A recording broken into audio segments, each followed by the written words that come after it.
L'ordre come in at 11 la Chambre. As it is 11 o'clock a.m., the House will now proceed to private members' business in accordance with today's order paper. Private members' business, resuming debate on motion M298, Transportation and Public Infrastructure, in the name of Mr. Russell.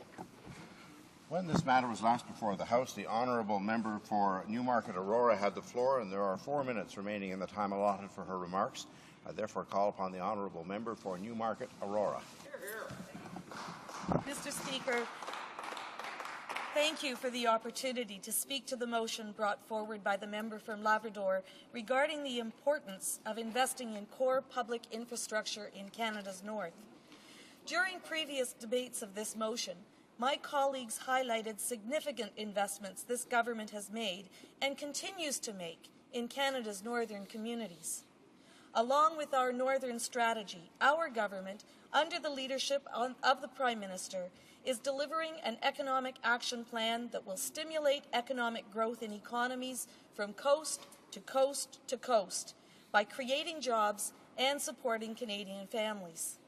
This government has doubled the gas revenue transfer from $1 billion to $2 billion per year and moved up the first payment from July 1st to April the 1st.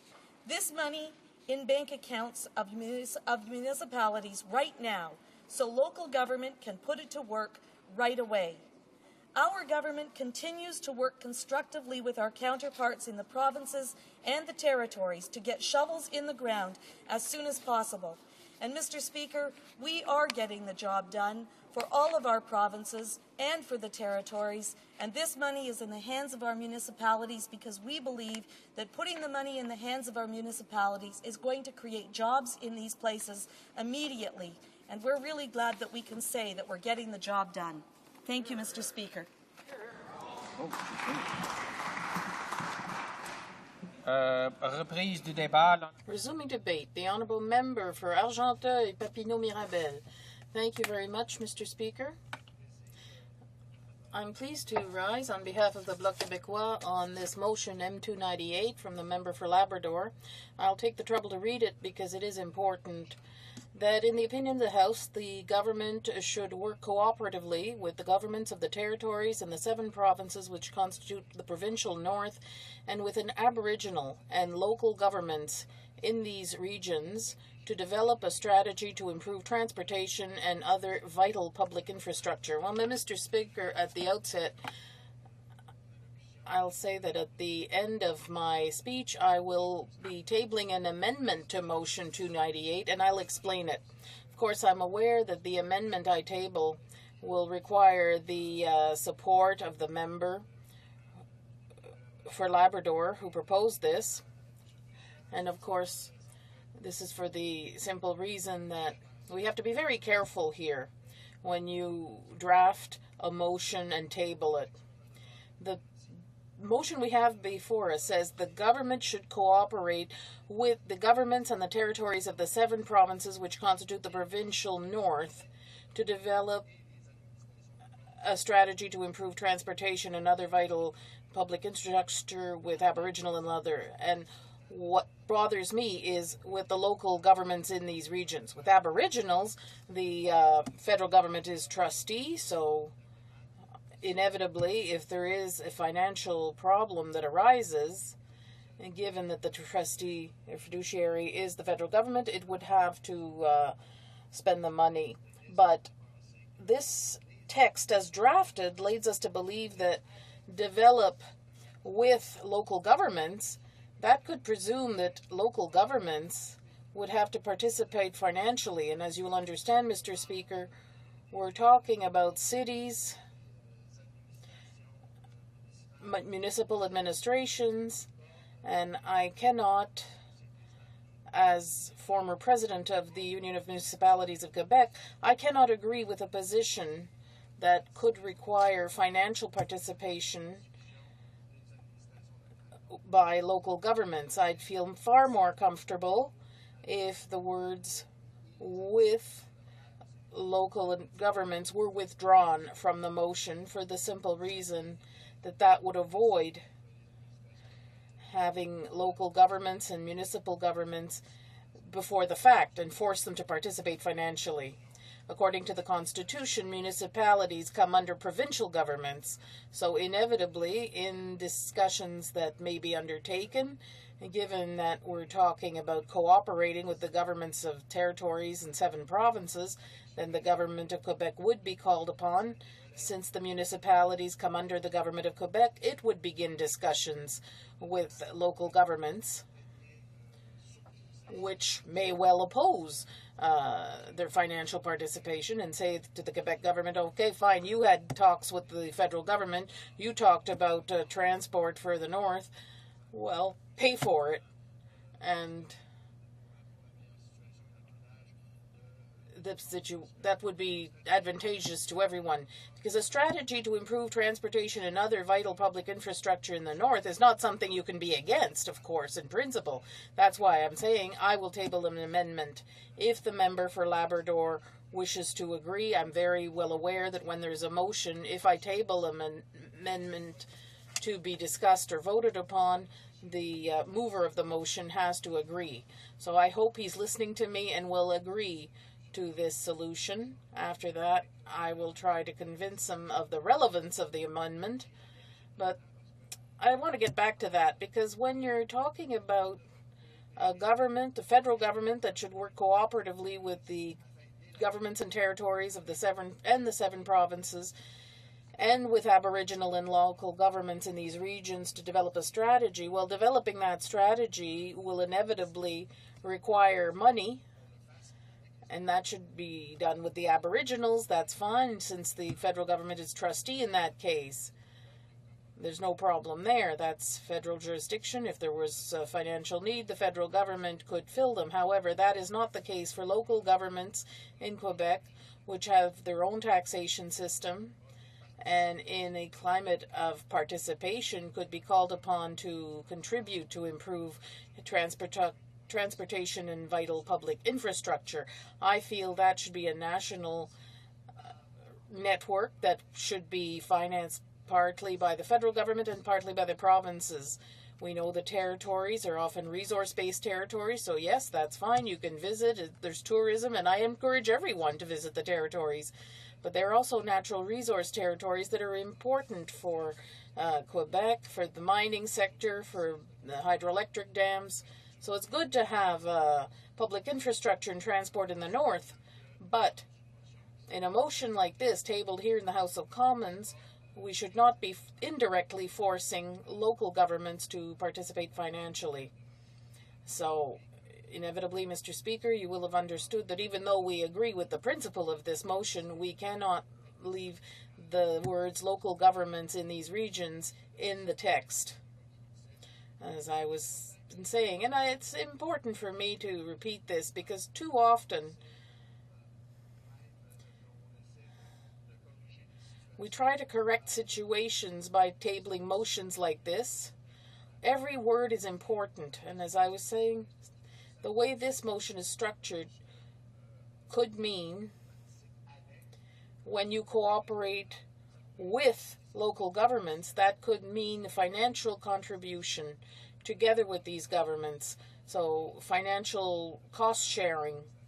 So both local governments in Quebec are not prepared to discuss any sort of financial contribution. I don't want to create any ambiguity.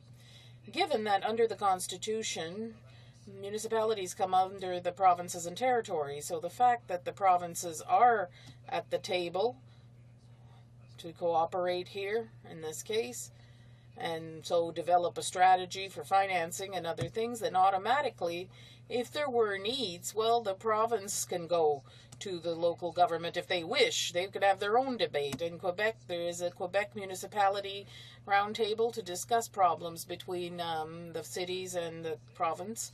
And that's normal, because cities, municipalities come under the province, so there should be some venue for them to discuss these issues together. And that's where any financial participation by municipalities should be decided when it comes to any improvement of vital public infrastructure. It shouldn't be a federal table. This could force financial contributions by the territories and provinces and the Aboriginal community, since the federal government is the trustee, it can ask that this be done and pay money to Aboriginal reserves, let's say, but it has no control over local governments, and it should not dictate their conduct. As I was saying, local governments come under Quebec jurisdiction, so I would be pleased to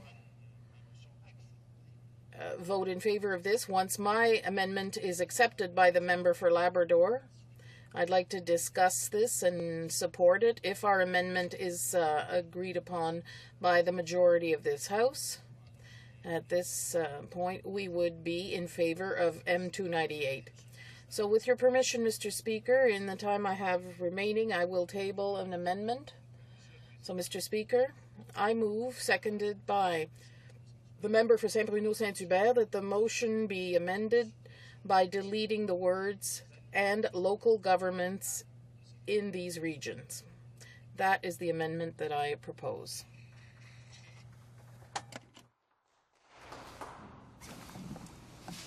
Je dois informer les I must inform honourable members that pursuant to Standing Order 93.3, an amendment to a motion from a private member, or in second reading of a private member's bill, cannot be tabled except with the authorization of the sponsor of the measure.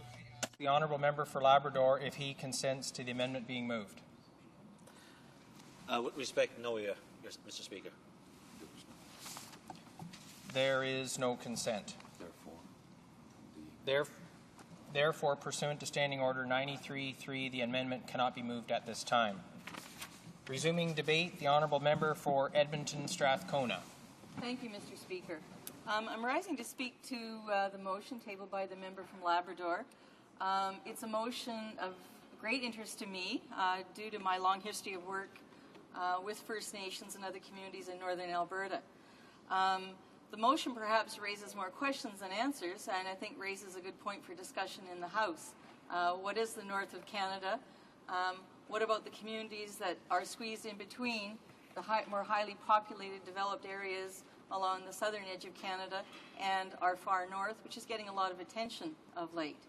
I think that the motion raises a lot of good issues, particularly about perhaps the failure of successive governments, federal governments, to not give enough attention to the infrastructure needs of our northern communities, including those who are on the northern edge before we get to the Northwest Territories, Nunavut, and the other First Nation communities within Yukon and within the Northwest Territories.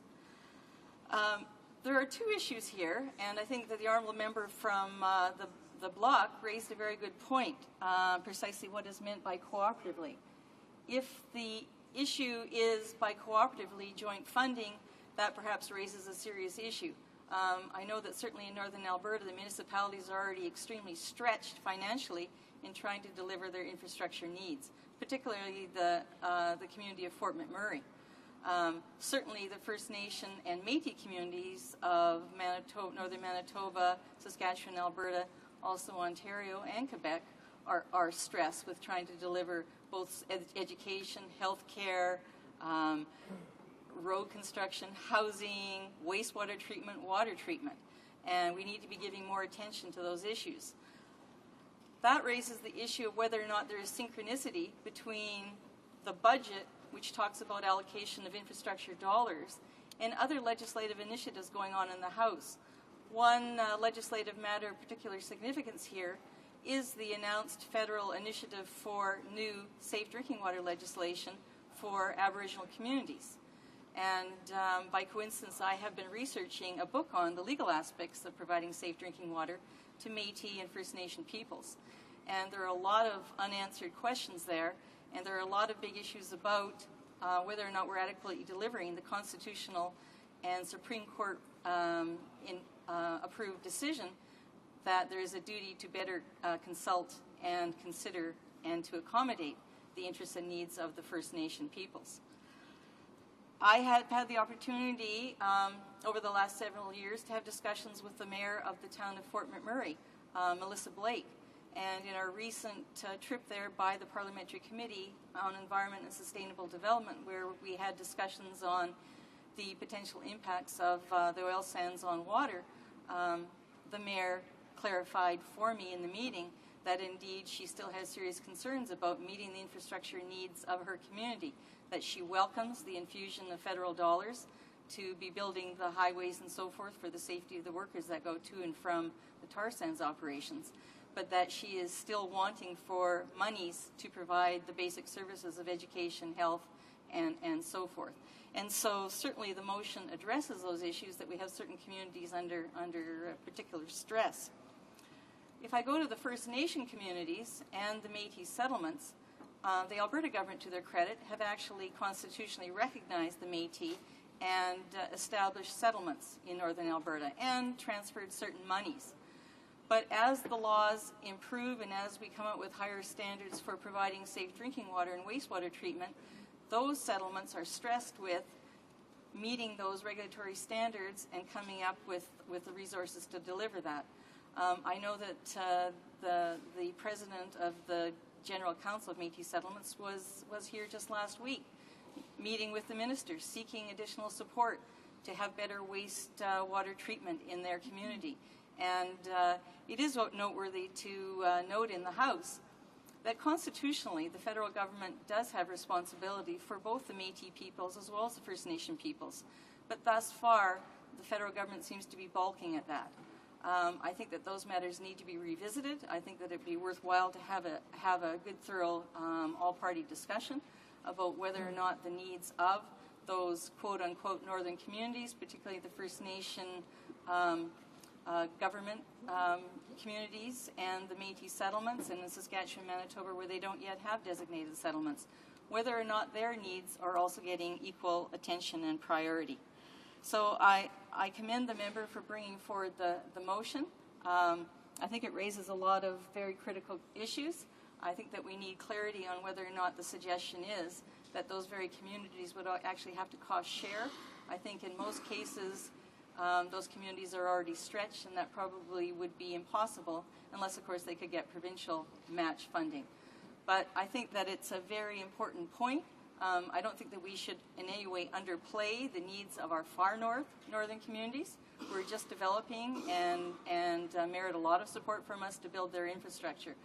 I will close with adding one additional point. The House will have noticed last week with the swine flu the particular issue in some of the First Nation communities, particularly in the quote-unquote north of the provinces, and the overcrowding of housing and the particular problem that is having with the spreading of the swine flu.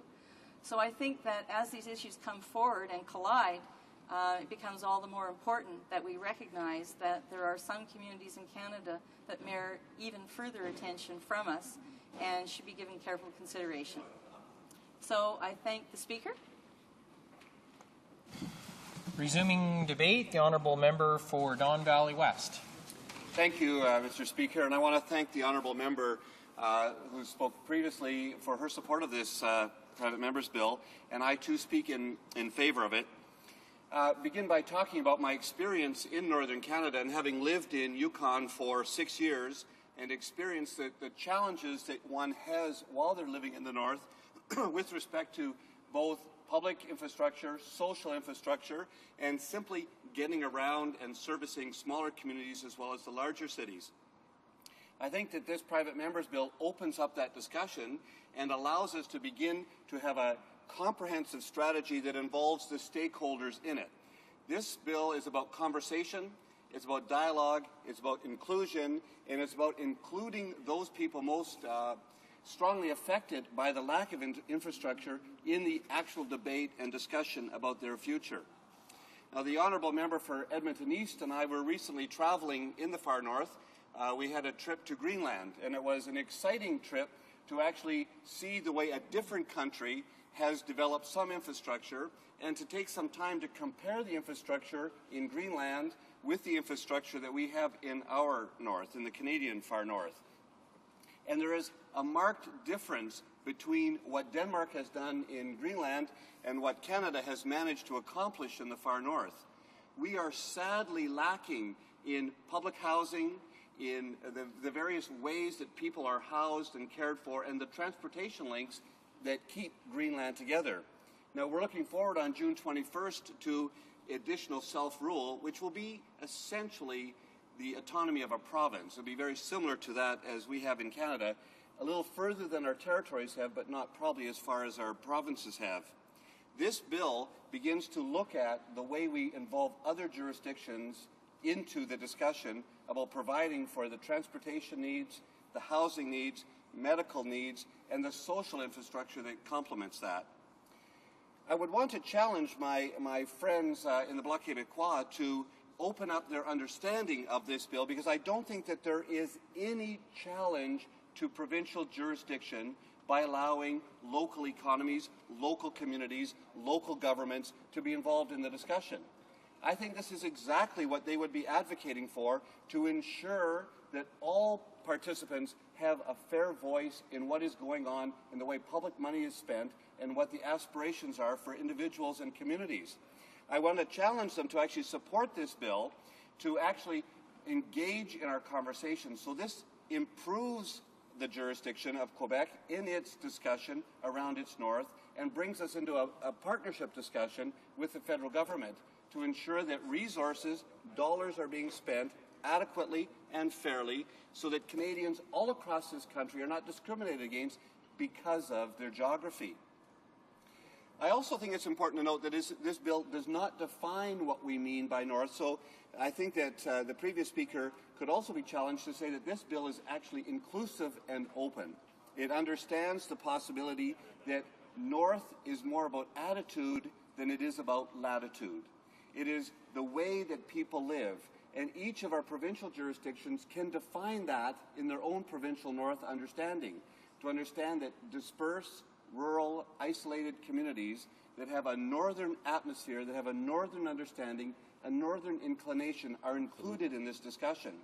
So that may change in different parts. It's not simply north of 60. It is about involving people who share a common way of life. It brings our Aboriginal communities, our First Nation communities, our Inuit communities into this discussion in fair and equal way. Eye-to-eye level discussion to talk about what their needs are, what their aspirations are, what their hopes and their dreams are. This bill commends to the government a kind of open dialogue to say that all peoples in Canada and all people in Canada are of equal importance. What this bill also does is it stretches our imagination a bit to what the far north is about. We need to begin to this discussion to understand that Canada's north is not about sovereignty alone, it's about people. It's not about infrastructure, it's about people who live there, who have a traditional way of life or a new way of life, and are learning to cope together with the changes that are happening due to climate change. We need to be ready and aware and understanding of what's going on with respect to the changing boundaries and borders of our country because of climate change. Our peoples need to be ready, and we need to have the kinds of things to understand the economic opportunities as well as the cultural benefits of being in the north. We right now have no gateways that are working to help transportation and the flow of goods through Canada's north. European goods can actually be transferred to the Far East much faster if we actually develop trade routes that go across Canada's north. If we have deep sea port facilities, if we have the infrastructure around those communities that can create long-term jobs that are not simply seasonal, but can complement the traditional way of life. We can do this in an environmentally sensitive way so that we do not change the way people live unless they're part of that change, unless they choose to make that change, and unless that change is sensitive and aware of the cultural importance and the cultural determinants that are going on in the discussion. This will lead to improved education, it will lead to improved health, and it will lead to improved economic opportunities for the people of Canada's north. If we can improve the life of the people of the north, then we can improve our sovereignty stake in the north. Canada is at risk of losing our sense of who we are in the north as other partners in our global community try to claim the north. It's not as though we have a land full of penguins like the Antarctic. We have a land that is peopled with people who have made their destiny there, who have created families, and who seek to live there and live there with economic opportunity and to improve their cultural situation. This government has failed so far to come up with a comprehensive strategy on an infrastructure program that will facilitate that. I'm pleased to support this private member's bill because it doesn't command any province to be involved in it. It invites them to participate in the discussion. It invites local communities, First Nations governments, Inuit governments to be involved in that discussion to further the good for all Canadians. All of Canada will be better if our far north is better. All Canadians will be better if the Inuit Canadians and the First Nations Canadians are included in participation in truly self-determining where they want to have money spent in infrastructure. Infrastructure is about improving the quality of life. Dollars spent on improving our environment save dollars later on health care. Dollars spent on infrastructure improvement for education save jobs, save money later on loss of employment, loss of understanding of human worth. Money spent on alcohol and drug treatment centers help improve the quality of life for people later. We must open up Canada's North, protecting its culture, protecting its people, and involving them in the discussion about the strategy on the way to do this. As I said, I am pleased that the member has brought this bill forward. I think this takes some imagination on the part of the government to support it, and I'm looking forward to their support, as I'm hoping all the opposition members will as well. Thank you very much, Mr. Speaker. Resuming debate, the Honourable Parliamentary Secretary to the Minister of Transport, Infrastructure and Communities. Thank you, Mr. Speaker. I'm happy to rise here today to speak to the motion put forward by my colleague from Labrador. As you know, Mr. Speaker, I come from a riding that has many people from Newfoundland and Labrador. Some put the estimates as many as 30,000 people in my constituency in far northern Alberta. And indeed, our government is committed to supporting Canada's northern communities and peoples. Mr. Speaker, you probably aren't aware of this, but I took my first trip up to Yellowknife by canoe from Fort McMurray when I was 5 years old, and I had an opportunity at that time to really see the part of the North and to really fall in love with it, because it's an amazing area. It's full of rivers and lakes and peoples that are really proud, and quite frankly, it's a place that needs our concentration in infrastructure. And I think this government has shown the initiative from the very start of how important the North is to Canada, indeed by our sovereignty agenda. Now, we have, Mr. Speaker, worked closely with our counterparts in other governments, including the provinces and territories, to match and multiply our stimulus in order to really stimulate the economy and to get people to work and to establish the North as a real strong area in Canada. That in itself will speak to the sovereignty of our nation and give a clear message to other countries. We are committed to these partnerships with provinces and territories because we believe that the key to bolstering our economy and minimizing the effect of global recession is partly in the North, and certainly the future of Canada is located in the North. In fact, today I would like to announce that Canada's Transport and Infrastructure Minister is meeting with representatives from communities big and small at the Federation of Canadian Municipalities annual general meeting in British Columbia. Indeed, he is updating them on our actions and listening to their feedback, which is so important because we work with our partners and we know that working with our partners is really the only way to get the agenda that Canadians want through. The Minister is hearing clearly that this, and he's putting back information to them, talking about what our government is taking unprecedented action on to stimulate economic growth, to create jobs, and to invest in Canada's core public infrastructure. We, in fact, Mr. Speaker, are working 10 times faster than any government in modern history to get infrastructure moving in this country and to get things going from coast to coast. Budget 2009 was a clear example of this. This was Canada's Economic Action Plan, which provided close to $12 billion in stimulus through spending on infrastructure. And this includes, Mr. Speaker, $4 billion for the Infrastructure Stimulus Fund. This will provide funding to provinces and territories and municipalities and communities construction-ready infrastructure projects in the short term to provide economic growth. I'm happy to say this fund is up and running from coast to coast to coast, and the money is getting out to communities. Included in that is $2 billion for infrastructure development at universities and colleges across this country. In fact, Canada's industry minister has announced a number of these important projects across the country over the last few weeks, and I know my riding has received some of this money, and the people in the universities and colleges in my riding in Northern Alberta are ecstatic at this because we've seen real investment in the future of Canada, which is, again, the North and the students, our youth. Also, $1 billion for Green Infrastructure Fund to support environmentally sound infrastructure projects in every region of this country. And I'm very excited about that, Mr. Speaker. As you know, environment is very important to me and is very important to this Prime Minister and this government. $500 million as well to top up existing communities component of the Building Canada Fund. This will provide support to communities which are very important to me under 100,000.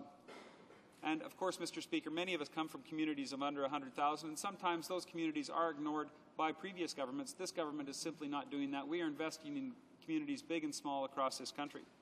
As well, $500 million for recreational infrastructure to provide financial assistance to communities to repair and to create recreational facilities in their communities. Speaking of the Green Infrastructure Fund, Mr. Speaker, I want to advise the House that I recently had an opportunity to travel to Whitehorse to meet with the officials from the Yukon Territory, including the Premier, to announce the launch of the Green Infrastructure Fund. I was very proud to do that, Mr. Speaker, and I was very proud to announce the first project, which was $71 million to the project to upgrade the Mayo B hydro generating facilities and the completion of the Carmack-Stewart transmission line. Now, Mr. Speaker, I was advised by officials in relation to that particular project that it's going to save tens of thousands of GHG emissions per year. It's a very good project for Canada. It's a very good initiative for all Canadians on their health.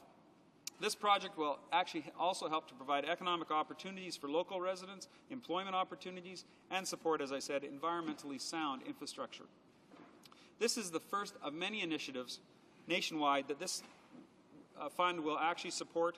The Green Infrastructure Fund, as I say, is very important to me and is a great example of how this government is working with provinces and territories and municipalities all across this great nation. Mr. Speaker, we are delivering on our promises to Canadians as outlined in January's Economic Action Plan. We are getting the job done by working with other governments across the country, and that's what we need, Mr. Speaker. We need other parties in this House to work cooperatively together to get things done and to be able to work with the provinces and the territories and the municipalities, not argue and continue to debate things in a negative fashion, Mr. Speaker. We need support, as the Liberals did and the NDP and the Bloc should have done in our particular budget, and move aggressively forward with funding and initiatives such as this particular one for the people of the North. Because together we are helping to ensure that Canada emerges from the current global recession sooner than any other country and stronger than ever before. Mr. Speaker, this Conservative government is getting that job done. Resuming debate, the Honourable Member from Timmins, James Bay.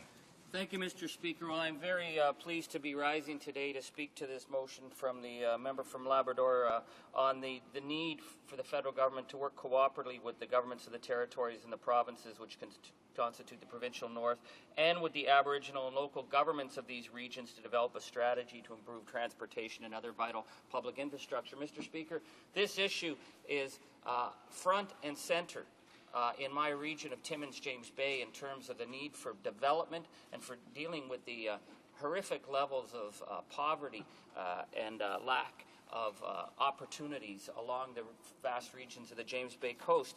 Mr. Speaker, as a lifelong northerner, we always talk about sometimes that north is a state of mind. Well, it's a state of mind up to a certain point, and then you get down to the realities of what it means to live in a community with no road access, 400 to 500 kilometers from the nearest community that connects you with the urban south. In the regions of the James Bay, Mushkegowuk region, I have numerous communities that are suffering from terrible and unforgivable levels of underfunding in terms of basic infrastructure.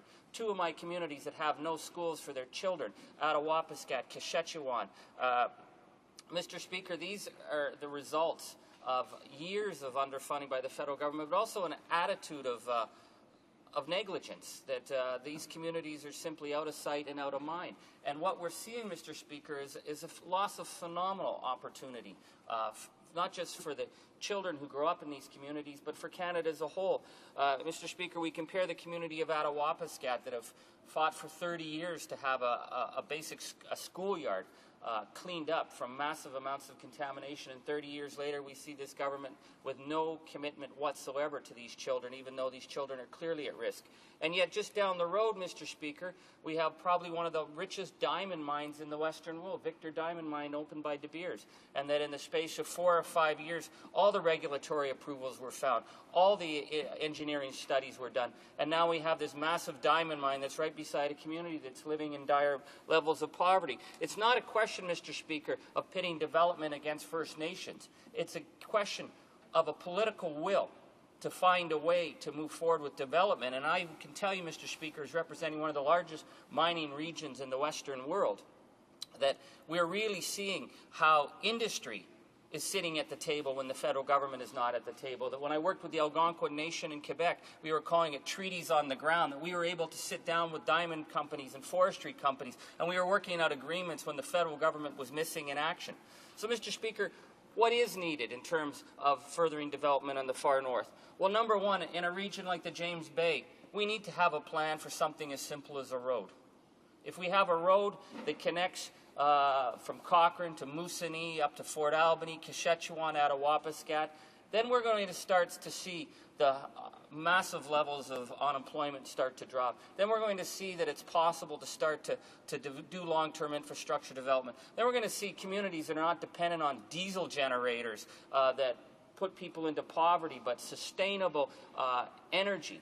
And one of the drivers for this could be the development of the mining industry, because we see with De Beers the need to move thousands of trucks up the road to supply this mine in a narrow window on the winter road of maybe 2 months, where suddenly the ice roads of the James Bay look like the Highway 401 traffic. It's crazy to do industrial development based on such erratic standards. What we could see, however, is industry working with First Nations, working with the provincial and federal governments to say, if there's going to be development, number one, we want resource revenue sharing. Number two, we want a commitment to ongoing development, so that if we're going to develop infrastructure like mines and we have to get roads in or we have to get hydro, that we're going to connect the communities that are dependent on them. So at the end of the day, long after the mines are gone, that we actually have some basic infrastructure. I've met with De Beers many times. I've met with the communities. The idea of a long-term road is something that everyone recognizes is in their best interest. Mr. Speaker, but what we're seeing here, both at the provincial and the federal level, is both a continual dropping of the ball on this.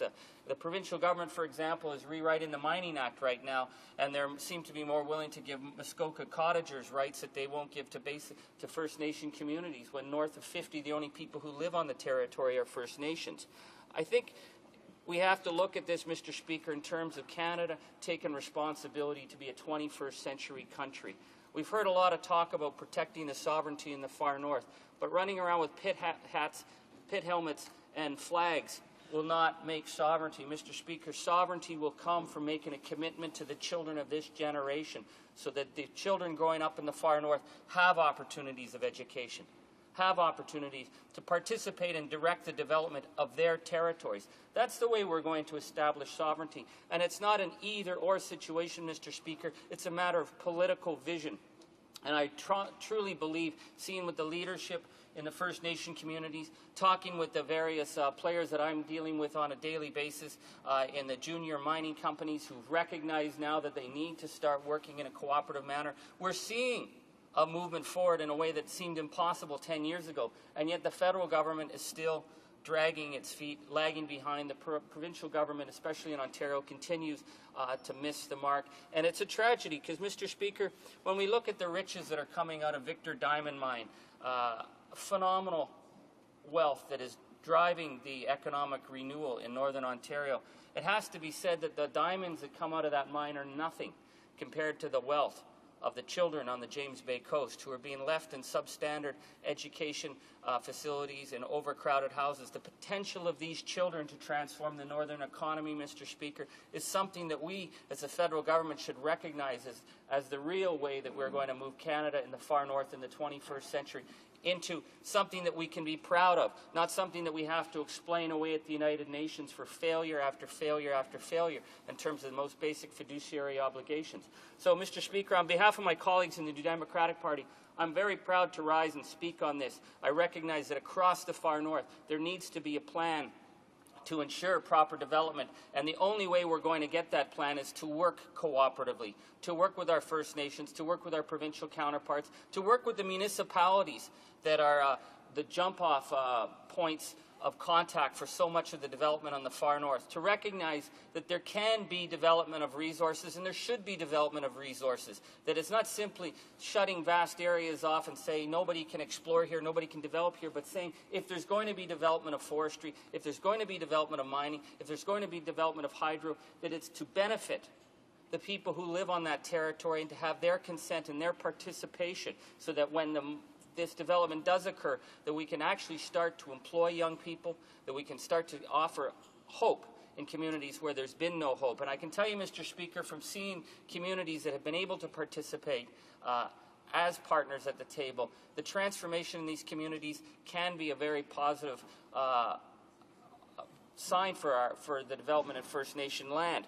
But, Mr. Speaker, we need a recognition from the federal government that fundamentally they have to move away from erratic, haphazard, press release-driven announcements and move towards a holistic plan to ensure the sustainable, green development that allows our isolated First Nations in the far north of Canada to move out of the horrific levels of poverty and move into something that they can develop their cultures, and that we as all Canadians, whether we live in urban Canada or in far north lands north of 50 and 60, that we can be proud that we've said that we're going to set goals and we're going to finally start to meet some of those goals. Resuming debate, the honourable member for Labrador. Thank you, Mr. Speaker, and I want to thank all members of the House who have spoken to this motion and who, at its core, I believe, support what this motion stands for. It is about people. At the heart of this motion is about people. It's about their needs, their wants, and their aspirations. It's about bringing northern peoples, whether they be Inuit, Métis, or First Nations, fully into this Canadian Federation. We have heard some comments from some members trying to parse out what the particular motion means or whether it impinges upon particular jurisdictions. But I have to say, Mr. Speaker, that this motion is about cooperation. It's about cooperation from all levels of government, Aboriginal, municipal or local, provincial, territorial, and federal. But it does call upon the federal government to raise itself up, to raise its game up, and to offer some leadership. But in no way, shape or form is it an imposition on any level of government. It is about inclusion, and it is about respect for all levels of government. There should be no conversation where local governments are left out when we're talking about their infrastructure, where Aboriginal governments are left out when we're talking about their communities, or the provinces and territories when we're talking about areas of their jurisdiction. So it is not about imposition or about jurisdiction. It is about cooperation, and at its heart, it is about people. It is about what they need. It is about roads, where communities need to be connected in the 21st century. I talk about Labrador, where we have thousands of kilometres of gravel road, hardly any type of hard surfacing or pavement. It is about connecting those communities that want to be connected in the 21st century. It is about having modern airports and airport infrastructure. And I want to say to this House, I want to illustrate something very sad here this morning about the types of challenges we have in the north. Just yesterday, we had a fatal accident in Labrador, where a small twin-engine plane went down trying to get into a small community. The pilot was killed, and he was on a medevac trying to land on a 2,500-foot gravel runway to get a sick person out to take them to a hospital. That is the type of challenge that we have in the north. That is the type of infrastructure that we have in the north that speaks for something better, speaks for something greater. And my heart and my prayers go out to the Hudson family in Labrador for their loss. It is sad and it is tragic. It is about having good wharves and good docks, about good water systems so that every child, every family, every community has safe drinking water and proper sewage treatment. It is about housing, about schools and recreational facilities. It's about search and rescue and Arctic and northern sovereignty and the social infrastructure that is required. If we don't have these things, Mr. Speaker, we will not fully, in my view, be a part of the Canadian Federation in the 21st century. We will not have the basics that are required for proper development and proper economic and social improvement. If we don't have these things, how can Northerners say with any confidence that we are equal to other Canadians who live further south, who enjoy many of these things? The North has long been neglected, and it only seems to be important when somebody from somewhere else wants the resources of the people in the North. Whether it's the diamonds, whether it's nickel, whether it's gas. Only when somebody from somewhere else wants something that the North has do Northerners start to feel somehow now the conversation is about us, that we're somehow going to be included. And that's not good enough. We have to be more proactive, and we have to do it with respect for all of the people that lives in the North. It is, Mr. Speaker, about the quality of life enjoyed by all Canadians. And it is about rural Canada. It is about rural Canada, and I want to commend the Leader of the Opposition, our Liberal leader, in his speech in Whistler, BC, for saying that we can't have a united Canada until we include all of Canada. East and west, north and south, Aboriginal and non-Aboriginal, rural and urban, rich and poor. We have to have policies. We have to look at policies that are through a rural lens, and we have to have policies that unite this country, not divide this country. And this is what this motion does, Mr. Speaker. It holds up the North and includes all people in this great federation. Thank you, Mr. Speaker. Is the House ready for the question? The question is as follows. Mr. Russell, seconded by Mrs. Simpson, moved that in the opinion of the House, the government should work cooperatively with the governments of the territories and of the 7 provinces which constitute the provincial North and with Aboriginal and local governments in these regions to develop a strategy to improve transportation and other vital public infrastructure. Is it the pleasure of the House to adopt the motion? Yes. Carried on division.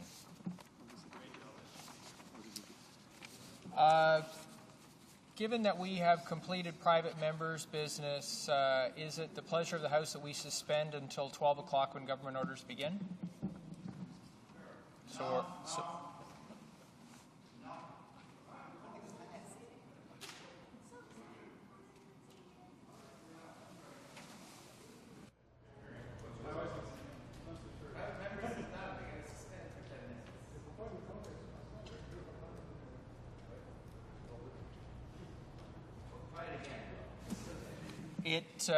It is my understanding that we essentially have 2 options. One is to suspend until 12.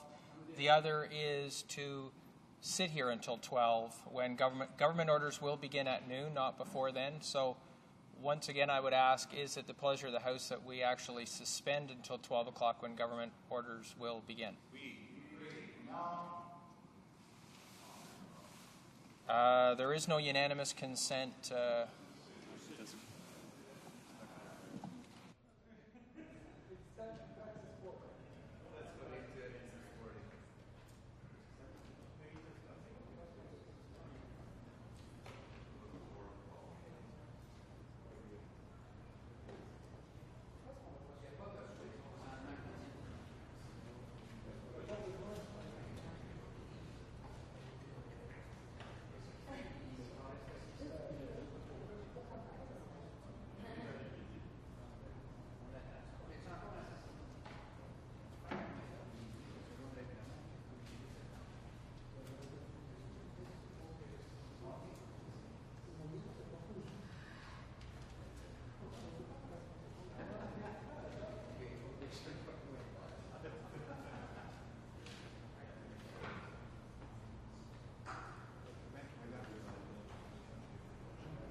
given that, I'm going to try this again, given that we have completed private members' business and one way or the other government orders will begin at 12 o'clock, is it the pleasure of the House that we suspend until noon?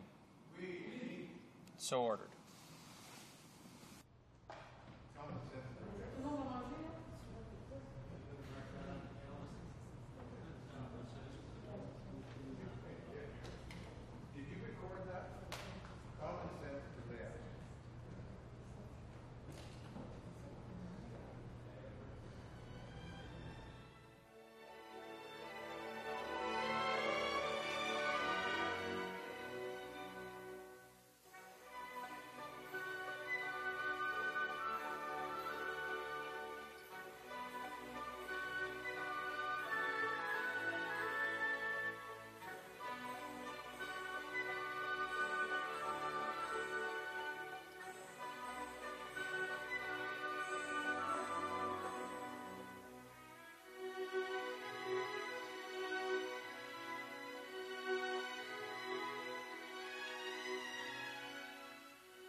Orders of the day. Government orders, government bills, commons. Resuming debate at third reading of Bill C-25, Truth in Sentencing Act. Resuming debate, the Honourable Member for Esquimalt, Juan de Fuga. Thank you very much, Mr. Speaker. It's a pleasure today to speak on Bill C-25, an act to amend the criminal code which limits credit for time spent in pre-sentencing custody. Mr. Speaker, the Liberal Party believes that this is a very important piece of legislation in fighting crime, and we support this bill to move forward. We've listened to Attorney Generals, and in fact, I have to say that the driving force for this particular piece of legislation came from the West, and in large part came from my province of British Columbia. My colleagues and I met with the Attorney General of British Columbia, and it was at the time, and it articulated very clearly the need for truth in sentencing and an effort to limit pre-sentencing custody time and give greater clarity. Right now, this is known as dead time, and the numbers can be quite flexible, up to a judge. It can be anything from 1 to 1 to 1 to 3. Commonly, it's known as 1 to 2. But this did not reflect in many ways, Mr. Speaker, the wishes and desires of the public and the wishes and desires of the ability of our police officers and police forces to execute their duty to our public and our citizens and our country to protect us from those who would do harm to us. I'd like to just quote, if I may, a quote from the Canadian Association of Chiefs of Police on this particular issue, and they say as follows: that public confidence in the criminal justice system demands that criminals receive just and proportionate sentencing fitting their crime. This bill, if passed, will bring greater clarity, transparency, and accountability to the sentencing process. Now, Mr. Speaker, we fully support this. In fact, the key messages that I want to get across on behalf of my party is as follows: that what we want to make sure is that our police officers and those who are tasked to execute justice in our country have the appropriate tools with which to catch, convict, and sentence criminals. We also want to make sure that this bill strikes a reasonable balance between ensuring that criminals serve complete sentences while also maintaining a degree of judicial discretion to deal with instances where there are conditions that deem changes. So what we are supporting, Mr. Speaker, in this particular bill is that clarity is going to be brought and definition is going to be brought to the amount of pre-custody sentencing provisions that are going to be had, and specifically that the credit time for spent in pre-sentencing custody will in fact be limited and in fact delineated by this bill. Our rationale for this is, again, we have had consultations with our caucus members, with the Attorney General and Solicitor Generals of British Columbia. They explain the instances in which convicted criminals receive abbreviated sentences which erode the public confidence in the judicial system, especially when convicted gang members are released sooner than their sentences warrant.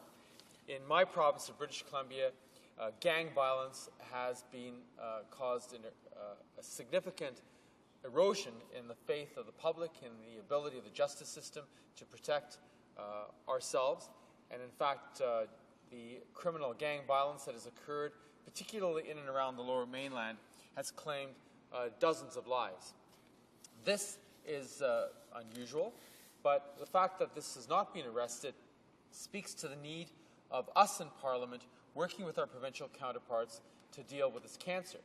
Organized crime is a cancer in our society, and I'm going to get to talk a little bit about that later, because it's caused incredible frustration amongst our citizens and incredible frustration amongst our police officers who try day in and day out to deal with this particular challenge. Mr. Speaker, I want to talk a bit about the issue of a certain aspect of this bill, and it really deals with what happens when somebody is convicted and they go into a remand center before they actually go to trial. What happened historically is at the time before sentencing, if they're found to be convicted, they were deemed to be giving, as I said before, 1 to 1, 2 to 1, or even 3 to 1 value for that time spent in the pre-conviction period of time, the time that they were in custody. Now, in fact, what we have found that in the remand centers, those that are provincial, 2 years less a day, the conditions are quite poor. And what we have to do, I believe, Mr. Speaker, is work with our provincial counterparts to deal with this issue. Most people who commit crimes and are convicted actually don't go to federal institutions of 2 years or more. They go into provincial institutions of 2 years less a day. In those instances, in those institutions, often known as dead time, in fact, many of the people in there, because of overcrowding, because of a lack of resources, the underlying problems that they have are not dealt with. And what are those problems? I was meeting with Corrections Canada recently, and I had to ask them what the conditions were like and what the population of individuals were like who came to their attention. And in fact, when I used to work in a jail, a provincial jail, quite a long time ago, when I was in university, the situation in many cases hasn't changed in terms of the population. Nowadays, more than 50% of the people in jail are deemed to have fetal alcohol syndrome, fetal alcohol effects. Now, what's shocking for those who don't know this is FAE is the leading cause of preventable brain damage in children by birth. At birth, the leading cause of preventable brain damage is FAE. The consumption of alcohol in certain quantities, particularly in the first trimester, causes irreparable brain damage. The average IQ, 70 to 75. So how can an individual who have FAE, once they start growing up, people don't understand them, they don't understand their behavior is out of the realm of what's considered, in parenthesis, normal. When they go to school, they can't concentrate, they can't study, they can't learn. The teachers don't know how to handle them, they fall through the cracks. Many of these people, and the tragedy of it is that many of these people actually, this problem, as I said before, is entirely preventable. And the fact of the matter is, since I've been here almost 16 years, there hasn't been any possible, reasonable, effective legislative solution. I put forth a bill some years ago which took the line of what we do when somebody has a psychiatric problem. When somebody has a psychiatric problem, Mr. Speaker, and they are psychotic, they come to the emergency department. The emergency room physician can write a note with another physician that will put that person in hospital against their wishes if they deem to be a danger to themselves or to other people or can't take care of themselves. We do this as physicians in emergency when circumstances warrant. There are very narrow definitions for this, but the outcome of this is that it actually prevents the person from hurting themselves or somebody else, and it enables them to get the care they require. Now, if one was to define this in a way that if the woman is keeping the fetus to term, then one could apply the same rationale to this particular case. And in doing so, you could actually prevent FAS and FAE from occurring. And in fact, there was a case in Winnipeg where a woman had had a couple of babies with brain damage from consuming alcohol. And her third baby, because she was put in hospital to receive care, her third child didn't have FAS, FAE, didn't have any brain damage. And she herself admitted that was the only reason that this happened, is that her third child didn't have FAS, FAE, didn't have brain damage, because she was actually brought into hospital, albeit against her will, for a short period of time that enabled her to get her life back in order. I know it's a hard thing, it's a difficult thing, but it's something I think that at least warrants us to have this particular debate in the House. The other thing that we have to know is that 2/3 of the people in jail have what we call a dual diagnosis. They have a psychiatric problem and they have a substance abuse problem. One of the big challenges, and in speaking to police officers and speaking to those who work in our correction system, one of the big gaps that we have is the fact that most people who are convicted by the courts go into a provincial institution. When they go into a provincial institution, the kind of treatment that they need for their psychiatric problems, substance abuse issues, skills training simply aren't there. So what we have is a revolving door that winds up actually tossing people out. The recidivism rate is high, and they come back to commit more serious crimes and eventually wind up in federal institutions. In federal institutions, they have a much, much greater chance of receiving the type of treatment they require to prevent the recidivism rate that gets them going out into society committing the same types of acts that are punitive against our citizens. So this current situation doesn't serve the public's right to be protected, doesn't serve the ability of our police officers to be able to protect us, and doesn't serve the ability of an individual who have committed a crime to be able to receive the types of rehabilitation that they require in order for them to not recommit crimes, often more serious crimes, when they get out. So the current system in this way doesn't work, and I can only impress upon the federal government to work with their provincial counterparts who've got their hands out and are saying, please help us to deal with this issue for the sake of our citizens of our country. The other issue I'd like to just address, Mr. Speaker, is the issue of victims' rehabilitation. Victim rehabilitation, Mr. Speaker, is something that we in the Liberal Party have been very supportive of. We want to work with the provinces to make sure that our victims receive the care and the support that they require in order to receive the treatment and rehabilitation that they require and the care that they require when they have been victimized.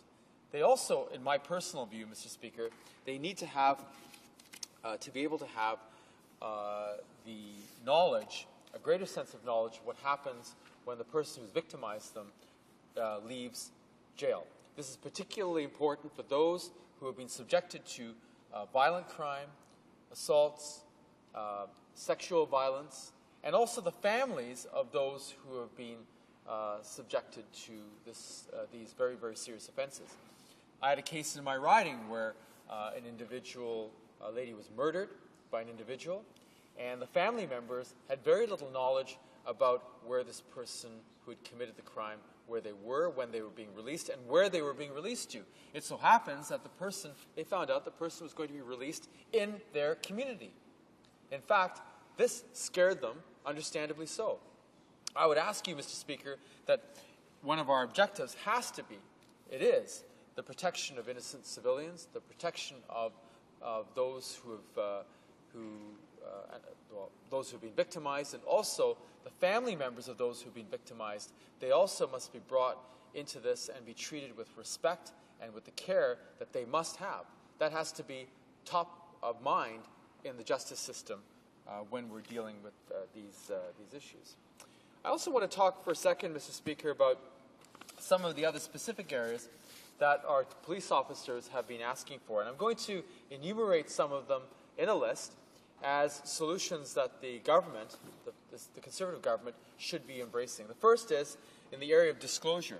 The current requirements for disclosure, Mr. Speaker, provide unrealistic demands upon the police and result in tensions between police and the Crown. There are inconsistent practices over who bears the cost of disclosure, how disclosure is prepared, and how documents are vetted. We also see a great benefit in the clarification, consistency, and codification of disclosure standards. What also has to happen is that specific recommendations are needed to address many elements of disclosure, so greater clarity in this area. The second area involves witness protection. Police officers have been proposing the formation of an independent office for witness protection funded jointly by the federal, provincial, and territories.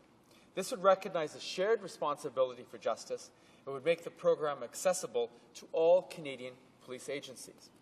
The third is the matter of public prolific offenders.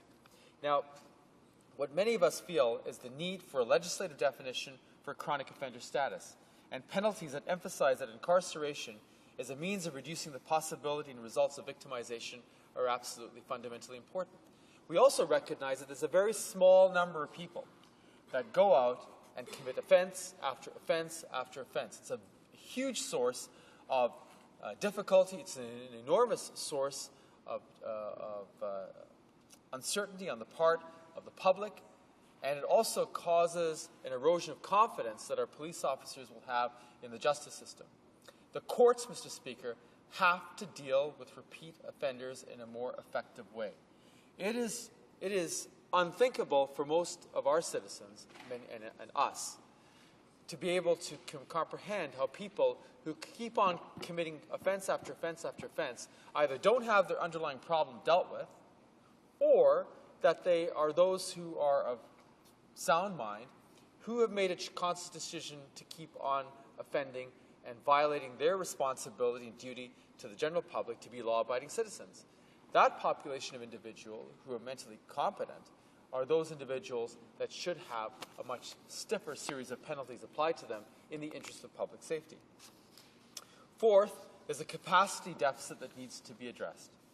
The deficit exists throughout the criminal justice system, and in particular, the police capacity issue caused by an increasing complexity in criminal law. The complexities have been recognized in the context of the court process, but largely overlooked in the policing context. When you ask RCMP officers what they do today versus what they did 20 years ago, you'll see very large differences. You'll also see a much larger amount of work that's placed upon their shoulders. The whole post-9/11 terrorism challenge is something that's placed primarily on the shoulders of our RCMP officers. Unfortunately, the resources haven't come with those added responsibilities. This is a very grave issue because what's happening is not only because of a lack of resources in terms of money, but also a lack of resources in terms of manpower, the RCMP and other police forces in Canada have to pick and choose what they're able to do because there are only so many of them and so many hours in a day. So they have to make some very conscious decisions as to what they can actually pursue. What happens is that there are cases that actually fall by the wayside and are not prosecuted within our courts. In this, the public loses. Justice is not seen to be done because justice is not being done. And that, Mr. Speaker, is something that the federal government needs to deal with. I know when we were in power, we authorized and increased the number of RCMP officers. I know that the government wants to do that, but they haven't backed that up with the resources needed to accomplish this goal. And it's unfortunately a very serious broken promise on the part of the government. There's also issues, Mr. Speaker, on disclosure issues that need to be addressed, as I mentioned before, on the part of the RCMP and other police forces in Canada, the courts. There's an entanglement within our courts, and sometimes what is happening right now is that within our courts, justice drags out for such a long period of time that what happens is justice is not happening. If, Mr. Speaker, we want to get down to the root of the issue and talk about true prevention, then one of the most extraordinary things we could do, and I've mentioned this dozens of times in the House, is early learning Head Start programs for kids. What is interesting in the last year is that there's been a lot of very interesting and dynamic scientific research on what happens in the evolution of a brain, particularly early on in an individual's life. As I said, if you subject a fetus to alcohol and other toxic substances in the first trimester, what you find is that brain can be damaged and you could have a child with fetal alcohol syndrome, fetal alcohol effects. If you fast track forward, subject a child to abuse, sexual violence, improper nutrition, an absence of proper parenting, and a child really only needs actually one person, one solid person in their life.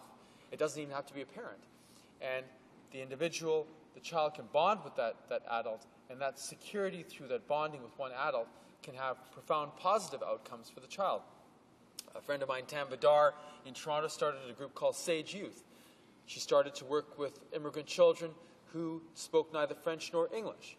And those children, parents often were actually refugees. These children were falling through the cracks. What she did is establish a mentorship program for the children, and in doing so, those children had incredibly positive outcomes. So, Mr. Speaker, an early learning Head Start program, if the government wants to do the simplest, easiest thing they could ever do to be able to address the issue of preventing crime, it would be to work with the provinces to implement an early learning Head Start program. And my colleague actually put together such an arrangement with the provinces when we were in government, and unfortunately, the government actually tore that agreement up. In closing, Mr. Speaker, I just want to say that I didn't get into the issue of what's happening in Aboriginal communities because we have a much disproportionate number of Aboriginal people who are in jail. That is an issue that has to be dealt with, and it gets to the heart of some fairly fundamental issues of exclusion, of a lack of rights, a lack of being able to take care of themselves, a discriminatory Indian Act that in my view should be torn up and thrown away because it separates First Nations people from everybody else in a way that is negative. And I see that my time is up, Mr. Speaker, but at the end of the day, I really hope that the government pursues this bill, works with us. The Liberal Party supports Bill C-25 in the interest of justice for all. Thank you. Questions and comments? The Honourable Member for Abbotsford. Well, thank you, Mr. Speaker, and I want to thank my colleague for his intervention on this very, very important bill, Bill C-25, which is the Truth in Sentencing Act. As you know, Mr. Speaker, this act specifically eliminates, for most purposes, the ability of the courts to actually give 2-for-1 and even 3-for-1 credit for time spent in custody before trial and sentencing. But I did notice my colleague spent most of his time talking about issues other than Bill C-25. But one of the issues he raised was a lack of resources at the provincial level in terms of providing services to inmates, as well as perhaps the space required to house inmates at the provincial level. And of course, at the provincial level, we're talking about sentences of less than 2 years. Would the member from Esquimalt-Juan-de-Fuca agree with me that, in fact, it is the provinces, specifically the province of British Columbia and its Attorney General and Solicitor General, who actually requested that we move forward with this very important legislation? Good question. The Honourable Member for Esquimalt-Juan-de-Fuca. Well, Mr. Speaker, my honourable colleague is absolutely right. In the first part of my speech, I mentioned that the government of British Columbia has taken the leadership role in Canada on this issue. We met, as I know my honourable friend did, with our provincial counterparts in British Columbia. We met with them too. They made their case very clearly, and that's why we in the Liberal Party support Bill C-25. We listen to our provincial counterparts in British Columbia. We are strongly supportive of this bill, and I think we've made that very clear to the government. However, we'd also like to make sure that other issues are dealt with too on a wide variety of areas, including gang violence, including cross-border organized crime issues, being able to ensure that our provincial police forces, particularly the RCMP, have the resources to do the jobs that they need to do. And I spoke a little bit about that in the course of this bill. So I hope that the government members work with us to enable this to happen. Thank you. Questions and comments? Reprise du débat. Resuming debate, the Honourable Member for Hochelaga.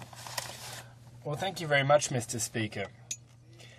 I'm obviously very pleased on this late early afternoon, Monday, of being able to rise today, and thanks to the Whip's office for enabling me to speak on Bill C-25.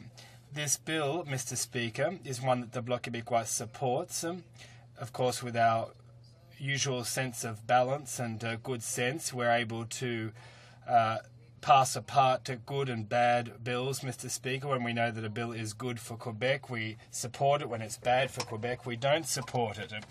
And of course, that is a result of the fact that our entire loyalty is to Quebecers. So, as I said, we do support Bill C-25. These are measures that we've been calling for since 2007. In 2007, on behalf of the Bloc Québécois, I head up a task force with other colleagues from the Bloc, the member for Abitibi, the member for HoC, members who worked with me, including the member for Marc-Aurèle-Fortin. And we built a platform of justice measures. And of course, we wanted to fight against the mandatory minimums. We know that there are very few positive effects and very few deterrents that result from these mandatory minimums. So we built a platform comprised of about 12 measures. I recommended these measures to my caucus, which took them on board in their entirety. Included in this, there was the notion that this didn't make sense at all, and that the justice system in some ways rewards those who are in detention before their trial, and that for each day of custody there was a reduction in the final sentence to the tune of 2 days. Now, Mr. Speaker, that measure was unlikely in our thinking. It was a measure that didn't take into account judicial discretion. Now, in the report that I submitted to the leader of the Bloc Québécois in 2007, there was a concept that we needed to get rid of this kind of parole, and in favour, and that we had a focus, of course, on rehabilitation. And of course, there was the whole notion of organised crime, and that in our society it is legal to post symbols that are symbols of terror and intimidation, and including the crest that the Hells Angels use.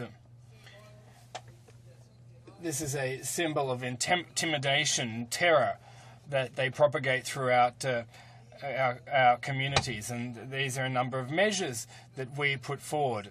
In the Bloc Québécois, we have never been seduced by the logic of mandatory minimums, and it's I'm very sorry that the government, in all the legislation it has introduced, Mr. Speaker, seems to too easily believe that by putting in mandatory minimums in legislation that it's going to make our communities more safe. Mr. Speaker, I wrote an article in the press in the 22nd of October 2008. I demonstrated how it is abusive when a justice can provide credit for pre-trial custody. But in fact, the Supreme Court, in a ruling that was signed on behalf of the majority by Madame Justice Arbour, at a time when she was the justice on the Supreme Court. After that, she held other positions. She got involved in the United Nations on human rights issues. Anyway, in a ruling in 2000, this was the Queen against Wust, W-U-T-Z, the justice talked of the ratio that should be applied with respect to pre-sentencing credit time for served in pre-sentencing custody. And I'll read what she said.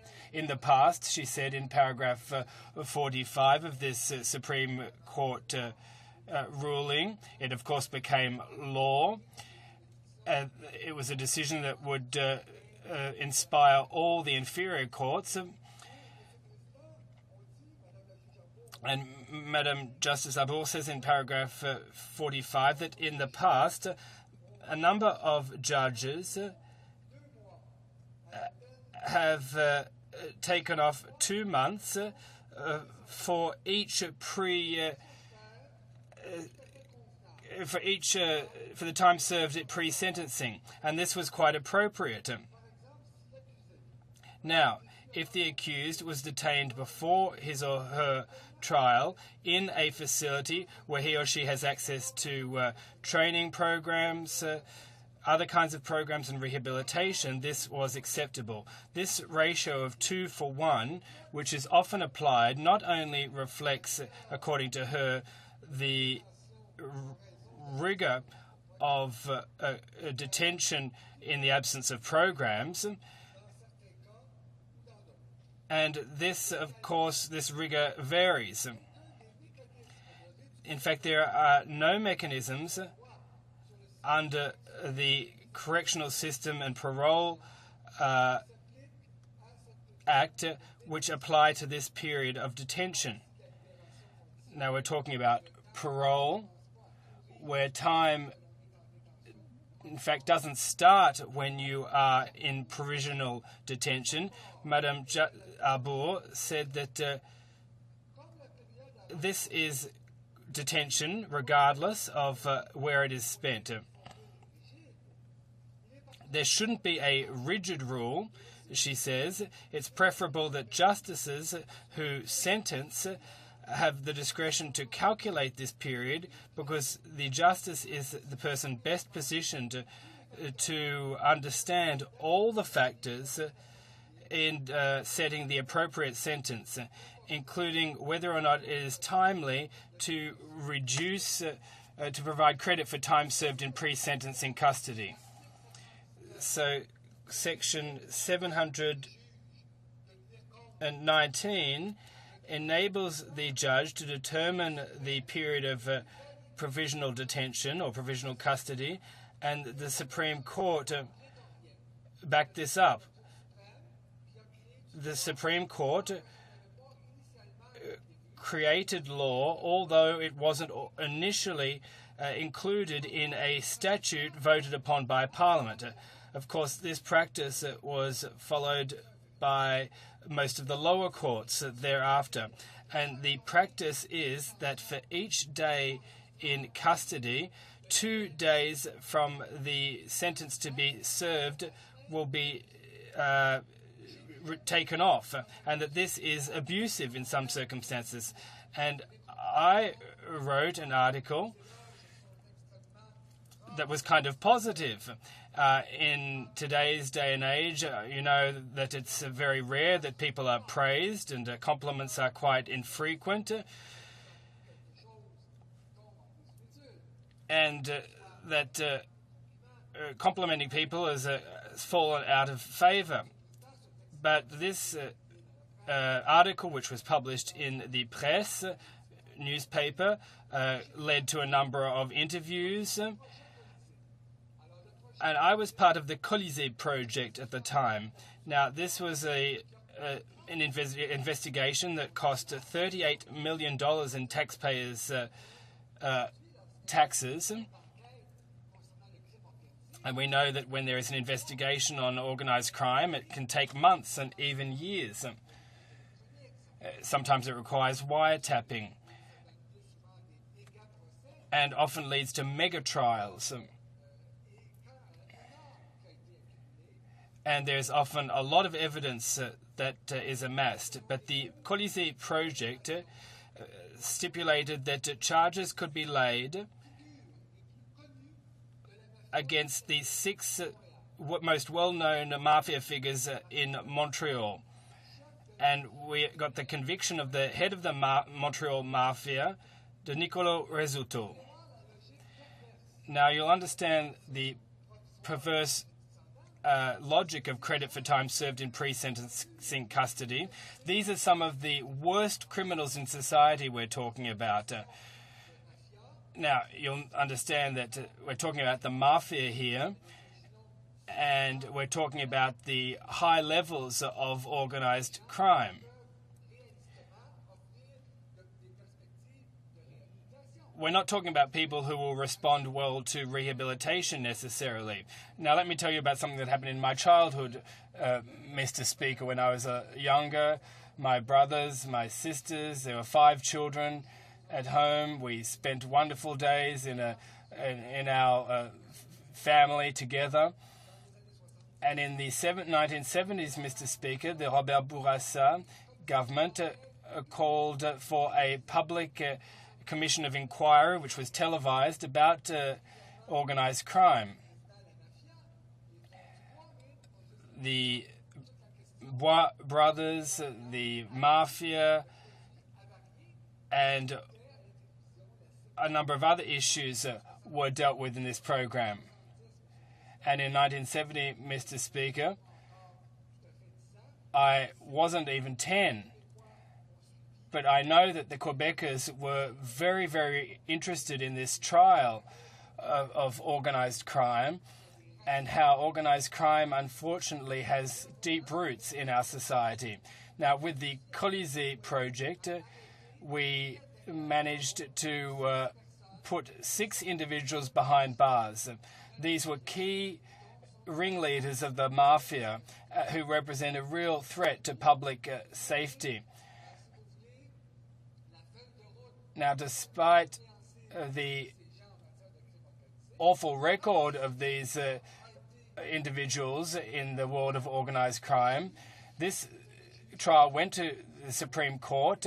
It was Justice Paulin at the criminal court of the Quebec court who didn't have a choice of providing credit. Let me give you some specific examples. Nicolas Resultaud, who's the father figure of the mafia, who's got health issues, but who even engaged in wrongdoing behind bars. He was charged of gangsterism and using the proceeds of crime for criminal purposes. He was convicted for 4 years. He spent 2 years in prison before his trial, and as a result, he was released just after his trial, because 2 years in custody, of course, meant 4 years credit, and that was his sentence. That was his total sentence, 4 years.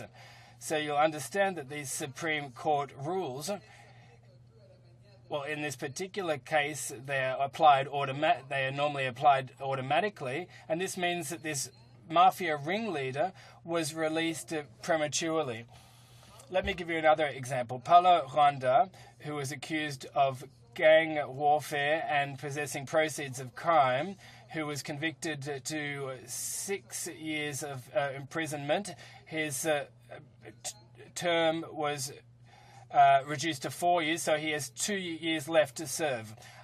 Now, someone else, well known by law enforcement organizations, Rocco Solito, who is accused of gang warfare and possessing proceeds of crime and of conspiracy. He was convicted for 8 years of prison. 4 years was taken off because of time served in pre-sentencing custody, and he has 4 years left to serve. Francesco Del Bazo and Francesco Alcado and Lorenzo Gerardo, who are accused of gang warfare, possessing the proceeds of crime and conspiracy, got 15 years jail sentence. 4 years was taken off because from 2006 to 2008 they were in remand custody. So they served 2 years there. That took 4 years off. That leaves them 11 years to serve of their sentence. So is it acceptable in our justice system to have people who have climbed successfully up the echelons of organized crime, who are having years, months of credit for time served in pre-sentencing custody because the Supreme Court had established this 2-for-1 ratio? So I have to acknowledge that the government, however, did the right thing in introducing Bill C-25. They've deferred to the Bloc Québécois finally in 2007. I, myself, and other colleagues lobbied to not have this double credit reduced. We believe that it should be abolished all completely. When it comes to law enforcement, we believe that if somebody is arrested, they are often released on bail. The judge sometimes sets conditions. The individual might have to leave his passport, not meet with certain individuals, stay in his hometown. But the general rule of thumb is they are freed with a promise to appear before court. But when we're talking about organized crime and involvement in gangs, the Criminal Code and the Anti-Gang Act is very clear on this. We're talking about very serious charges, gang involvement here, and so these individuals aren't released. Someone who's accused of terrorist acts, for example, somebody who's charged with murder, someone who we think will not respect bail conditions.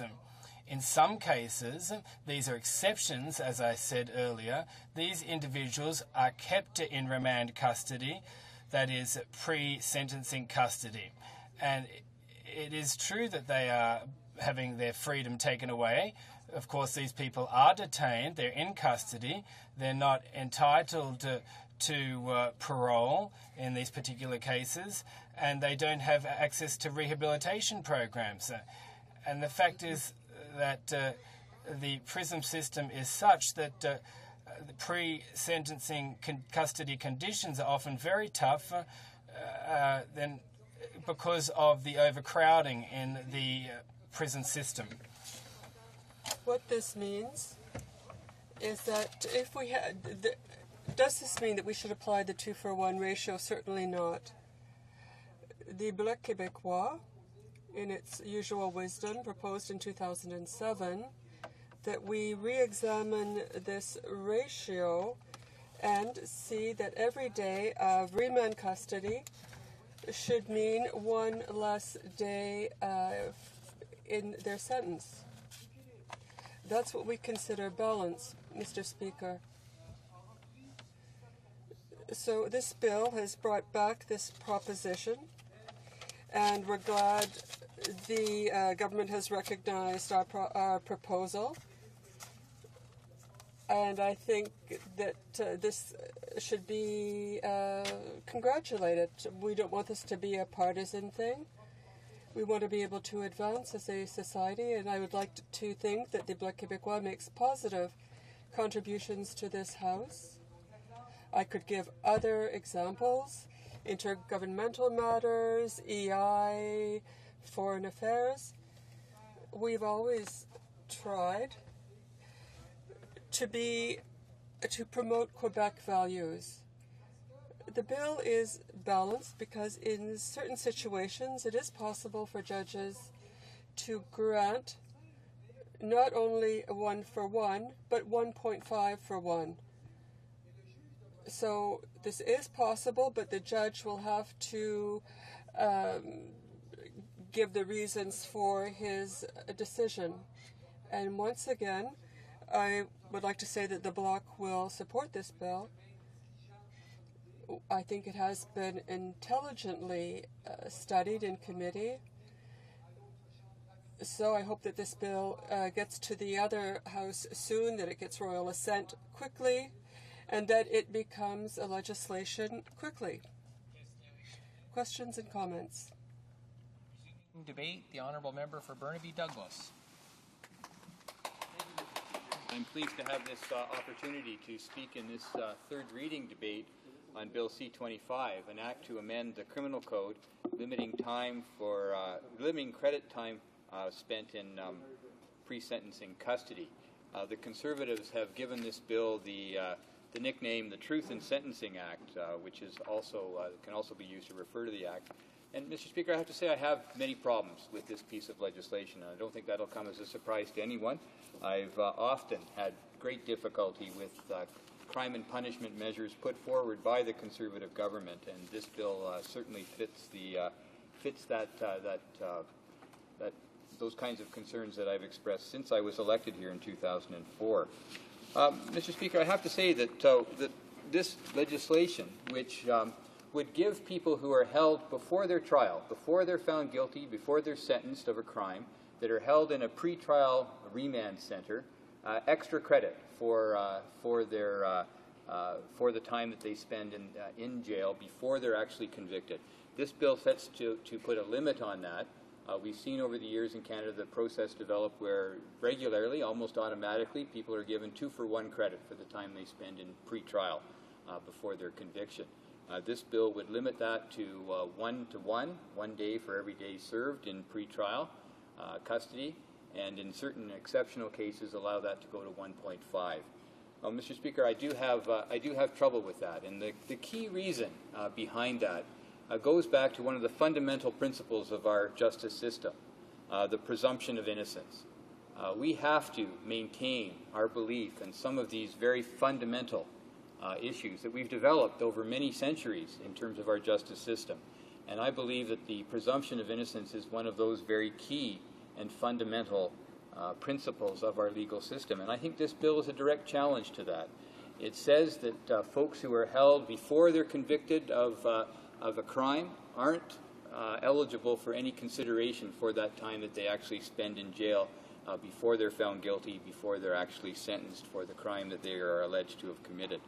And I think that that's, we need to keep in mind that principle of the presumption of innocence. When we're holding somebody before we've given them the opportunity to face their accusers, to face the charges in a court of law, then we are, I think, delaying justice. And often we know that justice delayed isn't justice served, Mr. Speaker. I'm also concerned that this is another attempt to limit judicial discretion. And we've often heard from conservatives of their disdain, I think that's the only word to use, their disdain for judges having any discretion when it comes to sentencing. I happen to believe that we need that in the system, that often those of us who can be armchair judges and react to a report of a decision by a judge on sentencing when we haven't been the ones to sit through the full trial. We haven't been the ones to follow that case from beginning to end. We haven't been the one to hear all of the evidence. We haven't been the one to make the judgments about the person who was accused. It's altogether too easy for us to decide that some judge has let them off with a light sentence. And I believe, for the most part, that judges do their job and do it well, and that judicial discretion is a very crucial piece of their ability to do that important work on all our behalf. And I think that it's important for us to have a measure of judicial discretion built into our system. And this bill takes aim at that by trying to put a limit on the ability of judges to recognize time spent in jail and in remand centers before someone has been convicted of a crime, before they've even gone to court on that charge. So I think those are two very important principles that this legislation challenges. Mr. Speaker, the practice of allowing 2-for-1 credit for pretrial custody arose from concerns about conditions in our prison system, in our justice system, specifically conditions in our pretrial centers. And I think those people who have taken a look at our prison system in Canada know that pretrial centers are among the worst in the country, and that the conditions there are often unbelievably horrible. And that's one of the reasons why this system of 2-for-1 credit has come to be, because of the problems in that remand system. I think my colleague from Windsor-Tecumseh, when he was speaking at second reading on this bill, quoted a story from the Globe and Mail. It was an article, an op-ed piece written by a Toronto lawyer, and I think it appeared back on April the 1st. And that lawyer described the pretrial conditions for one of his clients, a man named Pavel. And here's what he said, and I think it bears repeating. Pavel slept on the floor next to the toilet. He was smaller than his cellmates, and most nights he didn't dare challenge them for one of the 2 bunks. He spent 20 hours a day locked with other men in a 12-by-8 cell designed for one. The staff was on strike, so his cell was not clean for 2 months. Because he was too small to fight for space at the table, he ate his meals on the toilet. Living in filth, he developed a skin disease. His hair fell out in patches. But he was lucky. At least he hadn't caught the tuberculosis that was spreading throughout the detention center. Well, that's a pretty graphic example, and maybe it's a particular example given the particular circumstances that were in that detention center at the time. I believe it was in the Dawn jail. I could be wrong about that, though, Mr. Speaker. But we know that overcrowding is a regular feature. Certainly in British Columbia, in the pretrial centers in British Columbia, double bunking, triple bunking is the usual practice, and we know that the conditions in the pretrial centers in British Columbia are absolutely unconscionable, and they go against everything Canada has committed to in terms of its obligations under international agreements that call Canada to a standard of 1 prisoner per cell with full facilities. And I think that most of us can appreciate why that would be the best circumstance for someone that we hold in custody in our country. But we're not making that standard. We're not making that standard in many jurisdictions in Canada. And I think that's why the practice of 2-for-1 credit largely has become automatic, and it's been tested in the courts. The member for Hochelaga read out of the decision from the Supreme Court of Canada on 2-for-1 and noted that the judges noted that it came from a concern about conditions. He also noted that they were concerned about being too rigid and cutting back on the abilities of judges to exercise discretion given the circumstances of the case before them. So I think we need to really pay attention to those conditions in the remand centers and in our prison system. We know that there are no programs in provincial remand centers. Given the harsh conditions, given the fact that there's no programs for people, that this is a very difficult place to be incarcerated. Not that that should be an easy thing, but this is particularly troubling given our hopes for standards that we would meet in those areas and given the kinds of conditions that have developed in this country. I think, too, that when we have a federal correctional investigator, Mr. Howard Sapers, expressing concerns about the situation in our federal penitentiary system, the system that people go to after they've been convicted, after they get out of a pretrial center if they've been held prior to their sentencing. We know the situation there is not much better, and that there are many, many concerns about what's going on in the federal system once people get out.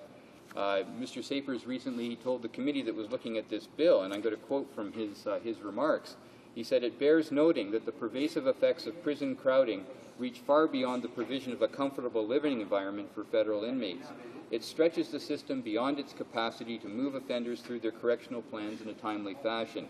It has negative impacts on the protection of society itself, as offenders are incarcerated for a greater portion of their sentence only to be released into the community ill-prepared and then supervised for shorter periods of time." He continues, "As it stands now, offenders have to contend with long waiting lists for programs, canceled programs because of insufficient funding or lack of trained facilitators. Delayed conditional release because of the lack of capacity to provide programs means offenders cannot complete their correctional plans, and more time served behind walls without correctional benefit. This situation is becoming critical. More and more offenders are released later in their sentences, too often not having received the necessary programs and treatment to increase their chance of success once in the community." So, Mr. Speaker, that's the situation in our federal systems after people are sentenced and incarcerated. It bears repeating that much of what Mr. Sapers is talking about isn't even a consideration in the pretrial system, and that gives rise to the very serious concerns that people have had about pretrial incarceration and the conditions that people face in those systems. So, Mr. Speaker, I think, too, there were issues raised at the committee when they were looking at this bill about how this legislation will affect particular groups in our society. And I have to say that Mr. William Trudell, the chair of the Canadian Council of Criminal Defence Lawyers, brought a particular example of how this law might affect women in the Yukon and women who are in the criminal justice system. He reported on what a member of their council had reported was happening in the Yukon and how this 2-for-1 credit was being applied there and why it was important. And this is what that representative from the Yukon said. "There are people on the council from right across Canada." This is the council on the Canadian Council of Criminal Defence Lawyers. The representative said, "Let me just share with you what our Yukon representative said. This kind of puts it in perspective. Men in the Yukon receive 1.5 to 1, and women receive 2 to 1. This is because they are housed together in one jail. Because the majority are men, the men have access to any programming is offered. Very little, the library, the yard access. Whereas women are kept separately and usually get 1 hour out of their dorm in a day. In addition, there is only one halfway house that provides bail beds, and they do not accept women. Therefore, women have less opportunities for bail than men." So, Mr. Speaker, here's an example of where it's become quite clear that there's a necessity for taking into account the conditions that women in the Yukon face when they're held before trial. The situation is very different than that of men in the Yukon, and therefore the system has developed where there is a different credit for time being served in the Yukon pre-trial. But I think it goes to show that where there's a situation of little or no programming, in fact the programming in this case was access to a library and access to an exercise yard, and the women didn't even really get that. It shows that some of the problems that arise when we try and put hard and fast limits on the sentencing provisions, on the 2-for-1 credit and the discretion of judges to respond to the conditions in the system. Mr. Speaker, I think that we really do need to consider these particular situations. We know again that Aboriginal people are often overrepresented in our criminal justice system, so I think it's logical to assume that the kinds of situations that we're discussing in this legislation are more likely to affect Aboriginal people in Canada. And certainly we've heard time and time again how the overrepresentation of Aboriginal people in our criminal justice system is something that needs to be addressed. It's something that stems from deeply entrenched and systemic racism in this country. And yet this legislation takes no consideration of those factors when we come to looking at the situation of our criminal justice system. Mr. Speaker, there's also, although we recognize that it's often automatic, the application of 2-for-1, it's not universal. And I think the Kawaja case that was recently decided, the judge there made a very deliberate statement of not applying any pre-sentencing credit for the time that Mr. Kawaja served in jail, and was very clear about why he felt that would be inappropriate. So I have to say that the discretion can go the other way as well, and that certainly Justice Rutherford in that case took it upon him to make that kind of decision in that particular case. So I think it's another example about why judicial discretion is an important factor in all of this.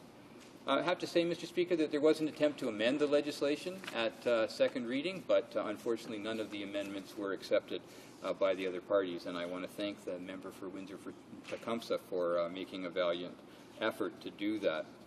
Mr. Speaker, we could be doing other things to fix this system. We could be trying to ensure a speedy trial for people who are charged with a crime in our system. We know that prosecutors are overloaded. And certainly in British Columbia, the provincial government of British Columbia took steps recently to reduce funding for prosecutors, something that was absolutely the wrong direction to go in. That if anything, prosecutors need more resources so that they can do their work in a timely fashion and ensure that the system is supported through their able advice and their work. But unfortunately, that isn't the case in many of our jurisdictions. There's nothing in this bill that would increase the resources available to provinces to ensure appropriate prosecution, to ensure the timelines of that, or even to improve conditions in provincial remand centres. I think, too, we've seen the difficulties with legal aid in many jurisdictions, and certainly the situation in Ontario now, where legal aid lawyers are taking a very strong stand against the remuneration that they're paid, is another example of a flaw in our system that complicates the system unnecessarily and could be addressed if governments would provide appropriate resources for that. How many people are in pre-trial because they're not getting the appropriate advice, legal advice that they need, and don't have the kind of access they need to a legal aid lawyer who can properly tend to their situation and their case. Another concern that's been raised about this legislation, Mr. Speaker, is that it may itself increase backlogs by its very application.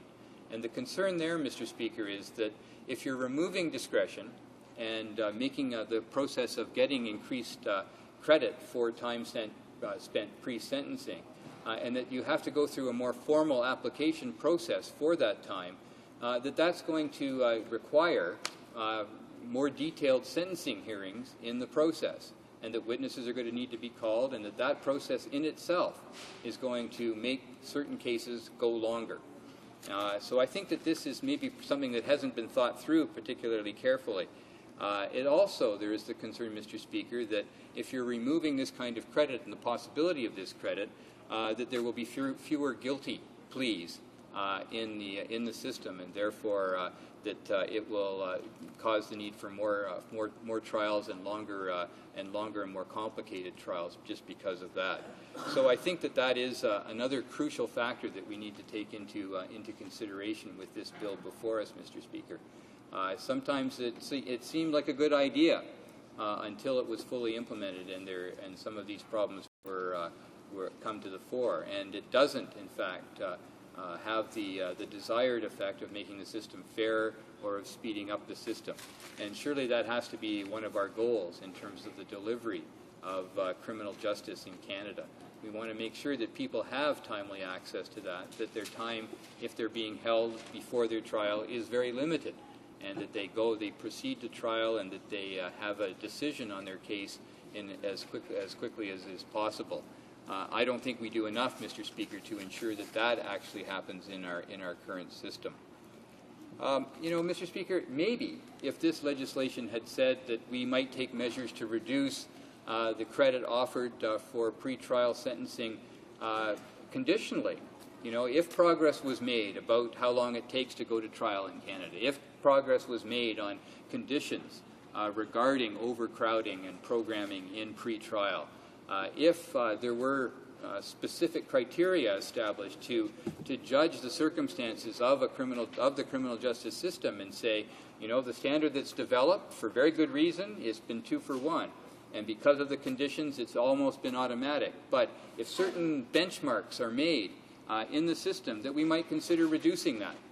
And I think that might have been a better piece of legislation, Mr. Speaker, to make it conditional on our performance in delivering a fair and just criminal justice system. But this bill, once again, makes an arbitrary decision about what will be appropriate in these circumstances and removes the ability of any discretion or limits the discretion that's available in these circumstances. And I'm not sure that is a helpful or the appropriate direction to go in, Mr. Speaker. In Ontario, not just in Ontario, but across the country, there have been stories, and they're usually somebody overhearing someone about people who deliberately delay their trial so that they can take advantage of this 2 for 1 sentencing offer. Mr. Speaker, I think a lot of these are anecdotal. There was little hard evidence produced at the committee to support that was in fact going on, and in fact many lawyers said that they would see that as misconduct if they were recommending to a client to do that, or if they themselves were delaying a trial just to take advantage of that sentencing option. And I think that if that's the reason for moving on this, we need to be much clearer and see some clear evidence that is in fact going on. Until then, Mr. Speaker, I can't accept the fact that it is. I have real problems with this. I have real problems with the conditions in our prison system and in our pretrial facilities. And, Mr. Speaker, I won't be able to support this legislation. Thank you, Mr. Speaker. Questions and comments? The Honourable Member for Esquimalt-Juan-de-Fuga. Thank you very much, Mr. Speaker. And I'd like to ask my honourable colleague that if the Canadian Association of Chiefs of Police, the Attorney General of British Columbia, the people that have been asked, our citizens from our province of British Columbia, have asked for this, if this is going to actually provide some truth in sentencing, to be able to delineate the provisions that are going to be afforded to those who are in custody before sentencing. This is going to provide that level of security and knowledge and awareness on the part of the public. It's going to increase faith in the justice system. Is this not a good thing? And I take his points very clearly on the provincial system, and we have actually asked the federal government to work with their provincial counterparts to deal with many of the problems that exist in the provincial system, and also to adopt, we in the Liberal Party, Mr. Speaker, and the member knows very clearly that we have championed the Early Learning Head Start program. We are the ones who put that forward, that has a demonstrable preventative effect on crime, reducing crime. So does he not think can he not see it in his mind that Bill C-25 is actually a good thing for the citizens of our country and the citizens of our province of British Columbia? The Honourable Member for Burnaby Douglas. Well, Mr. Speaker, it wouldn't be the first time that I've disagreed with the government of British Columbia, the current government of British Columbia, on an issue, Mr. Speaker. But I want to see evidence that this will improve the safety and security of citizens before I vote for a piece of legislation like this, Mr. Speaker. And I see no evidence. I don't believe any evidence was presented to demonstrate that. And I think that it's incumbent on me as a Member of Parliament to look for that kind of evidence before I indicate support for a measure that's being brought forward. Sure, there are lots of people who believe that this is a great idea, and I don't doubt that. Just as there were many people in Canada and still in Canada who believe that capital punishment is a good idea. I wouldn't be able to support that kind of measure, and I'm glad that this House, the last time that that issue came forward, didn't support it, despite massive public opinion in favor of that option.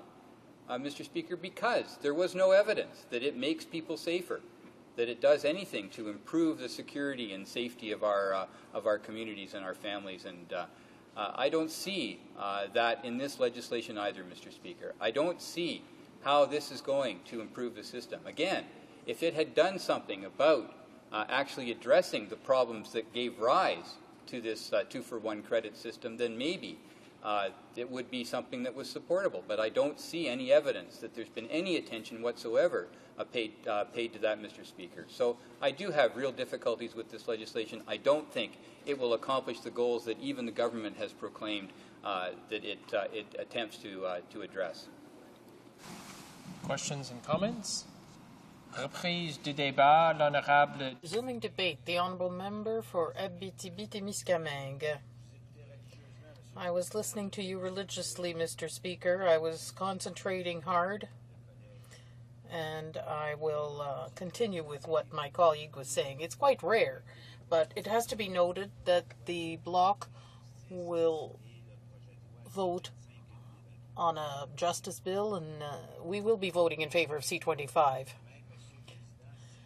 Even though I'm an experienced criminal lawyer, I can discuss this bill and the harm that was done among the public when it comes to the image of criminal justice. What's going on exactly? Someone's arrested and accused and charged and presumed innocent until proven otherwise. And he has to be found guilty beyond all reasonable doubt. However, the major principle here, confirmed by the Supreme Court and taken up again by the Supreme Court in the last few years, mentions that the principle is release. So an individual brought before a justice of the peace to hear charges against him, the main principle is that he should be released. If he's not released while awaiting trial, as we know in our legal system, Mr. Speaker, this principle of being released while awaiting trial has evolved over the years, because someone is released and we know very often that the trial may take place in 6 months or a year or 2 years. And given the complexity of the evidence, for instance, evidence of fraud or even murder cases in some kinds, it can take 1, 2, or even 3 years before the accused can be brought to trial. If he's released while awaiting trial, there's less damage done, and the court must take that into account when handing down a sentence if ever the individual is found guilty. But there is one factor that was provided for in the criminal code under Section 500. I won't repeat all the sections here, but release is the usual way of doing things, except if there is a risk of recidivism. If the person has no fixed address, it can happen that a person will be kept in detention while awaiting trial. There's a whole series of sections and court rulings, all the way up to the Supreme Court, that provide for this right to be released or the obligation of being detained while awaiting trial. Now, I've digressed quite at length here to get to my point, Mr. Speaker. Once it's decided that the accused will be detained until trial, what happens? And this is where all these principles included in Bill C-25 come into play. This is what happens. The accused is detained. He's detained while awaiting trial. Under the established rules, Mr. Speaker, the accused is not detained in the same wing or in the same place as people who've been sentenced. Why? Because that person is still presumed innocent until proven guilty. So as long as the trial hasn't taken place, if the court decides to keep him in detention on remand, then he is kept in our legalese. We lawyers call it being kept in prevention. So that person's kept in prevention while awaiting trial and can, for instance, after a preliminary inquest or a trial, can request to be released. I have very specific examples in mind. Let's say the accused was kept in detention because he had no fixed address. Well, he can go back to the court a week later after being detained and demonstrate to the court that he now has a fixed address. So he will then be released because the major principle, the overarching principle, is the right to be released while awaiting trial until one is proven guilty beyond all reasonable doubt. What happens if somebody is kept in detention? Well, what happens is that if the trial takes place in 1, 2, 3, or 4 months, or maybe 6 months, a year, 2 years, and that the accused is kept in detention, what used to be done then? Well, we had 2 for 1. We call that 2 for 1 in our legalese again. The Supreme Court and the Appeals Court, and this was confirmed by the Supreme Court, stated that since the accused does not enjoy all the rights or the same rights as someone who is being detained after being sentenced, the accused has a right to have the time served in preventive detention, and generally that is counted double, or was counted double, until C-25 was tabled here. So what happens? Someone is accused and found guilty of God knows what, 12 break-and-enters, was kept in detention for a year, awaiting everything being brought before the judge. And I'm talking from experience here, Mr. Speaker, because it's happened to me, to ensure that we were going to plead guilty on such and such a case, but what do you do until all the files are ready? Because, we have individuals that are quite prolific out there and who commit crimes all over the place in various jurisdictions. So as we await being able to gather all these files, the accused is kept in preventive detention. So we'd say to the judge, well, Your Honor, the accused has been in detention for 6 months. This should count as double. So let's say the judge was going to hand down a sentence of 1 year. If the guy has been serving 6 months multiplied by 2, he was released immediately. This is what causes such outrage among the public, and those listening to us understand that at some point there is some exaggeration here. One cannot prejudge these things. One cannot allege irregularities, but there have been happy coincidences, let's say. There are people that are used to criminal court who decided they want to stay inside. They were in preventive detention for 6 months, a year, or 2 years, and just a few months ago in Quebec we saw a case in Quebec where an alleged mafia leader who had been detained for importation and trafficking of cocaine and gangsterism was detained for 2 years. The court told this man, we would like to sentence you to 4 years in prison. So since you've been detained in preventive custody for 2 years, multiplied by 2, that's 4. Therefore, have a good day, sir. And the accused, even though he has pleaded guilty to serious crimes, he ends up free right then and there because he's served 2 years in preventive custody. So C-25 will provide guidelines, and I think that's a good thing to provide some guidelines on that right, because it will continue to exist, but it will no longer be 2 to 1. That is, 1 day equals 2, or 1 month equals 2 months, or 1 year equals 2 years. And that's how much the sentence is reduced. Now there will be guidelines, there will be limits, and this will mean that the judge explains what's happening. The time allocated for that period in preventive custody will be a maximum of 1 to 1. That is a principle that will prevail under C-25. So what will happen then, Mr. Speaker? So the accused may be better off, and his lawyer will probably be better off, settling the matter quickly. When you know that your client wants to settle his case, you may try to do it quickly, and that's the fear we have about this bill, and we did express this in committee. We will have to make sure that the government or governments give the courts the resources to act quickly.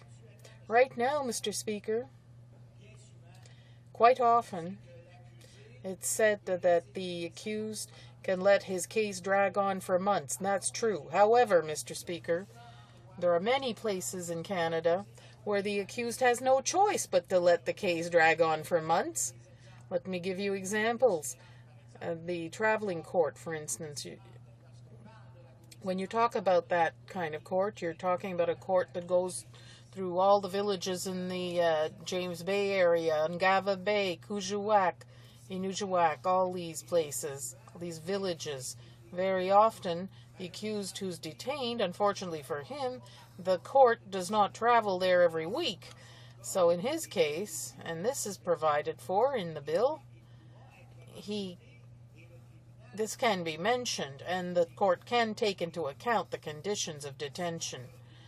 The maximum, though, that the court can give is 1.5 days per day of detention. So let's make this clear. If the accused served 3 months in custody, the court can take into account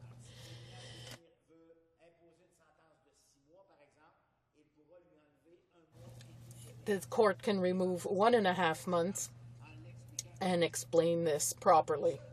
The only problem we see with this bill, Mr. Speaker, and it seems to be a big one, is that the government may want to pass this law. It will pass, quite obviously, because both the Liberals, the Bloc, and the government party agree with the bill. However, I have some apprehensions regarding the programs that have to be put in place, the assistance that has to be provided to the legal machine, if you will, in order to conduct trials in a more timely manner than is the case right now. Let's not hide the fact, Mr. Speaker, that right now there's a huge bottleneck in our courts. That means that if I look at the legal districts I know in Quebec, Quebec City, Trois-Rivières, here in Gatineau, or Hull if you prefer, in Abitibi, Latuc. If you look at Quebec as a whole, at a minimum, there's a waiting time of 6 to 12 months, which is involuntary for someone who's waiting and wants their trial quickly. So someone who's arrested, I'm just giving you an example here. Let's say someone is arrested for DIY today, June 8. There's very little chance that his trial will take place before early 2010. It's practically impossible, given the bottlenecks in our courts. And, Mr. Speaker, this is not due, and we have to understand this is not due solely to the work of lawyers who strive to delay cases. It's not just because of the accused who want to take their sweet merry time and that accumulate a number of frivolous procedures. No. Courts are in a bottleneck because there's not a lot of resources. There are not enough judges. There are some who are retired or pre-retirement and are not replaced. There's a critical shortage. And here I'm talking about Quebec, of course. And in Quebec, I know the situation. I'm very familiar with it. And right now in Quebec, there's a critical shortage of Crown prosecutors for cases to be examined and brought to trial. Quite obviously, there is and there continue to be, and I'm sure this problem will continue. I can talk about it at length. There's a problem with legal aid. These are questions we asked of the Minister. Is there money that will be paid to the provinces? And TV viewers will understand that the administration of justice is a provincial area of jurisdiction. So the provinces administer justice and see justice served.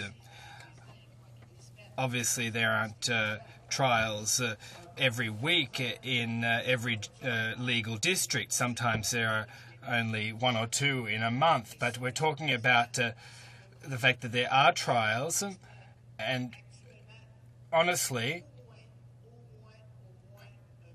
there is a waiting period of minimum between 6 to 12 months, even if you want to move ahead quickly with trials. But even if you do want to, you can't, because there aren't enough judges, there aren't enough Crown prosecutors, and oftentimes the accused aren't properly represented, or they're not well represented. There aren't enough lawyers in Canada, and the accused just can't get the services they're entitled to. I know that the Conservatives are going to remind us that their concern is for the victims, and I agree with them, Mr. Speaker. However, and this is what we're talking about in the bill, the accused must not become the victims of a legal system which is in a bottleneck situation, in which there are too many trials being put on hold. And that's why we have said 1.5 to 1 ratio for pre-trial credit. And that's why this is in the bill. The individual cannot have been in custody due to their conditions of their parole or their criminal record. There are conditions whereby 1 day of pre-trial custody counts for 1.5 days post-sentencing in sentence custody. And as I said before, it does not count towards eligibility for full parole or statutory release. The major overarching principle is that all individuals must be released before their trial. And in the interim, before trial, that is their right. If there is bail, let's, for argument's sake, say that the condition is that they cannot consume alcohol, that they can't go to some certain bars, that they can't drive a car if they are being charged with impaired driving and someone died or was hurt. If these conditions that the court has set are not met for release, the individual will be kept in custody, and the 1.5 ratio wouldn't count in that individual's case. In certain specific and exceptional cases, we believe that there should be credit for time served in pre-sentencing custody and during the trial period. The public needs to understand something here, Mr. Speaker. An individual held in pre-sentencing custody does not have the same rights as a convicted criminal and someone who has received a sentence.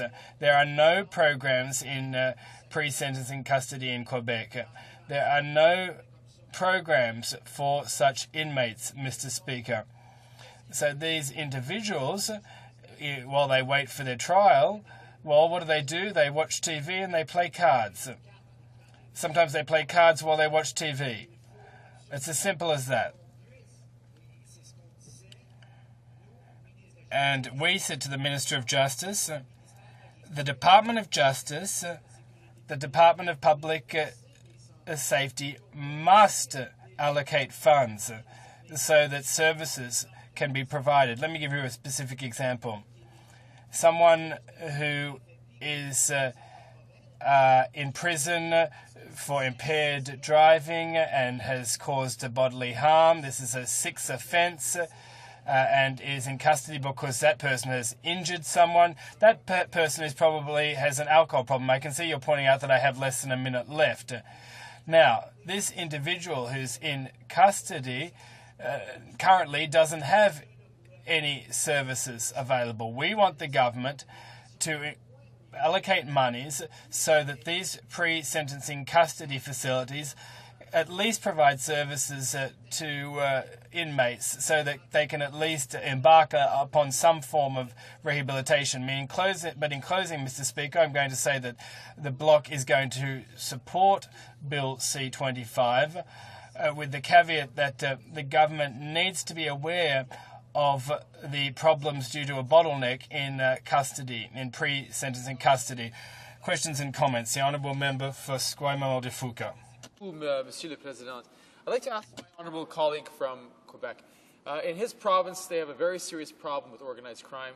On the First Nations Reserve of Akwesasne, there's a serious issue of the trafficking and sale of contraband tobacco as one of multiple products that organized crime gangs are deriving their money from. What's happening is organized crime on the American side of the border are producing cigarettes that are 1/5 to 1/8 the price of the cigarette cost that you'd find over the counter legally. And as a result of that, there's a huge billions and billions, more than 40% in fact of cigarettes in that part of the world are actually illegal. The impact upon children is huge. It is a huge public health disaster for First Nations children and non-First Nations children in that area. So I want to ask my friend, does he not think that this is a very, very serious issue and that the federal government must be working with the Akwesasne First Nations leadership as well as police forces to be able to arrest this cancer that's destroying these societies? The Honourable Member for Abitibi-Témiscamingue. Thank you, Mr. Speaker. Well, perhaps we're getting a bit away from the topic, Mr. Speaker, but I do agree with my colleague from Wandafuka that there is a serious problem here. The whole Aboriginal issue is important. I'm the critic for Aboriginal affairs, and I am well versed in this area, particularly with Akwesasne and its issues. It's not very complicated, this issue. It's complicated because it was made complicated. There is a Coast Guard detachment that was placed there without consultation with the Aboriginals. There's one single solution that the Conservatives and Liberals need to listen to. There needs to be a decision. The Akwesasne detachment needs to be taken off reserve and placed elsewhere. According to Alain Digras, Mr. Speaker, and I don't want to avoid my colleague's question, but that will not curb the illegal trafficking of cigarettes. There is only one way of containing this illegal trafficking of cigarettes, and that is in cooperation with the Mohawk, RCMP, and FBI police forces, and the Ontario Police Force. Everyone needs to work together to put an end to this trafficking. The Honourable Member from Esquimalt-Wandafuka, may I remind him that his question ought to be relevant to Bill C-25? Thank you, Mr. Speaker. I think that this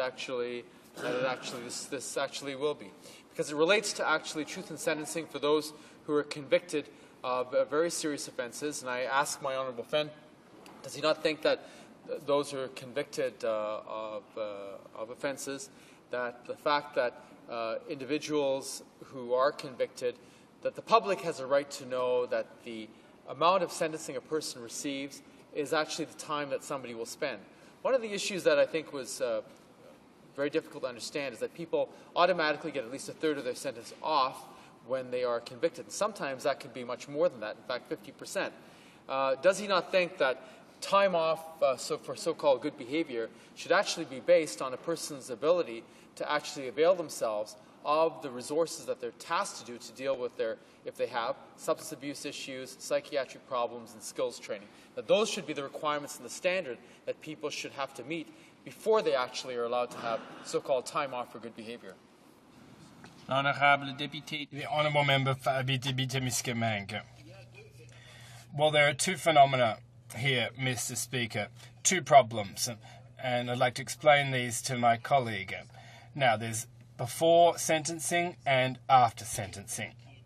Somebody who is in custody awaiting his trial, whether he's the worst criminal, I'll be careful how I say this, or whether that person is innocent, who's in custody because there seems to be strong evidence against him, he's entitled to no services. And the worst criminal in pre-sentence custody has no services. That's why we are saying to the courts that individual, the time spent in pre-sentence custody must count because there are no programs for this individual. Now, after this individual is sentenced, here's where the problem lies. And we've raised this issue, and I'm going to continue to do so in this House. The problem isn't when the individual enters the prison system, it's when they come out. They don't serve their full sentence. When they leave, it's too early. How are we supposed to have programs to help individuals who have substance abuse problems or alcohol addiction? How are you supposed to rehabilitate them when they're sentenced to serve 3 years, and as soon as they get there, he only has a year left to serve?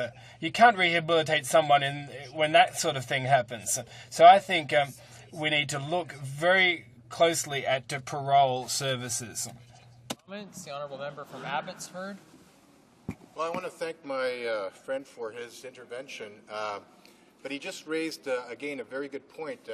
He is suggesting that elimination of the 2-for-1 and 3-for-1 remand credit isn't something that's necessarily desirable because you're placing individuals in custody where they have no services. And I would suggest to the member that, in fact, if indeed services are not available at the provincial level, as they are at the federal level, then the solution is not to maintain 2-for-1, 3-for-1 credit, it's to enhance the resources at the provincial level. So, Mr. Speaker, my question to my honourable friend is, why would he not focus in on improving the resources at the provincial level rather than getting or maintaining a sentencing practice that most Canadians find quite abhorrent? The Honourable Member for Abitibi-Témiscamingue.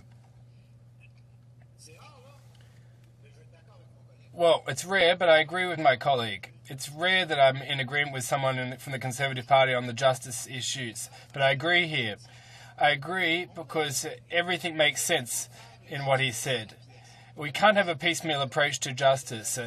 You must factor in that the individual who's sentenced has a sentence to serve, and when a judge has given a sentence, the judge is directly relating to the individual. You need to trust judges.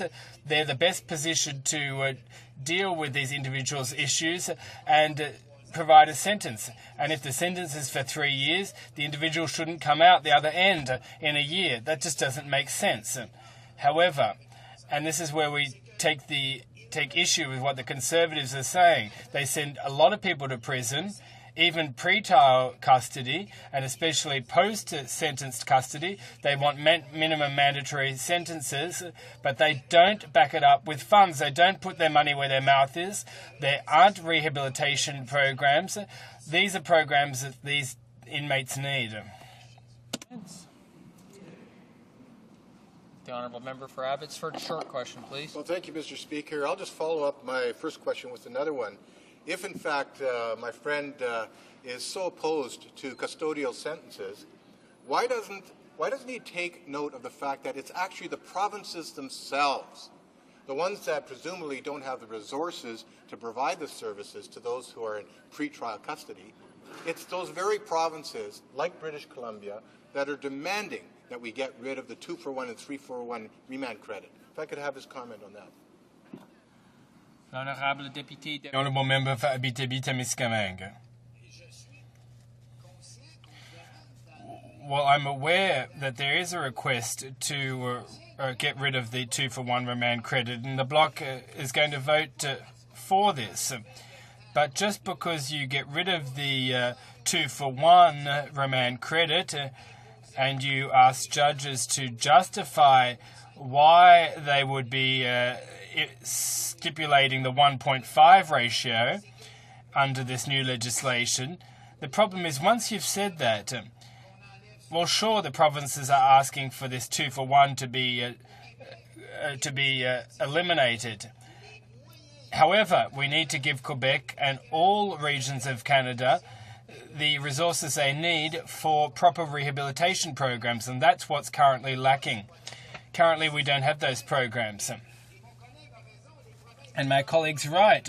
All the provinces are calling for this 2-for-1 remand credit to be eliminated, but the provinces are also asking for rehabilitation programs and programs to reintegrate people into society, and that's important to note. Honourable member for Winnipeg North. Thank you, Mr. Speaker. Pleased to speak on behalf of my caucus.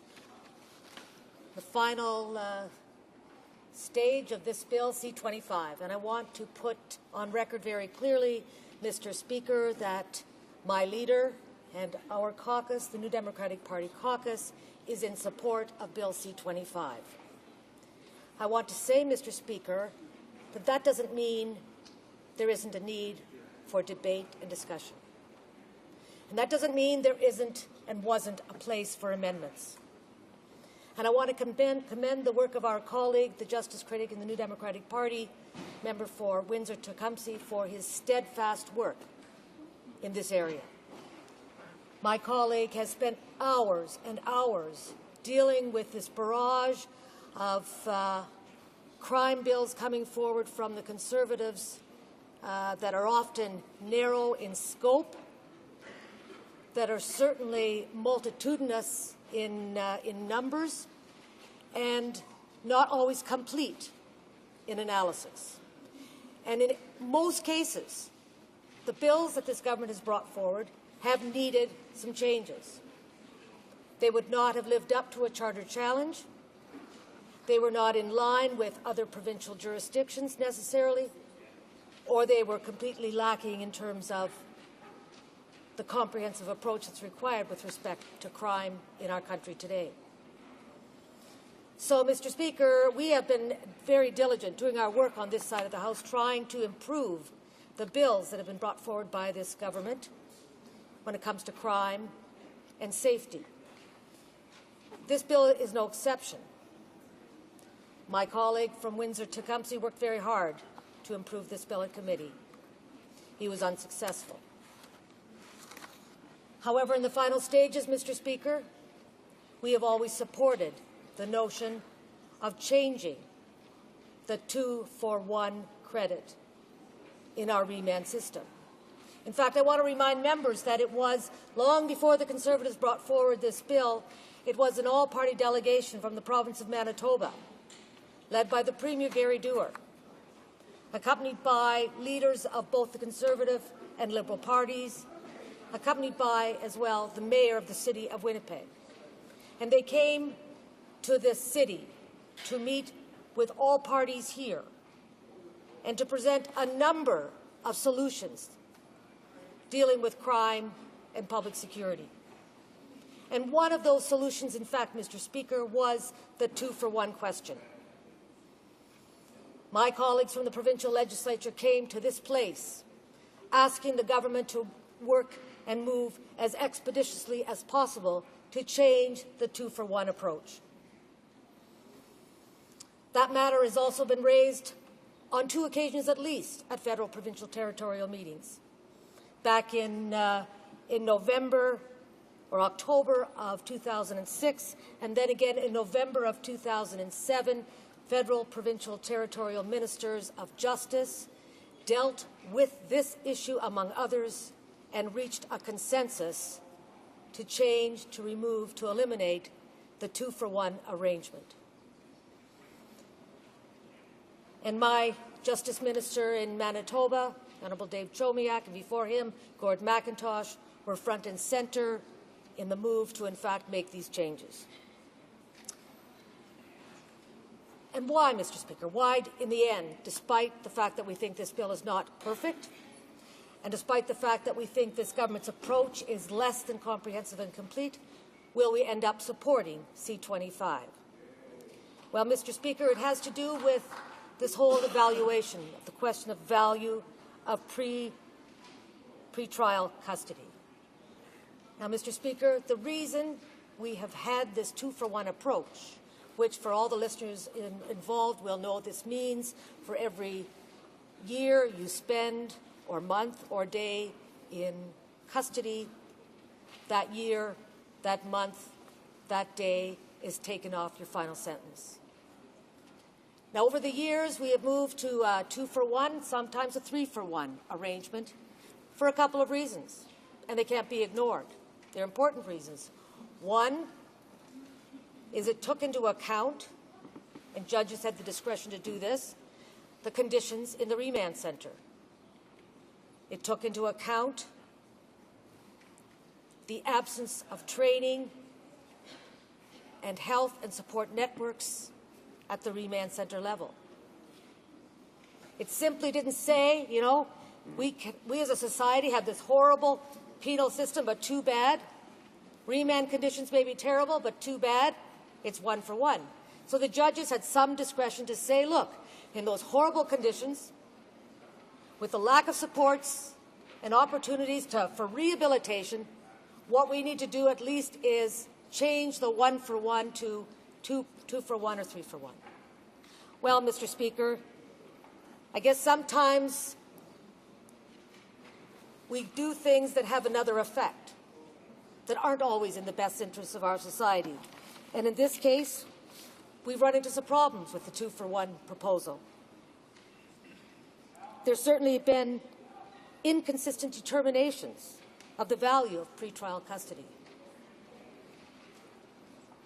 Now we are in a situation where a 2-for-1 credit is often routinely imposed without considering whether it is warranted.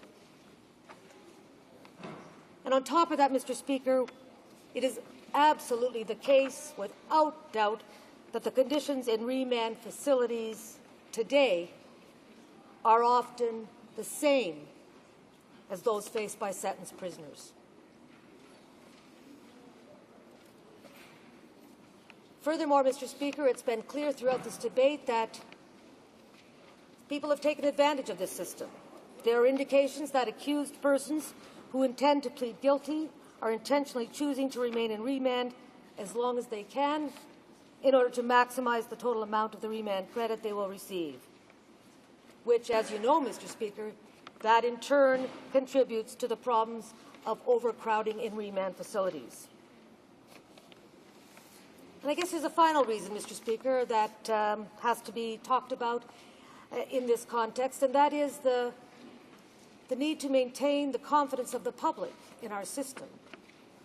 And for people across this country to know that, in fact, we have a penal system and a justice system and a correction system that are responsive to the goals and aspirations we all hold for our society. Goals and values that say the following, Mr. Speaker, that we as a society must be forever focused on the need to prevent crime in the first place.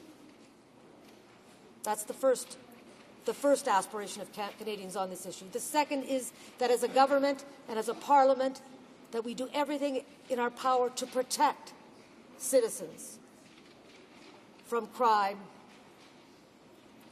and unsafe conditions in our homes, in our neighbourhoods, in our communities. And thirdly, Mr. Speaker, Canadians expect us to put in place punishments that fit the crime. So, Mr. Speaker, although it's impossible to deal with all of those three great values and fundamentals of our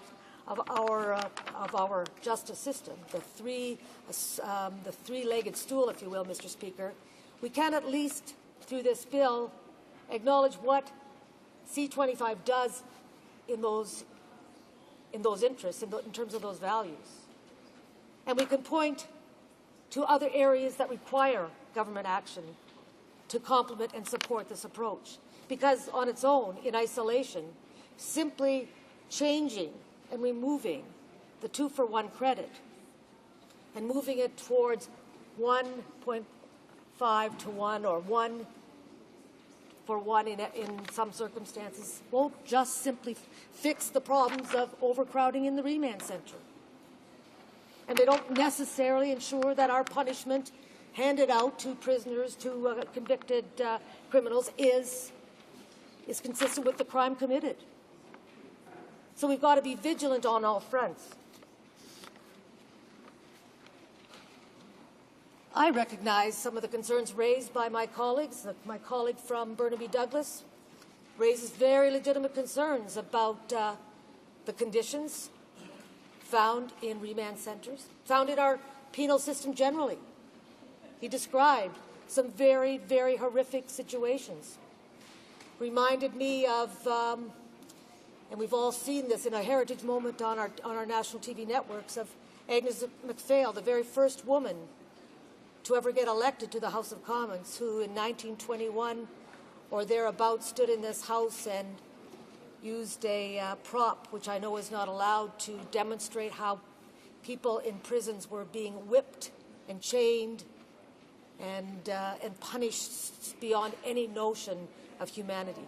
And that changed things in this place. That made people realize that one has an obligation, we all have an obligation, to ensure that our prisons, although places of punishment, are also not so inhumane that we fall into what many would describe as third world country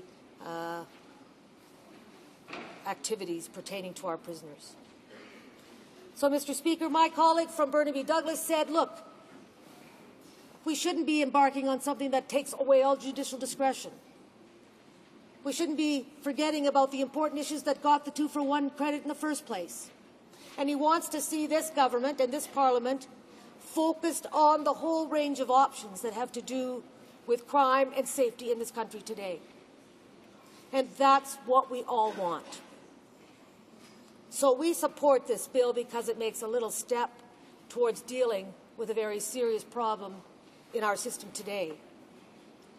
But we call on the government today to do more than simply bring forward legislation that requires us to build more jails and lock up more people.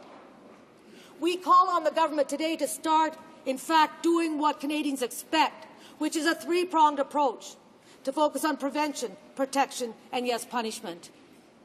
And it's not good enough for a government today to stand here in this place and say, and if we criticize any of their single-faceted bills on very specific issues in our justice system, when they criticize us and suggest that because we've tried to amend something that we're soft on crime. That's hogwash, Mr. Speaker. That is absolutely rubbish. And I want these Conservatives to know that they've got to stop playing those games. We're all trying to work together to make the best system possible. And we all have the best interests of Canadians at heart. And we all know that we're dealing with a very complex issue that requires serious, thoughtful answers, not simplistic, narrow approaches. So I want to call on the government today to give some thought to what's really required. I want to start by asking them about their broken promises. Why, since the 2006 election, when the Conservatives promised to increase the police forces in this country by 2,500, they've done nothing? If they're so concerned about protecting the public, where are those police forces? Why is it 3 years after the fact and still no police forces added to the police in this country? I want to ask those members across the way, Mr. Speaker, why has this government continued to sit on the motion by this Parliament to put labels on alcohol beverage containers to say drinking during pregnancy can cause harm, which in fact results in people with serious disabilities who then in turn end up in many cases committing crimes and put in jail where there are no supports. How is it that this government can stand and say and expect us all to support bills without a lot of stats and a lot of evidence, because on face value, in terms of a surface look at the issue, they appear to get tough on crime, and yet turn around and say they can't put labels on alcohol beverages because there's no science to prove that putting labels will deter someone from drinking. What nonsense, Mr. Speaker. If they're serious about a comprehensive approach and they really care about the fact that we all are interested in preventing crime and protecting the public and punishing those according to the serious nature of their crime, then surely they would start by doing some basic preventative measures. Mr. Speaker, that's something that this government has sat on for about all the time it's been in government. It's been 8 years now since that motion was passed by Parliament almost unanimously. To this day, no government, either Liberal or Conservative, had the guts to stand up to the beer lobby and the liquor lobby and say it's time we put some labels on bottles just to show that we put our money where our mouth is. Now, Mr. Speaker, I want to say that this government has a lot about getting a lot in terms of this House, in terms of getting tough on crime. But does it ever talk about the cutbacks that it's made in terms of prevention programs and training programs? Doesn't it realize that it's more expensive to jail children than to provide positive options? You know, people in this government seem determined to send more kids to jail without putting money in terms of the prevention programs that get them there in the first place. What about the gang prevention programs? What about the rehabilitation programs? What about training programs? What about mental health programs? What about all those things that actually will prevent kids from committing a crime in the first place? Isn't that what we should be all about, Mr. Speaker? You know, I've never heard this government talk about alternatives. I know the member for Abbotsford today talked about, you know, the fact that we can't, through this bill, fix the overcrowding in remand centres. We've got to look at money going into, we have to get to the source of the problem and support through resources and people, our remand centres, our prisons, and our programs that help those in the correction system. He's right. We've got to go beyond simply looking at these very specific single measures and get at the roots of the problem. But where is the government when it really counts then? Where is the money for those programs in its own jurisdiction? Why doesn't it take some measures where it has absolute authority in terms of the federal constitution? Why doesn't it ever mention alternatives to incarcerations, which have been proven successful in limiting reoffending? I want to just use the words of someone from Winnipeg who's been working very hard at eliminating unsafe conditions in a neighbourhood, and actually was quoted in a recent column by Jeffrey Simpson in the Globe and Mail. It's the Point Douglas effort to curtail crime in that neighbourhood, and as Jeffrey Simpson writes, 2 keys unlocked the Point Douglas puzzle. The neighbourhood had to be mobilized to take itself back, and zero tolerance became the order of the day. No criminal behaviour would go unreported. No houses would be left derelict. No windows would remain broken. No guns would be allowed. Community commitment and law enforcement became together in a polyglot community with Aboriginals making up more than half the population. And he concludes by saying, concluding rightfully, the community must be willing to save itself. But it means civic authorities, police, and social agencies working together. It means government involved in this whole project. Success might mean that the criminal elements and slum landlords simply go to other centres, other areas of the city, but it sure has worked in Point Douglas. There's a model, Mr. Speaker, that has to be considered each day. And I want to quote as well from Shauna McKinnon, who wrote in a Free Press editorial on March the 15th, Youth participation in gangs is a concern in urban centres across the country. Proposed solutions range from the very conservative knee-jerk reactions that lead to lock-em-up solutions to solutions that tackle the root causes that draw children into gangs.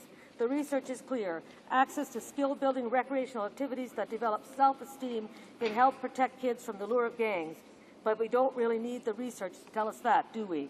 All parents know that in keeping their kids busy in sports and recreation, that keeps them out of trouble. And we could go on and on, Mr. Speaker, with those important words. And I wish the government would begin to understand that it has to someday come forward with a complete response to the issues we're all concerned about when it comes to crime and safety. It cannot continue to focus only on one of the three components of a complete strategy. It can't simply only focus on punishment. It must look at prevention and protection. However, Mr. Speaker, I will say as I wrap this up that we do recognize the importance of the step taken by this particular bill. We know that, in fact, as Sel Burrows has told me himself, that the really, from Point Douglas, that the really hardcore remands figure out to the day how long to stay in remand relative to the likely sentence. They then plead guilty once their double time count gets them released immediately or at least into provincial jail rather than penitentiary. But he goes on to say, remember, the poor are the ones terrorized by gangs. We need more alternative sentences for light offenses and more time out for society for the hardcore until we find something that works to rehabilitate them. Mr. Speaker, we look to this government for leadership on all aspects of crime and safety in our communities today. We want a multi-pronged approach. We want a government that focuses on prevention, protection, as well as appropriate punishment. Thank you, Mr. Speaker. Questions and comments? The Honourable Member for Brampton West. Thank you, Mr. Speaker. In terms of, I'd like to thank my friend for her speech.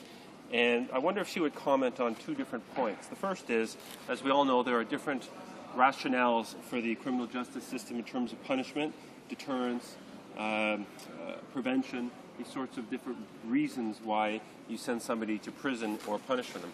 And I'm wondering if she's aware of any studies that the government has to show that this bill would actually do something positive by way of deterrence or prevention as opposed to simply focusing on punishment, and what her views are in terms of how this will impact in those two categories. And as well, if there are any studies or information that she's aware of in terms of the actual capacity of the system to handle these changes, whether we can afford it, whether enough money is being put in, whether this will require the building of new jails, and whether any of this has been thought about in adequate detail and consideration. Thank you. The Honourable Member for Winnipeg North. Mr. Speaker, I really thank my Liberal colleague for that question. It is an important one. I don't believe that this government has provided any serious statistical analysis about the impact of this legislation on reduced pressure on our remand centres and our prisons. We do know from some of the statistics gathered by provincial governments that, in fact, when it comes to remands, the national average remand count has increased by more than 85% since 1990. And a review in one province found that only 43% of those on remand for less than 30 days had applied for bail, and that only 8% of those on remand longer than 30 days received bail. On any given day, about half of the newly remanded prisoners will never even apply for bail and will be on remand status for several months. That gives you an idea of the impact of the present system on remand. It doesn't give you any idea of what will happen in terms of our prisons and how this bill will change that. I will say this, though, finally, Mr. Speaker, that we have to, as many have said, think outside the box. We have to think of creative release policies. We have to think of community escort orders. We have to think of dedicated gang outreach workers. We have to think of volunteer community supervisors. And most of all, we have to think about alternatives to keeping kids out of jail in the first place, because surely, if we want to start anywhere, it is crime prevention when it comes to the youngest in our society, so that we don't have this repeat cycle through our penal system and continuing in a life of crime. That, Mr. Speaker, is the solution in the long run to this very serious issue. Questions and comments? The Honourable Member for Brampton West. Thank you, Mr. Speaker, again. In terms of my friend's comments, obviously the Liberal Party agrees that it's very important that we look at the root causes of crime, not just incarcerating people and making things more difficult. And frankly, as well, once somebody comes out of prison, it's important that they're rehabilitated, that there are a number of programs put in place in prison. And I know one of the problems right now in terms of capacity is that people who suffer from mental health issues who are in prison, and there's some staggering statistic in Ontario alone of 37%, and then you have people, as a general populace, who have addiction issues. These people need treatment when they're in prison so that when they come out, they actually can be reintegrated into society. And what's happening now is because there isn't enough capacity, you're getting situations where people are being released not early with conditions so that they actually will have these treatments. So just to shorten up, I'm wondering from my friend what she thinks about these continuing problems and what really needs to be done and whether she supports this aspect. The Honourable Member for Winnipeg North, a short answer, please. Thank you, Mr. Speaker. Well, let me first be clear that the New Democrats, along with the Liberals and the Bloc and the Conservatives, support this bill, and we do support getting rid of the 2-for-1 credit and moving towards the 1.5 to 1. However, Mr. Speaker, we also know that this will not take all the pressure off the remand system and off our prison system. We have to have programs that help people once they exit the prison system, and we also have to have alternatives for those at the remand level, because in fact to sit for a long period of time in terrible conditions without training, without supports, only it can cause one to continue a life of crime, and so we have to be serious about rehabilitation. And I just say finally, Mr. Speaker, it requires a government that moves beyond this very narrow approach in terms of punishment and looks at protection and prevention at the same time. I interrupt proceedings at this time to proceed with statements by members. When the House returns to this matter, the Honourable Member from Winnipeg North will have 5 minutes remaining in questions and comments. The Honourable Member for Calgary North East. Well, thank you, Mr. Speaker. Families in Calgary Northeast want our government to do whatever it takes to pass tough on crime legislation. Yes. As you know, the Liberals routinely stall Conservative attempts to pass tough on crime laws, insulting Canadian victims and their families. Enough is enough. Canadians want action. Families in Calgary Northeast are fed up with the Liberals and their lack of compassion for victims and their families. I call on the Liberals to wake up and to support Conservative tough on crime legislation. This is the very least families and victims in Calgary Northeast deserve. Mr. Speaker, I want to thank Police Inspector Kevin Stout for his past service to Calgary Northeast, and also want to recognize and welcome his replacement, Inspector David Kotowski. I know that Calgary Northeast will continue to be well served by our brave men and women of the Calgary Police Service. Thank you, Mr. Speaker. The Honourable Member for Avalon. Mr. Speaker, we have volunteer groups in all our ridings that volunteer thousands of hours to recognize the contribution of servicemen and women for defending our rights and freedom. At this time, I would like to congratulate the Conception Bay South Monument of Honor Committee for their commitment to improve and restore the original war memorial in Conception Bay South. It is a tremendous undertaking, and these volunteers are making great progress, and in particular, Mr. Wayne Miller, who has been spearheading this effort to date. Thank you, Mr. Miller. Mr. Speaker, the memorial has been moved to a new location in the town, and the committee is now focusing its efforts on beautifying the grounds and providing an atmosphere that truly respects honor and glory. The Conception Bay South Monument of Honor Committee is committed to raising $750,000 for this wonderful project. I join the residents of Conception Bay South to say a big thank you to the Monument of Honor Committee. We are proud of your efforts and commend your dedication to this project. Good luck, and I look forward to seeing you at your annual fundraising golf tournament in a couple of weeks' time. The Honourable Member for Gatineau. Mr. Speaker, 17 Secondary 5 students from Polyvalente Nicolas Gatineau, 10 girls and 7 boys, took part on June 4 and 5 in the 30 Hours on a Bike event in order to collect funds for Opération Enfant Soleil. This activity is for graduating students. In order to participate, they had to train intensively and maintain an academic average of at least 75% during secondary 4 and 5. This is a good example of commitment and determination on the part of these young people. The Bloc Québécois joins me to congratulate these 17 young athletes, the organizers, the trainers, the head of whom is Madame Joanie Loiseau, for this 19th edition of the event. Bravo, Nicolas Gatineau. Honourable Member for Skeena, Bulkley Valley. Thank you, Mr. Speaker. Today is World Oceans Day, a day to recommit to protect our oceans for the very air that sustains us, for the food that we use, and for the resources that drive our economy. People of Northwest British Columbia have lived in harmony with the oceans since time immemorial. Today, Living Oceans Society is launching the Finding Coral Expedition, a deep-sea adventure of scientists in submarines to the very floor off BC's northwest coast. Our oceans must be managed sustainably and should be planning using science and leadership. We applaud this work and recognize that to understand the oceans is to come to respect and honor our planet for this generation and for generations to come. Thank you very much. Honourable Member for Red Deer. Hear, hear. Mr. Speaker, it's my honour today to pay tribute to Jack Danes, who was honoured May 29th with an induction into the Alberta Sports Hall of Fame as a rodeo builder. Wow. When you think of Alberta and rodeo, you think Jack Danes. Yep. He won Canadian saddle bronc titles in 1956 and in 1957. In 1961, Jack started the Danes Rodeo with the cowboy in mind. The 49th edition of the Danes Pro Rodeo goes this weekend. It's one of the biggest in the world. His contribution to the sport of rodeo in Canada is unsurpassed. This man is a legend. To be inducted alongside titans in football, hockey, boxing, Paralympics, and athletics was a joy for Jack. But more important was joining his son Dwayne as a member of the Alberta Sports Hall of Fame. Wow. It's been said Jack is Alberta's Don Cherry. I like to think Don Cherry is Canada's Jack Danes. He loves his family, his country, and promotes Canada every chance he gets. Mr. Speaker, please join me in congratulating Jack Danes for his induction into the Alberta Sports Hall of Fame. The Honourable Member for Esquimalt, Wandafuca. Mr. Speaker, climate change, overfishing, and pollution are a perfect storm that is killing our oceans.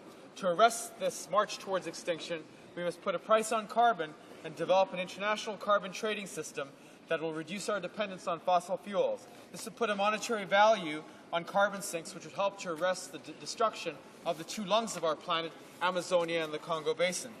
Use the Oceans Act to implement a comprehensive oceans management plan that will include establishing an effective network of marine protected areas to help restore marine populations. Improve source control and repair storm drainage systems, which will reduce pollution. List endangered fish species on SARA and phase out non-biodegradable plastics that is killing more than 100,000 marine mammals every year. Our oceans are the lifeblood of our planet. Let us now use this, the first UN World Oceans Day, to build and implement a plan that will protect our oceans and save life on Earth. Honourable Member for Kelowna Lake Country. Thank you, Mr. Speaker. Christmas may not be coming soon, but for some of those in Alberta, they might be thinking different with the snow this weekend. But seriously, Christmas in July is just around the corner. The Kelowna Community Food Bank's 18th annual Christmas in July campaign serves to remind our community that the spirit of giving is needed all year round to help our less fortunate friends and neighbours. Already this year alone, the Kelowna Community Food Bank has distributed over $750,000 worth of food and products through the assistance of monetary and food donations, local business partnerships, as well as the many volunteers who make the food banks run. Our community food banks carry out the important work of providing families with the necessities that most of us take for granted. Mr. Speaker, their work is even more important during these challenging economic times. I encourage all of my colleagues to bring attention to their community food banks now and throughout the year so that they may help to dramatically improve the lives of hundreds of families within our communities. Thank you to the Kelowna and Lake Country food banks and community food banks across the country for your hard work, caring, and compassion. It means so much. Thank you, Mr. Speaker.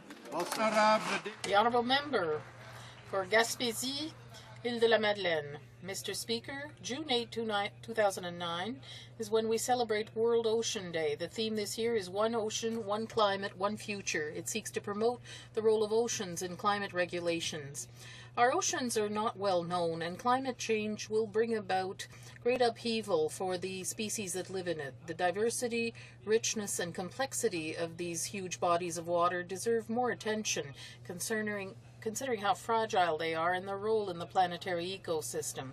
It is to be hoped that governments on this day will become aware of the importance of our oceans and dedicate the necessary resources to have us understand the impact of climate change and global warming. It's important that governments take part in consultations on a world level in order to understand what's going on with our oceans and thus contribute to the Copenhagen Conference on Climate Change. North Vancouver. Mr. Speaker, as we just heard, June the 8th, 2009 marks the first United Nations World Oceans Day. The Government of Canada strongly supports sustainable and integrated use of ocean spaces. Today, organizations and individuals around the world celebrate our oceans, our personal connection to the sea, as well as raise awareness about the crucial role the oceans play in our lives. Coming from North Vancouver on Canada's Pacific coast, I have spent many happy days on the ocean, on board my father's boat, swimming, fishing, catching crabs, and enjoying the many splendors the ocean has to offer. Lucky guy. Oceans regulate our climate, transport our goods, and provide us with not only food, but also thousands of jobs in diverse fields. That's why it is important that our rich ocean heritage is protected and carefully managed to ensure the continual productivity and health of our ecosystems. And that's why, Mr. Speaker, it is important that we take the time to think of what we can do to help protect our oceans. The Honourable Member for Mississauga South. Mr. Speaker, the Prime Minister broke his promise never to tax income trusts and imposed a 31.5% punitive tax. He wiped out over $25 billion of the retirement savings of over 2 million Canadians, particularly seniors. He argued that the pension income splitting would offset the loss, but the facts show otherwise. In 2007, the benefit to seniors was only $163 million. As well, Mr. Speaker, only 30% of seniors have qualifying pensions. And if you eliminate those who have no partners, or who are at the lowest tax bracket, or whose partner is in the same tax bracket, then only 12% of seniors actually benefit. They took money from seniors with no pensions and gave a fraction of that money to high-income earning seniors who have a partner with little income. Mr. Speaker, it's time for the government to be honest with seniors. They should admit their devastating mistake, apologize for misleading seniors, and repeal the punitive 31% tax on income trusts. The Honourable Member for Beauport-Limoilou. Mr. Speaker, last week we saw how the Leader of the Opposition exemplifies the worst centralizing tradition of the Liberal Party. He said so himself. He has nothing to offer Quebec. Now today, the headline in Le Devoir is that the real leader of the Bloc Québécois, Pauline Marois, had Ottawa in her sights and would go on the warpath. Indeed, Ms. Marois stated that she doesn't want to hold one but several referenda as soon as the PQ takes power again. So, the table's been set. The PQ bloc and the Liberals are choosing confrontation rather than work together to improve the economy. Dreamers and centralizers can go on fighting. They just prove that they're totally disconnected from reality. Quebecers will not be fooled. Luckily, since 2006, our government has respected Quebec jurisdiction because we recognize the aspirations of the Quebec nation. Here, we want a strong Quebec and a united Canada. For Sault Ste. Marie. Mr. Speaker, Sault Ste. Marie is ecstatic about being chosen to host the Canadian Adult Recreation Hockey Association World Cup in 2012. Sault Ste. Marie, a hockey-mad community in a hockey-rich region of Northern Ontario, will be a fabulous site for this world-class tournament. Sault Ste. Marie has had great success in hosting national events, such as the Brier and Tournament of Hearts National Curling Championships, the Memorial Cup Junior Hockey Tournament, the Canadian Special Olympics, and the Ontario Winter Games. Enhancing the city and area as host, Sault Ste. Marie is smack dab in the middle of the country and the Great Lakes. We are a border city to Michigan, our American neighbor, with many other sports and entertainment facilities for our visitors. To deliver an event as large as this, we have a large core of both professionals and volunteers. Some of the friendliest people you are ever going to find will be on hand to greet our visitors. Congratulations to Tourism Sault Ste. Marie, to the Sault Ste. Marie Economic Development Corporation, and the local committee that made the successful bid. I was happy to lend my support. I encourage you to come to Sault Ste. Marie. The Honourable Member for Newmarket Aurora. Mr. Speaker, the Liberal leader has some strong opinions about a country he was away from for 34 years. He said Canada has become the laughingstock of the world. How dare he? He has come back to Canada after 3.5 decades in the UK and the United States, after calling our flag a pale imitation of a beer label, after calling himself an American. The country that is defending its Arctic sovereignty, rebuilding its military, and asserting itself on the world stage deserves better. This is one of the most peaceful and prosperous nations the world has ever known. Last year, we welcomed thousands of new Canadians who chose to come here for the opportunity Canada offers. If he wasn't just visiting, the Liberal leader would know Canada is no laughing stock. Canada is strong, proud, independent, and free. Maybe he will learn that during his visit to this great country. The Honourable Member for Joliette. Mr. Speaker, by voting against the block bill that sought to make Bill 101 apply to companies under federal jurisdiction, the Conservatives and Liberals have demonstrated that, in fact, they do not recognize the Quebec nation. It's insulting, but it's clear. In the case of the NDP, it's a little more twisted. Through the member for Outremont, we found out that the NDP never supported aspects of our bill to amend the Official Languages Act. We wanted to avoid any ambiguity by specifying in the Act that French is the only official language in Quebec. The NDP is not prepared to recognize that the common language of the Quebec nation is French, which amounts to having the same position as the other two Federalist Party. It's just as insulting. Liberals, Conservatives, and New Democrats may talk about Quebec nation, but they do not recognize it. Only bloc members stand up in this House to defend the Quebec nation and its language, which is French. For Labrador. Mr. Speaker, the hallmark of the Conservative government is its increasingly heavy hand. They prorogue Parliament, they run to courts looking for injunctions. Last week, we even had the Minister of Indian Affairs outline his new carrot-and-stick approach to relations with Aboriginal peoples. And as if the hand wasn't heavy enough, now the Public Safety Minister, rather than engage the Akwesasne Mohawk First Nation, goes for the blunt approach. Rather than engage in dialogue, the Minister prefers to sabre rattle. He now threatens to close the Cornwall Island border crossing permanently. It seems he doesn't understand the economic and social impact on Akwesasne, on the city of Cornwall, or on Eastern Ontario. He has a blunt stick and he's going to use it. Our trade and transportation relations with the United States don't need the blunt stick, and our relations between government and Aboriginal people certainly don't need the blunt stick. When will the Minister put down his stick, pick up the phone and start talking to the Mohawks of Akwesasne? The Honourable Member for Wild Rose. Mr. Speaker, Canadians have asked for strong leadership on the economy to help them through these tough times. They're getting it. And in response, the leader of the Liberal Party has promised to raise taxes. He wants to increase the GST, impose a harmful job-killing carbon tax, and eliminate the universal child care benefit. He even said, and I quote, "We will have to raise taxes." He said that Canada had become a laughingstock of the world, and now he wants to become the Prime Minister? He called himself an American. It's not funny. And now he wants to lead Canada. He called our Canadian flag a pale imitation of a beer label. And now he pretends to be a patriotic Canadian. Mr. Speaker, how dare he call Canada a laughingstock? Mr. Speaker, we Conservatives are here because we love Canada. The oral questions. Questions on Oral questions. of the opposition.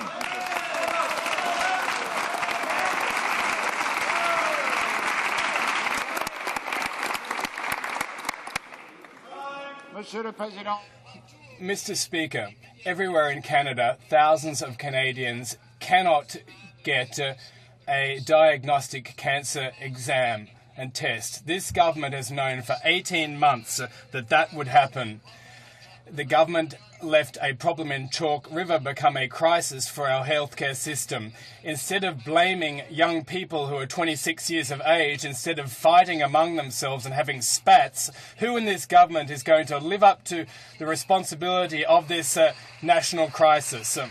The Honourable Minister of Health. Mr. Speaker, the current medical isotope shortage is concerning. I have engaged the provincial, territorial ministers and the medical experts in this field. In fact, this morning I had another conference call with some medical experts to deal with the situation. Canada is dealing with the situation by identifying alternatives to medical isotopes, and we'll continue to monitor the situation as we deal with it. Thank you. The Honourable Leader of the Opposition. Mr. Speaker, the government keeps pretending that there is an alternative supply of isotopes, but the Dutch reactor will be shut down for maintenance next month and for 6 months in January. South Africa is already shut down for maintenance this week. The Australians won't come online for at least 6 months. When will this minister stop trying to cover up a national health care crisis? When will she start telling Canadians the truth? The Honourable Minister of Natural Resources. Thank you, Mr. Speaker. Mr. Speaker, just to correct the record on the statements made by the Leader of the Opposition, in fact, Petten in the Netherlands has increased by 50% their production of medical isotopes.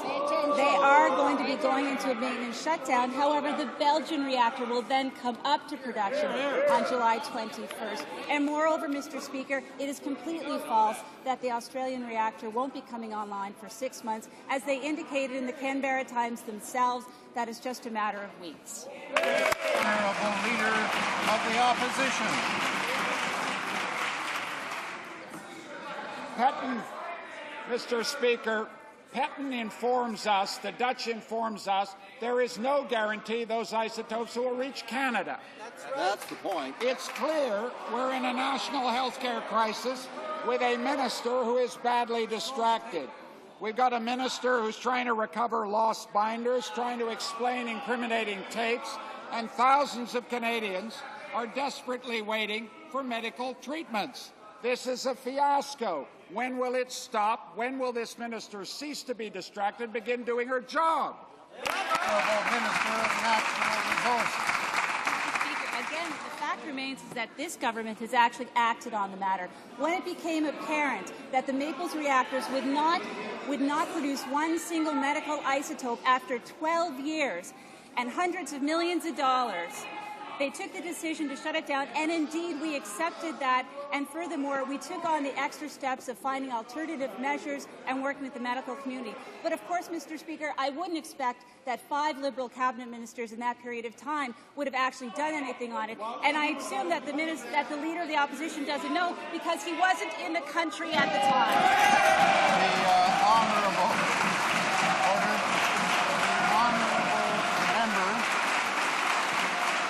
The Honourable Member for Ottawa South. Order. Mr. Speaker, we've learned that the Minister of Natural Resources was recorded when she was making disparaging remarks about her colleague, the Minister of Health, who she described as not very competent. The Minister has an opportunity right now to tell us more about this. Can she tell the House loud and clear and unequivocally that those remarks about the Minister of Health in the media are accurate or inaccurate? The Honourable Minister of Justice. Order. Party to that proceeding, and the Government of Canada is not involved. The Honourable Member for Ottawa South. Mr. Speaker, there is a darkening cloud hanging over this minister and Prime Minister. Unless these allegations prove to be false, it's clear that this minister has absolutely no confidence in her colleagues' ability to handle what is now a full-fledged healthcare crisis. Thousands of Canadians failing to get the cancer, heart, bone and organ tests they need. Now will the Prime Minister intervene, take the file away from his distracted minister, and see that this crisis gets the urgent attention it deserves and Canadians get the procedures they desperately need. The Honourable Minister of Natural Resources. Order. Mr. Speaker, I think it's important to correct the facts. In fact, yesterday the member from Ottawa South made some statements in the media himself with respect to reactors, and he said that the Opal reactor is 12 months away from operation. And that indeed, Mr. Speaker, is false. He said that Australia would not be able to export a single medical isotope. Again, Mr. Speaker, that is false. And then finally, Mr. Speaker, he confused the countries of Belgium and the Netherlands. indicating that the Petten reactor was in fact in Belgium when in fact it is in the Netherlands. The Honourable Member for Laurier-Sainte-Marie.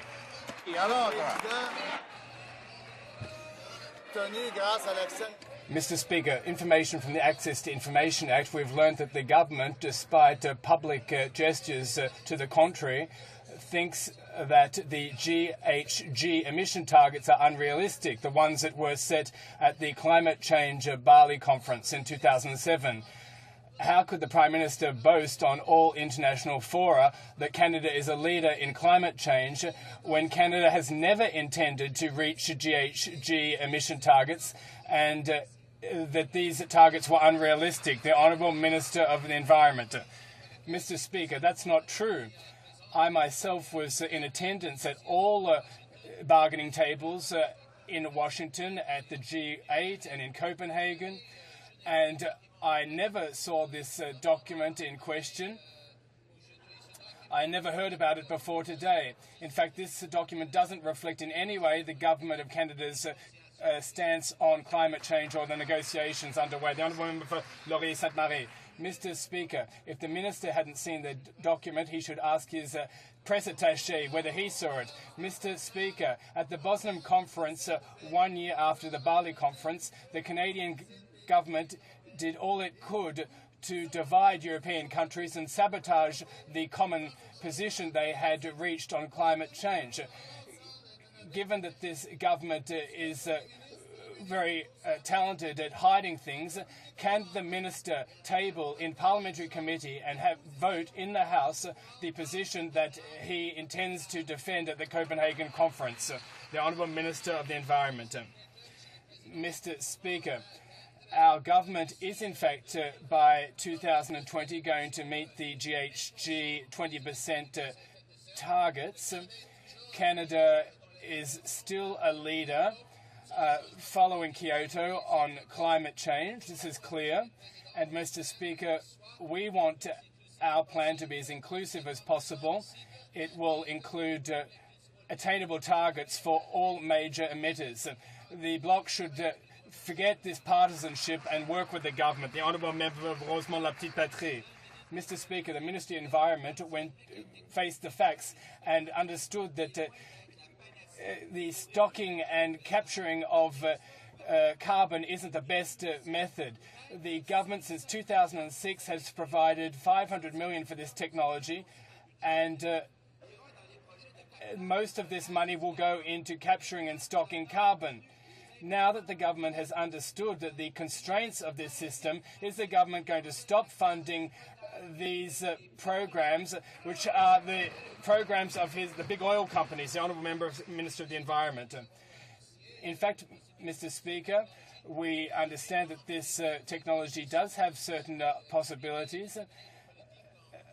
Now that the governments are determining their policies for 2009 and 2010, it's quite clear that Canada is a leader in GHG reduction and in vehicle emission reductions. Canada will also be a leader for other technologies, including coal-fired power plants and reducing their number. The Bloc should work with us. The Honourable Member for Rosemont-la-Petite-Patrie. Mr. Speaker, this government is the leader of inaction in the area of climate change. That's the fact.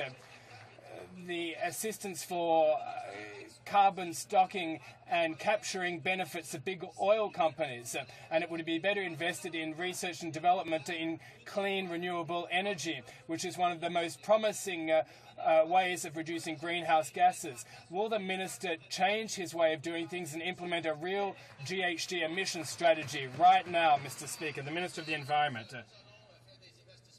Mr. Speaker, we're going to make appropriate investments in all green technology areas.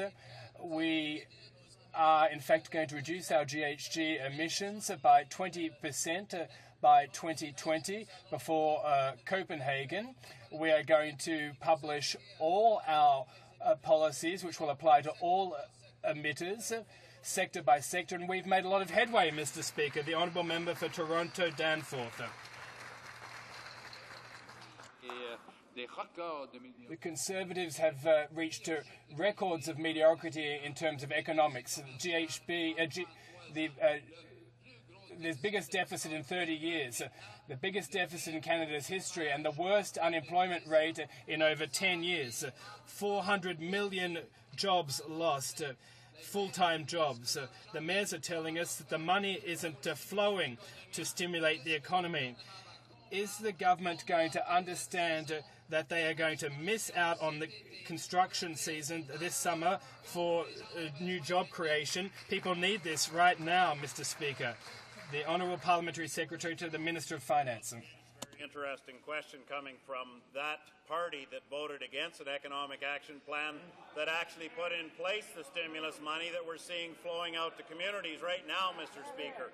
We will be tabling a report very soon that details how much money has flowed, and I wish that honourable member would be patient. But a little support would also help, because he must forget that the preemptive measures that we put in place in tax reductions to Canadians, if he wasn't here last Friday, he would have heard that we've moved Tax Freedom Day forward 19 days since the former Liberal government.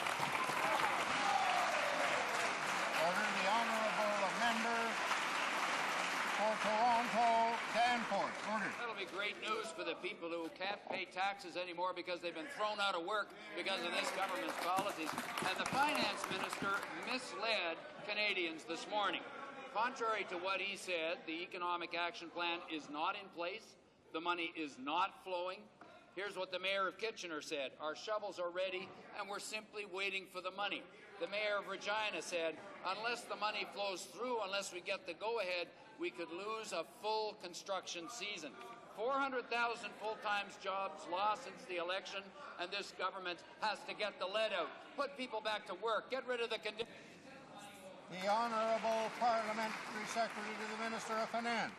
Thank you, Mr. Speaker. In fact, in working with the municipalities across this country, we doubled the gas tax to those communities so they could get their money spent quickly, Mr. Speaker. The Transport Minister has been working diligently with all three levels of government, which is required, Mr. Speaker, to make sure that this stimulus money flows. We've created jobs, Mr. Speaker. We've provided money for those people that can't get jobs. It's always difficult when people lose their jobs, Mr. Speaker. We have an economic action plan to help retrain those that have lost. Honourable member for Toronto, Danforth. Mr. Speaker, Quebecers have defended with pride the French language, and it is glowing in North America and flourishing. We need to continue our hard work to protect this language. Quebecers should be entitled to work in French, both in banks as in credit unions. The Conservatives, the Liberals, just voted against this notion. Can they explain to Quebecers why Quebecers aren't entitled to work in French in Quebec, regardless of the industrial sector? The Honourable Minister of Canadian Heritage. Mr. Speaker, we do respect provincial areas of jurisdiction.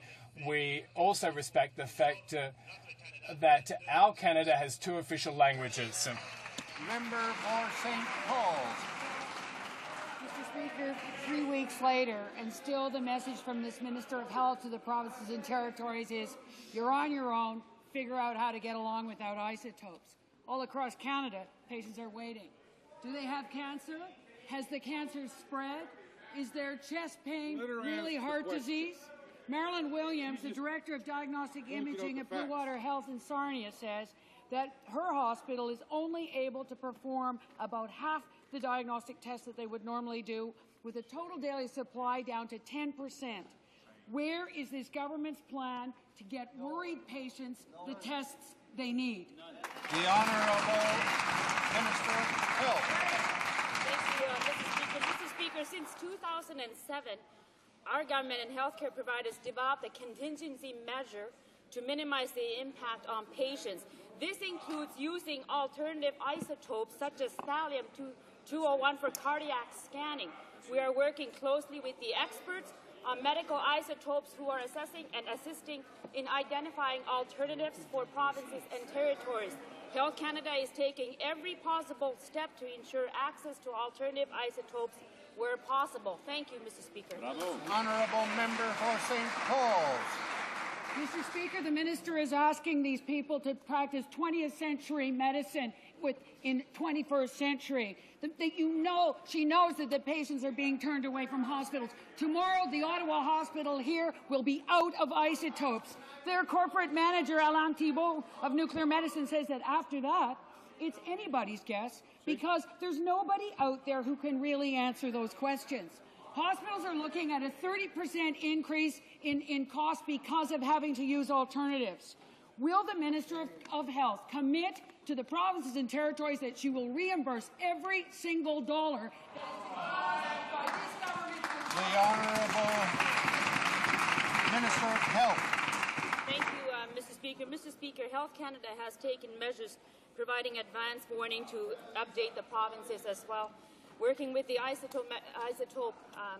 medical experts, we are looking at alternatives because many tests can be completed using other options. And what this means for Canadians is that we're making alternatives available so that medical isotopes can be used where most needed. Mr. Speaker, while Health Canada does not regulate the prices of pharmaceutical products, including isotopes, we will continue to work with the provinces and territories in addressing the issue. Thank you, Mr. Speaker. Honourable member for Vancouver South. Mr. Speaker, the Conservatives claim the Dutch, the Australians, and now the Belgians will make up for isotope shortage. We know the Dutch reactor is leaking and will be down next month for 4 weeks. The Australian processing plant will not be commissioned for at least 6 to 12 months, meaning no isotopes. When will the Conservatives be honest with Canadians and admit that at least for the next several months there will be a continuing isotope shortage in and for Canada that's already adversely affecting the healthcare needs of at least 5,000 Canadians? Honourable Minister of Natural Resources. Again, Mr. Speaker, as we've indicated, this is a global issue, and we're dealing with our global partners in the matter. The Petten reactor in the Netherlands has indicated that they'll be increasing their production supply by 50%. The Belgian reactor is coming back online in July. As well, the Australian reactor is accelerating by 5 months, opening up their ability to produce medical isotopes. Those are all successes on the basis of the fact that Canada is the leader with respect to bringing together this group of world owners of reactors. The Honourable Member for Vancouver South. Mr. Speaker, the Minister states that the Dutch or the Australians or the Belgians will make up the isotope shortage across the world. Is there any guarantee that any of those isotopes will end up in Canada? Can the government offer a guarantee to this House that any isotopes from any of those 3 countries will ever be guaranteed to come into Canada? Honourable Minister of Natural Resources. Order. As the member points out, there is a difference between the medical isotopes being produced at a reactor and those being to the end of the line with respect to the medical establishment. And indeed, Mr. Speaker, we are working not only with the reactors, but we're working with those companies in the United States. Having had a very important and a very successful meeting in the United States on Friday, we're collaborating, we're working together to deal with this in a continental basis. The Honourable Member for Richmond, Athabasca. Mr. Speaker, the Minister of Agriculture and his Minister of State are claiming that consultations that were conducted justify the 85% Canada labelling rule. Quite to the contrary, everyone agrees that this is an unrealistic standard. We were told that the Minister was told by his public servants that very few foods could be considered products of Canada 5 weeks before the announcement of these amendments. Can the Minister explain why the Minister went ahead with this despite warnings from the officials? The Honourable Minister of National... once again, I should remind you why the government is clarifying this situation. What is a product of Canada and what is a product processed in Canada? Consumers must know what they're dealing with. Mr. Speaker, we've taken action after consultations. This doesn't mean that we're not listening to comments from the Processing Association and others. The Honourable Member for Richmond Athabasca. Well, quite clearly the Minister of State did get a briefing, that's clear. It's unacceptable. This is egregious. The government is responsible for these major financial ramifications for the agro-foods sector. The Minister needs to admit his mistake and address the situation. Why isn't he listening to producers, processors, consumers, the Agriculture Committee, and even his own officials by setting the 85% rule, which is a consensus, enjoys the consensus of everyone? The Honourable Minister. Mr. Speaker, once again, you need to look at all stakeholders in the processing sector in agri-foods. Mr. Speaker, we set up the 85% Canadian content rule. Consumers know what they're dealing with. As I said, we'll be listening and attentive to other people's points of view. We're going to deal with stakeholders and we're going to make any changes if necessary. The Honourable Member for Saint-Bruno-Saint-Hubert. Inflation, the increasing costs of production, advertising, underfunding from Liberal and Conservative governments mean that there is a CBC Radio-Canada shortfall of $71 million.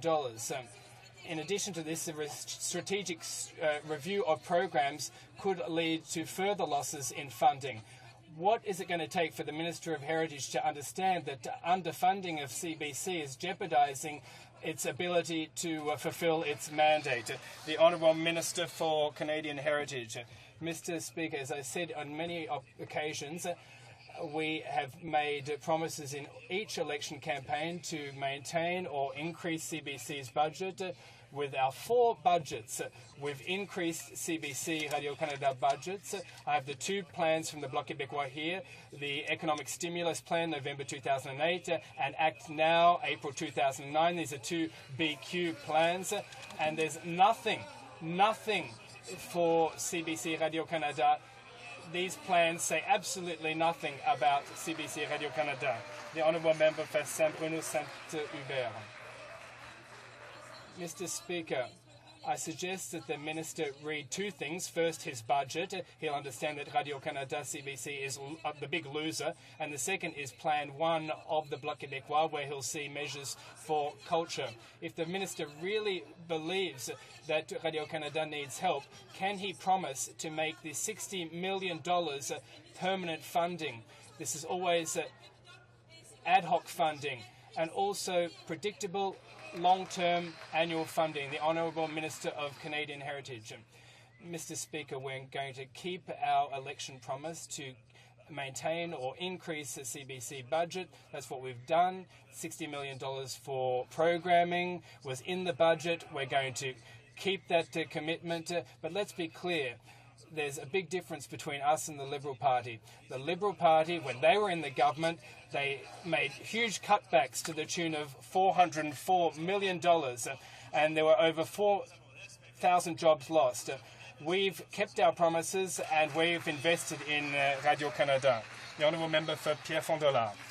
Mr. Speaker, why is the Minister so stubborn?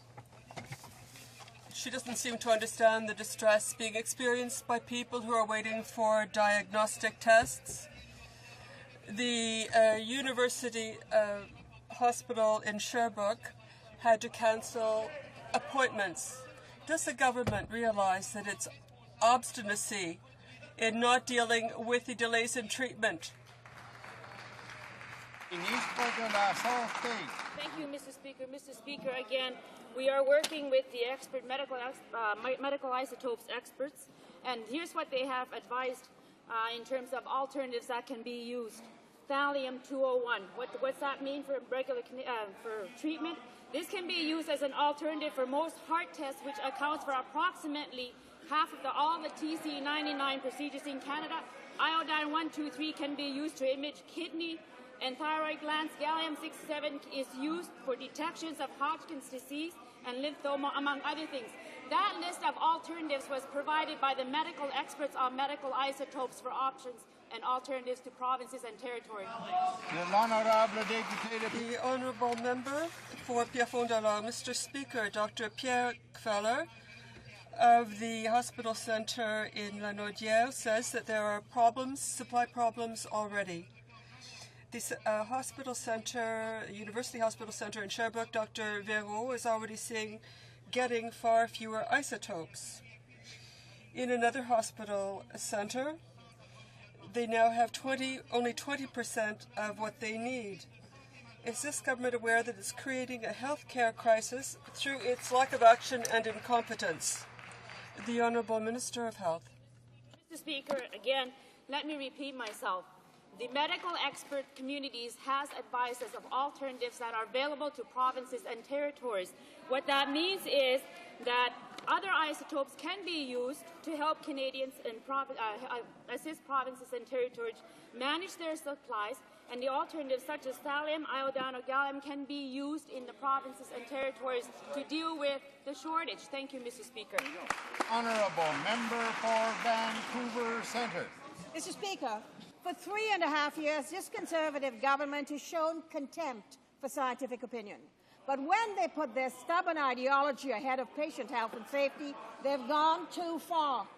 The President-elect of the Society of Nuclear Medicine said, and I quote, "It's going to be a disaster." Doctors are not alarmists, but they are worried that their patients will not get the critical nuclear medical imaging tests they need.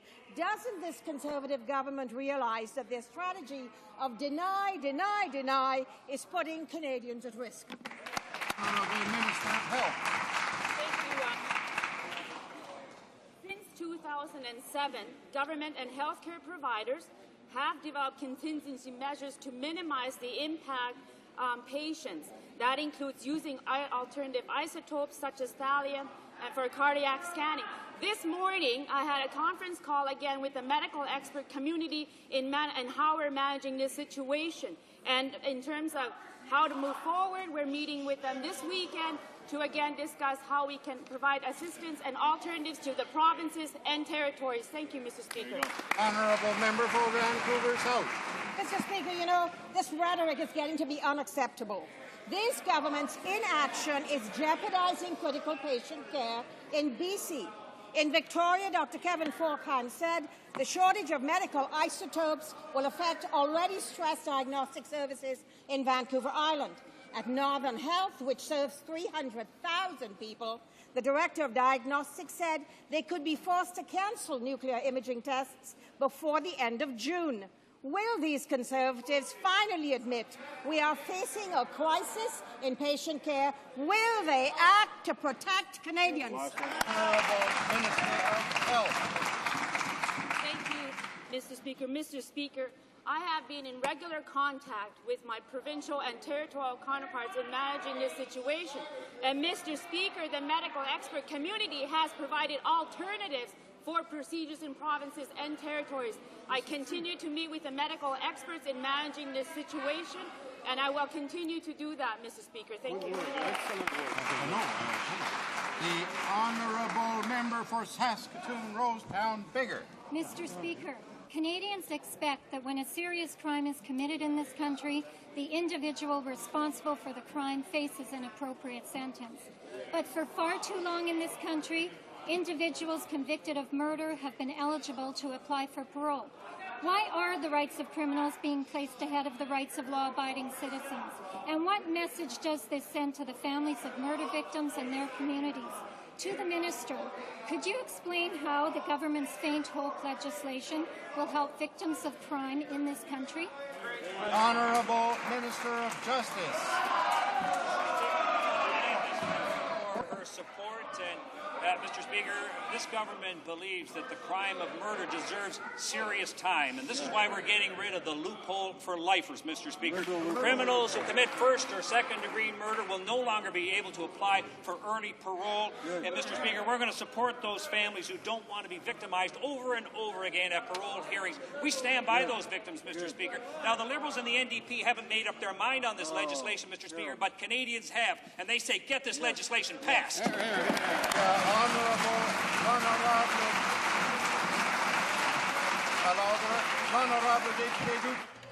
Member for Outremont. Mr. Speaker.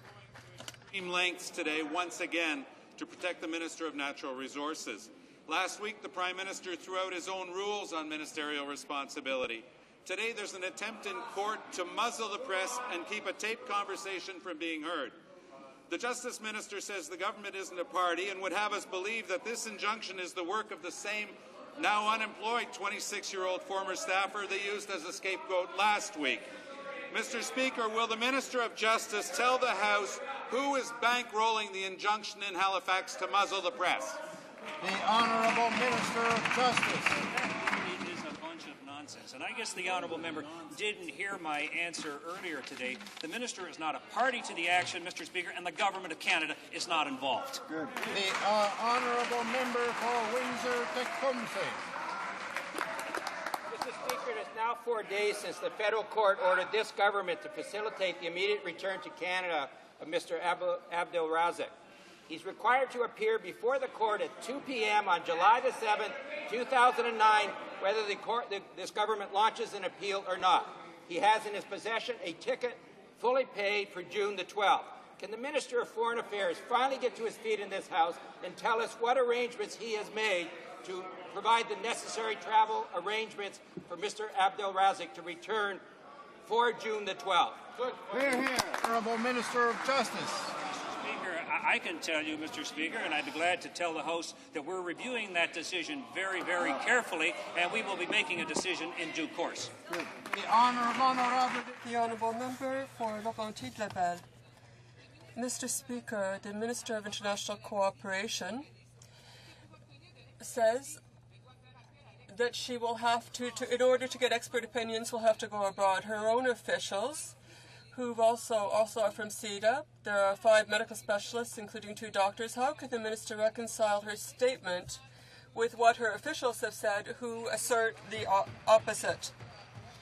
The Honourable Minister. Mr. Speaker, I recognize the capacity and the expertise of the CEDA staff. However, together we've discussed the level of expertise that we will require as we go forward in making sure that our aid is going to be maximized in its effectiveness and efficiencies. I know that we always want to benefit from Canadian expertise in all the work that we do. The Honourable Member for Laurentides-Labelle. The Minister said that CEDA and her staff seem to have been more busy spending money than getting results. Does she understand what she's done to the morale of her own officials with the reform she wants to make to CEDA? The Honourable Minister. Speaker, I know that everyone at CEDA and everyone in this government, as well as the House, wants to respond to the many studies that have been done about CEDA. We know that we have a Senate report we're responding to, and all members of the House had members on that committee which made recommendations. We're responding to those recommendations, and we are eager to find a renewed CEDA that's going to be able to be effective in this century and in these decades going forward. The Honourable Member for Westmount Ville-Marie. Mr. Speaker, our cities and municipalities feel abandoned by the government. The money for infrastructure still isn't flowing. Further, the protectionist measures on the part of American Congress are threatening our producers. Until now, no one in the United States seems to be listening to conservators. So what is their new plan to fight American protectionism and avoid a trade war? The Honourable Minister of International Trade. Mr. Speaker, we're very concerned with this situation in the United States, and this is why a few weeks ago we began with our strategy to deal with these concerns. Another example, Mr. Speaker, at the Conference of Canadian Municipalities, we know we want to support municipalities in order to get their message across, and there's going to be another campaign in Washington with all our trade commissioners. The Honourable Member for Westmount Ville-Marie. Was there, you will have heard the Canadian municipalities express their frustration with growing U.S. protectionism by threatening to retaliate in kind. While we all know that protectionism is the worst possible reaction to a global recession, this government's absence from the bargaining table in Washington has forced the hand of Canadian cities and communities. Canadian manufacturers and steel producers are being locked out of U.S. contracts because of Buy America provisions. Since the American Congress has yet to listen to the Conservatives, what is their plan now? Honourable Minister of International Trade.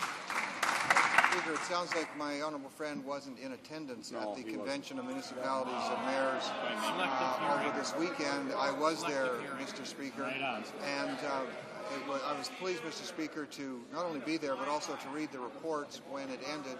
And clearly the municipalities are backing the strategy that we have been taking at every level, Mr. Speaker, and only on Friday alone, I spoke again with the chairman of the Ways and Means Committee in the United States, also the Secretary of Commerce. Tomorrow, Mr. Speaker, there will be trade commissioners and people from our embassy meeting, having a full day of campaign on this on the Hill. It will continue, Mr. Speaker. The honourable member for Skeena, Bulkley Valley. Mr. Speaker, for years now, this Conservative government has justified their own failure to fight climate change by blaming other countries like China and India. But a new UN report shows that both countries are leaving Canada far behind when it comes to renewable energy. China alone is spending $15 billion, and still this government keeps its head buried in the tar sands. China gets it, India gets it, as does the rest of the world. Surely this government will finally drop its dead ideology and understand that fighting climate change will create the green economy that Canadians so desperately need. Honourable Minister of the Environment. Mr. Speaker, the question is really preposterous. Canada has amongst the cleanest electricity systems in the world. 73% of Canada's electricity system is non-emitting. The government has set an objective to achieve 90% by 2020, Mr. Speaker. That is an indication of the natural endowments that we're blessed with in terms of hydro potential. It's also an indication of the capacity and potential of our nuclear industry, Mr. Speaker. So this government will continue to work on renewable energies and get the job done, Mr. Speaker. The honourable member for Edmonton, Strathcona. Mr. Speaker, this government just doesn't get it. The budget killed the Eco-Energy Renewable Power Program at a loss of thousands of jobs in Alberta alone. By this September, zero federal funds will be available to a sector that was attracting billion-dollar investments.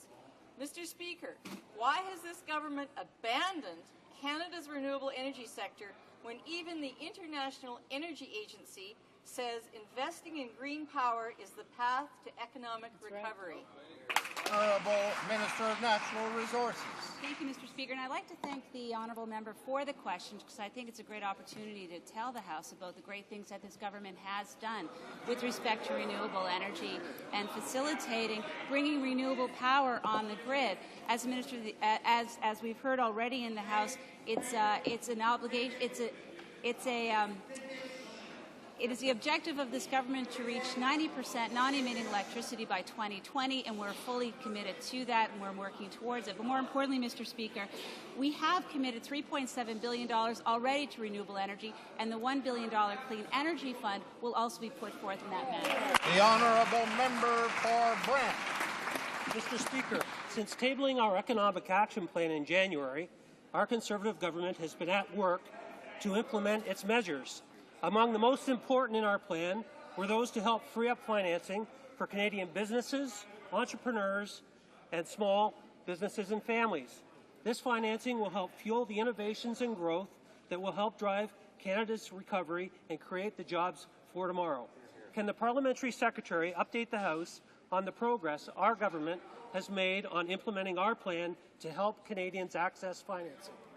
Honourable Parliamentary Secretary to the Minister of Finance. Thank you, Mr. Speaker, and I'd like to thank my honourable member from Brant for that very excellent question. In fact, today, Mr. Speaker, the Finance Minister announced that all measures that are laid out in our Economic Action Plan to improve access to financing are in place and fully operational. That's $115 billion to improve credit availability for families and businesses on a commercial basis, Mr. Speaker, to protect taxpayers' money. We're providing access to credit for small lenders, for financing to vehicles and equipment. Mr. Speaker, this is what Canadians asked for. That is what this Finance Minister delivered. The Honourable Member for Brassard-La Prairie. Thank you, Mr. Speaker. It's obvious that the Conservatives are still hibernating because they haven't seen that the construction season is here. Money has not been flowing to help with building starts until just we've had our press releases. When will the government understand that it has to act? The Honourable Minister of State. Thank my honourable colleague for that question, because it gives me an opportunity to highlight just what has happened in the last 7 days. $3.4 billion in funds, announced 1,400 projects with the municipalities and the provinces, the largest combined infrastructure investment in the history of the country. And there's more to come, Mr. Speaker. The Honourable Member for La Pointe-de-l'Île. Thank you, Mr. Speaker. For 2 years, Ms. Sandoun, a woman from Montreal, has been waiting to be transferred from a prison in Somalia. But the prison services in the United States have accepted her, but Canada refuses her entry. Now she can no longer deal with her children's needs. Why is the government refusing to allow this Canadian citizen to be transferred to Canada so she can be closer to her young family? The Honourable Minister of Public Safety. Prisoners are made transfers are made in accordance with the statutory provisions. We do that carefully, exercising good judgment and with the best interests of Canada in mind. The Honourable Member for Sault Ste. Marie. Speaker, under this government, Canada is becoming an international disgrace. Our human rights record is nothing to be proud of. Our environmental record is a shame. And now we're turning our back on a UN request for the implementation of a national anti-poverty strategy. Despite the fact that in Canada 4 million people live in poverty, this House passed the unanimous recommendation to make fighting poverty a priority. 4 provinces are asking for a federal plan. Why won't this government comply and develop a national strategy to eliminate poverty? The Honourable Minister of Human Resources and Skills Development. Well, Mr. Speaker, in fact, we have taken several measures since we formed government to do just that. We have worked by establishing the work income tax benefit to encourage people and help them get over the welfare wall. We've provided the universal child care benefit that has taken some 55,000 families off the payroll, off the tax rolls. Mr. Speaker, we've also enhanced EI benefits to help people that way. And, Mr. Speaker, we will continue to work to help those who are less fortunate achieve a healthy lifestyle. The Honourable Member for Leeds-Grenville. Mr. Speaker, last Friday our government announced the largest ever combined infrastructure announcement in Canadian history, including many announcements in my riding of Leeds and Grenville. Combined with additional infrastructure allocations announced in the 2009 federal and provincial budgets, the total joint commitment for public infrastructure in Ontario under the Building Canada Plan now represents more than $7.7 billion. Can the Parliamentary Secretary to the Prime Minister please tell us if the Strand-Heard-Armstrong Bridge was included in this stimulus, and will it finally be built? Honourable Parliamentary Secretary to the Prime Minister. Mr. Speaker, the Conservative Economic Action Plan rolled out a massive job-creating construction list Friday, including the Strand-Heard-Armstrong Bridge. It will connect Riverside South and Barrhaven and take traffic out of historic Manotick. I worked with the province, the city, the federal transport minister, and my own MPP, Lisa MacLeod, to get the job done. Together, we are creating jobs and building a bridge to economic recovery. The Honourable Member for Winnipeg South Centre. Thank you, Mr. Speaker. Mr. Speaker, last week, North Dakota's Water Commission endorsed a proposal to more than double the water output from Devil's Lake into the Manitoba watershed. This will further threaten the province's freshwater supply and ecosystems. In 2005, the Liberal government concluded an agreement with the Americans to construct a high-level filter out of Devil's Lake. This agreement has not been honoured. Will the federal government raise this matter with the new U.S. administration? Will they pressure them to live up to this agreement? The Honourable Minister of the Environment. Mr. Speaker, the government is well aware of the situation with respect to Devil's Lake. It has been the subject of numerous discussions between our country and the United States. Certainly I can assure the member that in terms of my upcoming dialogue with Lisa Jackson, who is the head of the Environmental Protection Agency of the United States, that issue will be addressed in addition to other issues, Mr. Speaker. The Honourable Member for Terrebonne-Blainville. Mr. Speaker, it's obvious that the Minister of Natural Resources has no solution to deal with the shortage of medical isotopes. The only solution she's found is to get a panel of experts together. But today, unfortunately, we have no details, and we don't even know if the members of the committee have been named. This is extraordinary. This government so bereft of leadership that it's incapable of dealing with this situation today, now. Thank you, Mr. Speaker. The Honourable Minister of Natural Resources. December of last year, we set out a 5-point plan in terms of dealing with the potential of having an isotope shortage. And indeed, one of them was seeking out longer-term medical isotope supply. And indeed, we have received, since announcing that in December, a number of specific proposals from various institutions as well as from universities. We are striking an expert review panel to assess these proposals against a set list of criteria to ensure that we're making the right decision. And indeed, Mr. Speaker, at least we're making a decision and taking action, as opposed to 5 Liberal cabinet ministers in a span of 12 years that did nothing. Order. On Alderman Canadian Forces Day is an opportunity for Canadians across the country to recognize the sacrifices that our men and women in uniform make on our behalf. C'est avec grand plaisir. It's with great pleasure that I wish to signal the presence in the gallery of 12 members of the Canadian Forces who are here today to take part in Canadian Forces Day.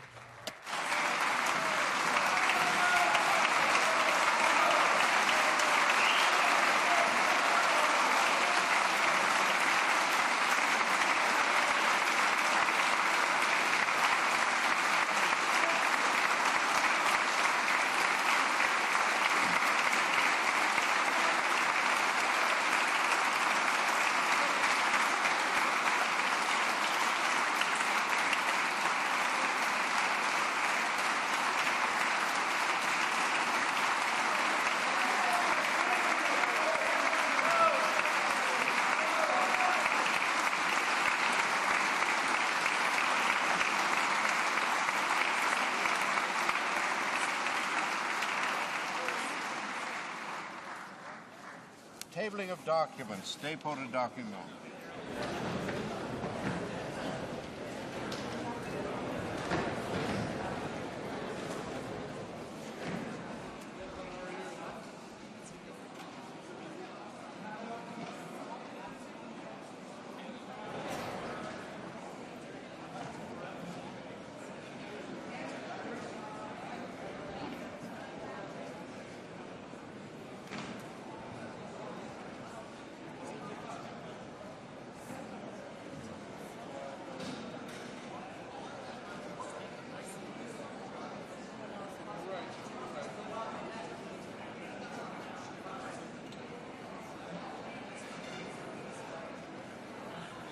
Order. À l'ordre. Dépôt de documents. Tabling of documents. Secretary to the Minister of Indian Affairs and Northern Development.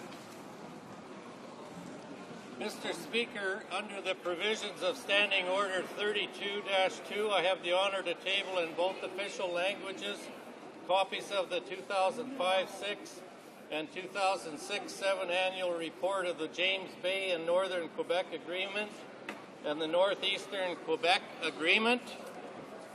Also, Mr. Speaker, under the provisions of Standing Order 32-2, I have the honor to table in both official languages copies of the First Nations Water and Wastewater Action Plan Progress Report, January 2008 to March 2009.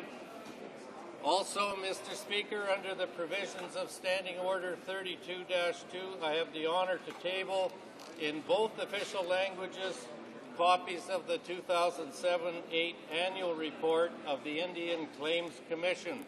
Thank you, Mr. Speaker. Dépôt de documents. Tabling of documents. Tabling of documents.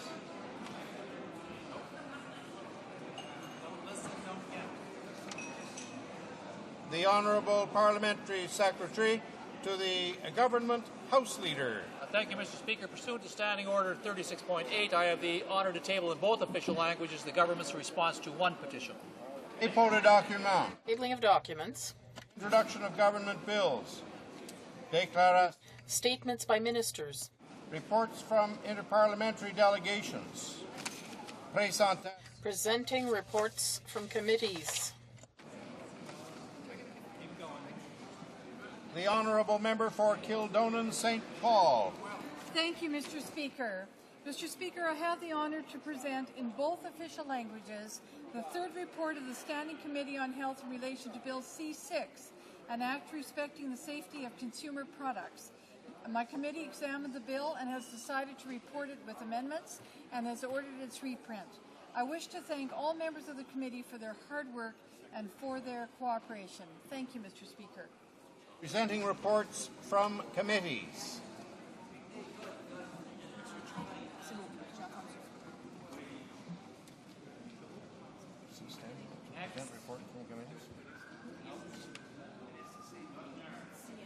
Présentation de rapport. Presenting reports from committees. Okay. Introduction of private members' bills. Mr. Brown leads Grenville, seconded by Mr. Chung, moves for leave to introduce a bill entitled An Act to Amend the Employment Insurance Act, Illness of Child, and another act in consequence. This motion is deemed adopted. The honourable member for Leeds Grenville. Thank you very much, Mr. Speaker. I'm pleased to rise today to introduce my private member's bill, seconded by the honourable member for Wellington Halton Hills. The bill will enhance employment insurance payments for parents with children who have serious illness, such as cancer, that forces them to take time off of work. As an extension of compassionate care, this bill will provide more time off without endangering the parent's financial well-being. Mr. Speaker, I'd also like to seek unanimous consent of the House to number this bill the same as it was in the 39th Parliament, which was Bill C-542, and so I seek unanimous consent to number it in that fashion, Mr. Speaker. Agreed. Before we discuss that one, Mr. Brown, seconded by Mr. Chong, moves that the bill be now read a first time and be printed. Cette motion est répétée. This motion is deemed adopted. Of this bill, première lecture de ce projet de loi. Does the honourable member have the unanimous consent of the House to have the bill numbered Bill C-542? Is it agreed? Agreed? So ordered. When shall the bill be read a second time? At the next sitting of the House. Mrs. Hughes, seconded by Mrs. Ashton, moves for leave to introduce a bill entitled An Act to Establish a National Infant and Child Loss Awareness Day. This motion is deemed adopted. The honourable member for Algoma, Manitoulin, Kapuskasing. Thank you, Mr. Speaker. I am pleased to rise in order to present this bill with the support of my colleague Nikki Ashton from Churchill. There is nothing that is more difficult for a parent to accept than the loss of a child. It is a sting that never goes away. That is why I am introducing the bill to make every October 15th a National Day of Awareness for the families that have suffered the loss of an infant or a child. It seems appropriate for us to set aside a day to recognize the grief that too many Canadians are living with. It is a day to let these people know they are not alone and that the nation feels their loss and joins with them in remembering their child. I would like to thank Shannon Bernard from Elliott Lake, who encouraged me to develop this bill, and hope that all members will agree that this is an idea that deserves our support. Thank you, Mr. Speaker. I'd like to remind the honourable member that referring to other members by name is not in order. She must try to restrain herself in future from that error and refer to the member by constituency name. Mrs. Hughes, I can get away with it, but the honourable member can't. Mrs. Hughes, seconded by Mrs. Ashton, moves that the bill be now read a first time and be printed. Cette motion est répétée adoptée. Motion is deemed adopted. Ce projet de loi, first reading of this bill. When shall the bill be read a second time? At the next sitting of the House. Dépôt de projet de loi. Introduction of private members' bills. Reading of Senate public bills. Motion. Motions. Presenting petitions. L'honorable député. The honourable member for Pierrefonds-Dollard. Mr. Speaker, pursuant to Standing Order 36, I wish to table a petition signed by many students from Cégep Gérald Godin. They are very sensitive to the exploitation of human beings, and they're worried about human trafficking for sexual purposes throughout the world, in Canada, and even in Montreal. They're asking the government to prevent any attempt to legalize prostitution during the Vancouver Olympic Games, since this would go against the rights of those exploited. Thank you, Mr. Speaker, and I continue to rise daily to present petitions on behalf of all Canadians today from Ontario and Alberta in support of my bill, the Library Book Act bill. It's an act to amend the Canada Post Corporation Act, library materials, which will protect and support the library book rate and extend it to include audio-visual materials. Bravo. The Honourable, l'Honourable Député d'Acadie. Member for Acadie Bathurst. Thank you, Mr. Speaker. Pursuant to Standing Order 36, I wish to table a petition from people in my region, hundreds of people, who are asking this. Given the lack of change, Canada continues to have some delay concerning legislation on the protection of animals.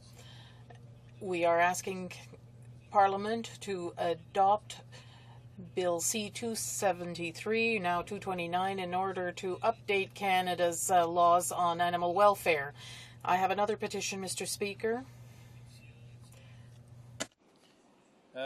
Only through legislation that allows for prosecution of animal cruelty with stronger penalty imposed on those found guilty, while Canada be a just and compassionate country with the proven links between animals and human beings abuse.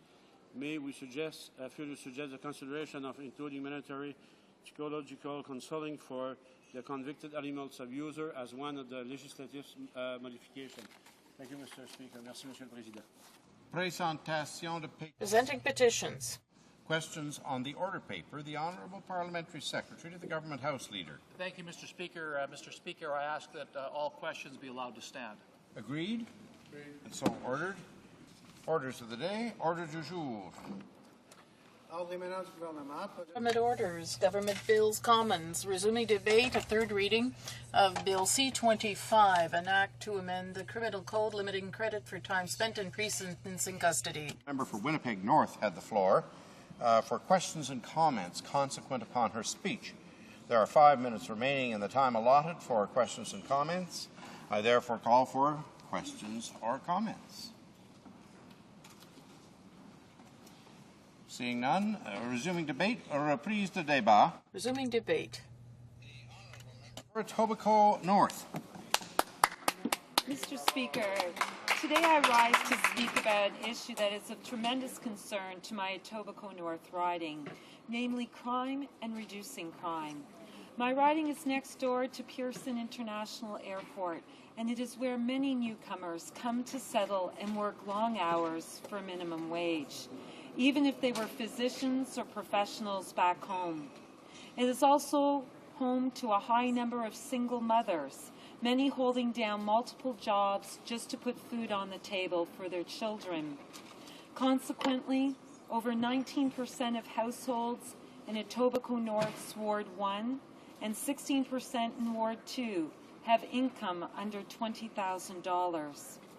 Sadly, Etobicoke North has one of the highest crime rates in the Greater Toronto Area, including attempted murders, homicide, sexual assaults, and other assaults. Our community also has neighborhoods under siege, where gangs and guns are a cold, hard fact of life, and has therefore been identified as one of 13 at-risk neighborhoods by the City of Toronto and United Way. In 2006, Pastor Andrew King of the Seventh-day Adventist Church described a funeral service of yet another shooting victim. I'm looking at young people mourning the tragic death of this young man surrounding a casket. And then amidst the outpouring of tears and sorrows, the unthinkable happened. I hear pop, pop, pop. And it was outside the building. Someone then came in and said, someone's been shot. More recently, in 2008, shots tore through the window of a Rexdale coffee shop, sending 4 men to hospital. Mr. Speaker, my constituents, like those of other communities, want the violence to stop. And therefore I will be supporting Bill C-25, better known as the Truth in Sentencing Act. Mr. Speaker, a judge may allow credit for time spent in pre-sentencing custody in order to reduce the later sentence, largely because holding centers are overcrowded and prisoners wait too long for trials. Clayton Ruby, one of Canada's leading defense lawyers, describes detention centers as a humiliation, and explains that credit was developed by courts to ease the hardship of those awaiting trial. Canadians largely support the credit system. A National Justice survey in 2007 showed that more than 75% of respondents thought that credit should be allowed in cases of nonviolent offenses. However, almost 60% believed that credit should not be allowed for persons convicted of serious violent offenses. Currently, for every 1 day served in pre-sentencing custody, 2 days credit are generally given towards regular detention. Some argue that the 2-day ratio is too generous because instinctively it is not common sense when convicted criminals walk out of court largely free on the day of their sentencing or have their lengthy sentences significantly reduced. For example, kidnappers recently had their sentences reduced by 6 years due to the 2-for-1 credit. And the formula may be applied without verifying that conditions are really harsher in pre-sentencing custody than in regular detention. Mr. Speaker, Bill C-25 amends the Criminal Code to limit credit for time served. Under the new legislation, a judge may allow a maximum credit of 1 day for each day spent in pre-sentencing custody. However, if the circumstances justify it, a judge may extend the credit to 1.5 days. The bill is the result of an agreement reached at the federal, provincial, territorial meetings of ministers of justice held in 2006 and 2007, at which the ministers decided to limit the credit for pre-sentencing custody and had proposed rules similar to the ones set out in the bill. Mr. Speaker, there is strong support for this bill. For example, Ontario Attorney General Chris Bentley welcomes the move to end the practice of giving convicted criminals double time credit and said that it would speed up the criminal justice system. The Canadian Association of Chiefs of Police, which had urged the government to eliminate the 2-for-1 pretrial credit since 2000 and bring greater accountability and consistency to the sentencing process, also welcomes the introduction of the legislation and urges all parliamentarians to pass the bill quickly. Mr. Speaker, despite the positive feedback, the Criminal Lawyers Association calls the proposal a step backward that would promote harsher sentences, produce fewer guilty pleas, and give Parliament's approval to inhumane detention facilities. Mr. Speaker, our American neighbours have undertaken a 25-year experiment with mandatory minimum sentences for the so-called war on drugs. I believe that we need to carefully look at the evidence of what has and has not worked in the United States as well as other jurisdictions. And we must ask ourselves whether we want to turn Canadian correctional institutions and penitentiaries into U.S.-style inmate warehouses. Mr. Speaker, we all know that there are no quick, simple fixes to reducing crime, nor are there one-size-fits-all solutions. And so what other solutions must we employ? We need a comprehensive plan to attack all forms of public violence, with both short-term and long-term initiatives that address immediate concerns such as the recent increase in gun violence. We must build on the strengths in our neighborhoods and must engage agencies, parents, and youth in determining the future of their communities. A visionary principal, Michael Rossetti from Father Henry Carr, wants to build a field of dreams for Etobicoke North, a first-class track and field center and basketball courts for the school as well as for the whole community. Etobicoke North needs investment, as there is no athletic center in the district. Investment in Etobicoke North would mean more students staying in school, less youth looking for belonging in gangs, and more young men and women eager to improve their lives, if only they are given a chance. The Field of Dreams project is receiving strong support from Pat Flatley, a former alumnus of the school and New York Islander captain, who has already met with Toronto's mayor, as well as Michael Pinball Clemens. The principal also received letters of support from Bill Blair, Chief of the Toronto Police Service, and Ron Tavner, Chief of 23 Division.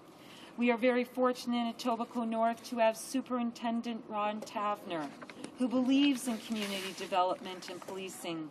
He regularly holds community handshakes, faith-based walks, and supports Breaking the Cycle, an organization aimed at getting youth out of gangs. We must also significantly increase economic opportunities for young people. At a recent public meeting in Toronto, a youth was quoted as saying, "It's easier to get a gun than a job." We must ensure humane pretrial custody. Defense lawyer Heather Pringle describes a potential situation: locked down for 18 hours at a time, no access to rehabilitative programs, coupled with nights spent sharing a cramped cell with 2 other guys, a shared toilet, and some vermin. We must ensure timely trials, and to do this, we need more courts, more facilities, and more judges. Finally, Mr. Speaker, Bill C-25 targets punishment. When might we see legislation targeted at prevention? Thank you. Questions and comments?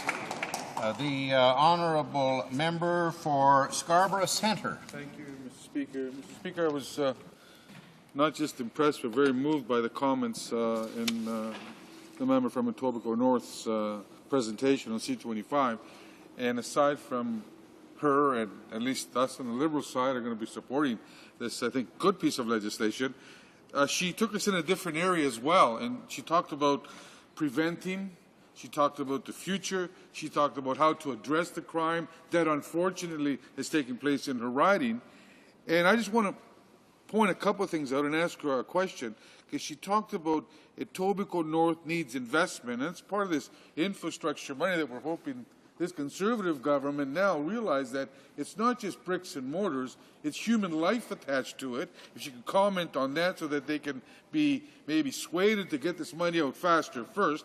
Second, Mr. Speaker, she also talked about, this was a quote from a young person, if only they were given a chance. That's a powerful, moving statement. And these people, Mr. Speaker, through you to the member from Etobicoke North, need that chance, whether it's investment. I don't think it's just legislation that's going to do it. It's going to be other things that I'd like her to elaborate on. And I close with this, Mr. Speaker, because another quote she gave us, very important, she says, it's easier to get a gun than to get a job. Mr. Speaker, what a powerful statement, and that says it all. So then I ask her this question. Does she believe that this Conservative Party that wants to abolish the gun registration is doing the right thing or the wrong thing? The honourable member for Etobicoke North. I'd like to thank the honourable member for his comments. Violence is of tremendous concern in my riding. We almost 21% of the riding is single moms. 75% of the riding called home somewhere else 5 years ago. Many of these families are working 2 and 3 jobs just to put food on the table. This community needs real investment, and there has not been that investment there in decades. In many ways, this is a forgotten community. And now we have Principal Mike Rossetti, who's got this Field of Dreams project. And it's a $4 million facility. It will have track. These students are winning track award after track award. Unfortunately, they don't have shoes. They've been running in slippers, and people have now donated shoes. But these kids deserve a chance. They've applied for funding through the RINC program, and we are very much hopeful that they will get the funding. The land has been donated from the school boards, and their construction is being donated. Now we need federal and provincial funding for our students. Thank you. Questions and comments? The honourable member for Elmwood Transcona.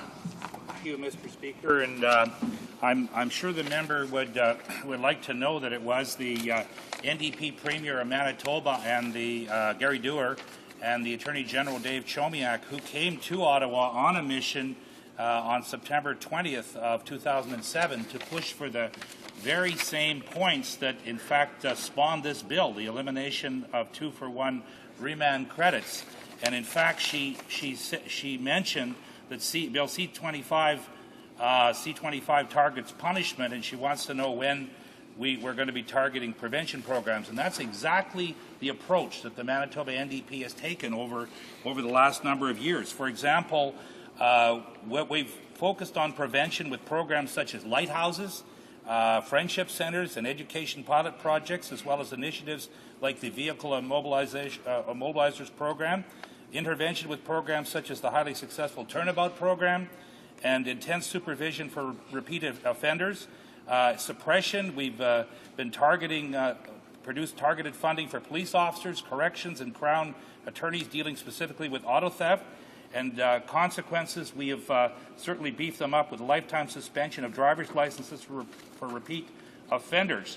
And there are provincial initiatives dealing with drinking and driving, which have helped reduce fatalities and injuries by 25% between 1999 and 2003. So the Manitoba government certainly has been a leader in this whole area, and some of the changes that they asked for in addition to the current one dealing with this bill were to provide stronger penalties for youth involved in serious crimes, especially those involved auto theft, allowing first-degree murder charges for gang-related homicides, classifying auto theft as an indictable violent offense, and making shootings at buildings and drive-by shootings indictable offenses. So you'll see that initiative from way back in September 20th, 2007 has spawned a lot of the initiatives that we see here, and this coming from an NDP, a forward-thinking and acting NDP government in Manitoba. The Honourable Member for Etobicoke North. I'd like to thank the Honourable Member for his comments, and he's right to point out that punishment is one part of the piece. We need a broad array of programs that will target crime. And I think it's important to point out that with C-25, some proponents hope that the enactment of the bill will unclog the courts, as lawyers will be less likely to deliberately delay proceedings, so their clients will be given 2-for-1 credit. And so they think there may be shorter terms of imprisonment automatically. But again, I would like to really talk about the prevention side of this. This means keeping our youth, our children in schools, making sure they are able to get a job afterwards. Questions and comments? The Honourable Member for Esquimalt-Wanda-Fuca. Thank you, Mr. Speaker. And I want to compliment my colleague on her excellent speech, and I would like to ask her just a fairly simple question. We know that the Liberal Party put forth an early learning Head Start program for children. The evidence shows that these programs actually go a long way to actually preventing a whole host of social problems, including, I might add, that it's been proven to reduce youth crime 60%. Imagine that, Mr. Speaker, a program that reduces youth crime 60% and has a $7 saving for every dollar invested. There's ample evidence from New Brunswick down to Hawaii, down to Ypsilanti, Michigan, which shows without a shadow of a doubt the quantifiable evidentiary support for this program. So I'd like to ask my colleague, does she not think that the federal government is missing a huge opportunity and they made a grave and grievous error for the security and safety of our public when they tore up this agreement with the provinces? The Honourable Member for Etobicoke North. I would like to thank my honourable colleague and friend for his comments. Early childhood education is so important. We know for every dollar invested, there's a $3 to $4 return, particularly in vulnerable areas. And we know when it comes to crime that community investment can reduce, the return on investment can be 8 times the $1 invested. So an $8 return for every dollar invested. Questions and comments? Resuming debate. Is the House ready for the question? The question is as follows. Mr. Nicholson, seconded by Mr. O'Connor, moved that Bill C-25, an act to amend the Criminal Code limiting credit for time spent in pre-sentencing custody, be now read a third time and do pass. Is it the pleasure of the motion to adopt the motion? Yes. Carried on division. Orders of the day. Third reading of this bill. Troisième lecture de ce projet de loi.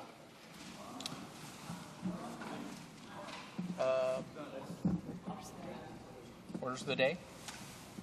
Government orders, Government Bills Commons. Resuming debate at second reading of Bill C-34, the Protecting Victims from Sex Offenders Act.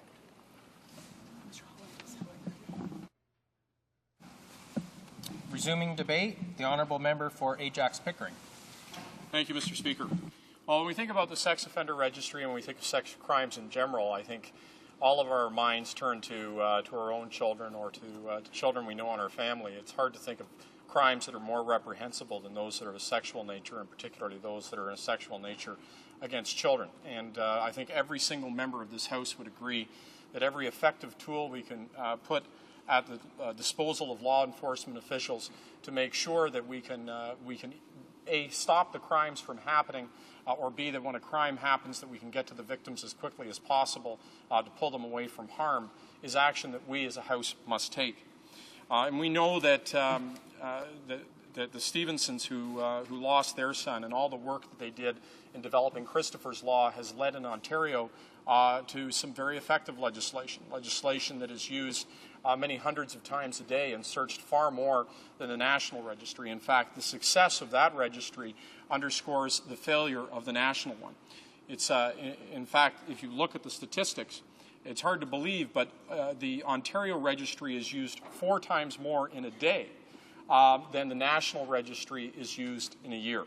So I don't think there's any disagreement from anyone in the House that the sex offender registry is in need of modernization, is in need of amendment, and certainly welcome that debate. I think, Mr. Speaker, what I'm greatly disappointed by, though, is the approach the government took. You know, we had a bipartisan cooperative approach that was being adopted by committee, where all committee members had agreed that this was an item of importance, that we had a mandatory review to undertake, that we needed to update this legislation, and we need to do it in a careful, thoughtful way. We brought witnesses in from all different corners, had them to committee, and had the opportunity to hear from them about the types of changes that needed to be made. And there was an expectation, of course, that we would then present a report, and that report would be presented this week. So imagine our shock when the government threw this legislation down on the table, put it on the order paper, short-circuiting all of that work the committee had done, all the work in a collaborative, nonpartisan way to find a solution. How do you think the witnesses felt who came before committee and made presentations on those changes? And the result, quite frankly, is legislation that is less than perfect. I think it really would have benefited from the input of committee and would have benefited from taking that time to ensure that it's incorporated. And it begs the question of why, Mr. Speaker, why the government would halt a process that was underway in committee, that was on its final stages of being completed, to the point where we were just going through clause by clause this Tuesday, tomorrow, why the government would have short-circuited that process. Well, the only reason that I think anybody can come up with is because they desperately wanted to change the channel. They were mismanaging the economy. They have a deficit and a debt that's going wildly out of control. They're desperately mismanaging the crisis with isotopes and making error after error, and they needed a channel changer. So what do they rely upon but dumping everything they possibly can on the order paper that has to do with crime and justice to make themselves look, quote, tough on crime. But in so doing, instead of having this House consider legislation that had the benefit of witnesses and the benefit of a mandatory review, and having come with bipartisan unanimous support out of committee, they rushed something to the table that is absent in a number of areas, and I think that's most unfortunate. What I will do, though, is talk about a number of points in the bill and some areas where we're going to have to redo the work of committee to get the bill into a form that it can take the proper action that I think deserves a bill of this nature. The first is we have to recognize that no matter what the improvements are that are made to the sex offender registry, it's not a panacea. That we should not hold this out as the solution to crimes dealing with sexual offenses. That there's much more work that needs to be done outside of this registry to reduce the amount of victimization that we see. And that a lot of that work has to do with both rehabilitative programs and preventative work to make sure that the crimes don't happen in the first place. And if there's one thing that we really never hear from the government side, it's working on prevention, working on stopping crimes happening from the first place, working on making sure that people who are going to be reintegrated into society are given the skills and tools and help they need to be productive members of society, and that they aren't going to reoffend, that we bring down that rate of recidivism. But that hasn't been the priority of the government, and I think that's a real shame and something that's extremely important here. Secondly, we need to make sure that we're working with all levels of government in every possible way to share information and best practices to make sure that we not only integrate our enforcement efforts, but that we're working together to break the cycle of violence and abuse that so often is symptomatic of these types of crimes. Now, in the bill itself, one of the key provisions is automatic inclusion. And the argument made here is that right now, because of judicial discretion, there are a great number of individuals that are not being put on the sex offender registry because judges are making the decision not to put them there. In fact, the numbers are quite high. So we philosophically don't have a problem with the idea of automatic inclusion. We want to have an effective registry. But this is an area that you have to pay great attention, Mr. Speaker, because if you don't, what you could end up doing is filling the sex offender registry with a huge list of people, some of whom aren't really dangerous offenders. And so that when a crime occurs and police turn to that sex offender registry, they could have people on that list that there's almost no likelihood would have committed that crime. That's going to slow down the investigation. It's going to weaken the effectiveness of the sex offender registry. And let me give you an example with one of the terms that's been included in this bill, the term of voyeurism. Now, certainly you could envision a situation where that voyeurism is something that warrants somebody being put on a sex offender registry. An individual outside a child's window looking inside, that type of voyeurism, certainly we would say that that individual should be on the sex offender registry. That's a type of activity you'd want to encapsulate in this. But what about the individual who is looking from one apartment window into another? Clearly they shouldn't have done it. Clearly it's inappropriate. But are they a dangerous offender? And are these the types of people we want to mix on this list, thus slowing down the process and slowing down the police's ability to respond? And when I asked the question of law enforcement officers in committee, saying, well, what would you do in this situation where you have a more minor offense of voyeurism and you don't feel that that person really belongs to be automatically included in the sex offender registry? Mr. Speaker, their response was they wouldn't charge them, that they just wouldn't charge them. And I think this is going to be a real problem, that now more minor offenses, if we don't word this properly and don't deal with it with the right balance, minor offenses won't be prosecuted, because there's going to be a feeling by those officers or by the Crown that if they prosecute them, these individuals are going to be unjustly placed on the sex offender registry. I certainly know that no one in this House would want to see that happen, to see people committing more minor offenses of a sexual nature receiving no punishment. You know, indiscretions in the office place, or somebody at a party doing something that they shouldn't have done. We wouldn't want to see those crimes going, turning the other cheek because of the fact they don't want to put these individuals on the registry. And so in that regard, we have to make sure the list of offenses is such that we're really capturing those dangerous individuals who would be the most likely to committing crimes when the sex offender registry is being looked at. Secondly, we need to make sure, I think, and this is discussed in committee, that there is room for judicial discretion in extraordinary cases. In other words, the threshold has to be very high. A judge would have to explain their rationale and have to be held to a very high standard. But if there was an individual where placing them on the sex offender registry would be a gross miscarriage of justice, where it would be grossly unfair and disproportionate to the crime committed, that you would expect and hope that the judge would have some room to move. Because if you completely remove judicial discretion, you're not getting rid of discretion. I again point out to the fact that you're just displacing the discretion from the judge onto those who are responsible for convictions, so the Crown and police.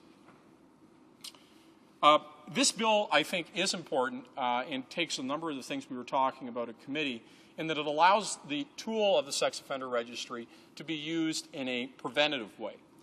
One of the flaws with the system as it currently stands is that law enforcement officers can't use the sex offender registry proactively. So if they see something that's happening that looks suspicious, a crime hasn't committed yet, somebody where they really shouldn't be, somebody acting in a very strange way, right now they can't go turn to the sex offender registry to see if that person may represent a risk. Clearly, we would want the sex offender registry to be able to be used in a proactive fashion, to make sure that, that in that kind of situation, police can deploy this to stop a crime happening in the first place. The next point that I think is important is that it expands and allows accredited law enforcement agencies to share and use information. I think that something like a sex offender registry with law enforcement officials shouldn't be proprietary. The RCMP shouldn't hold on to its information. Police departments hold on to their information and not share and not communicate. Obviously, that's going to lead to all kinds of things falling through the cracks into a system that, frankly, is ineffective.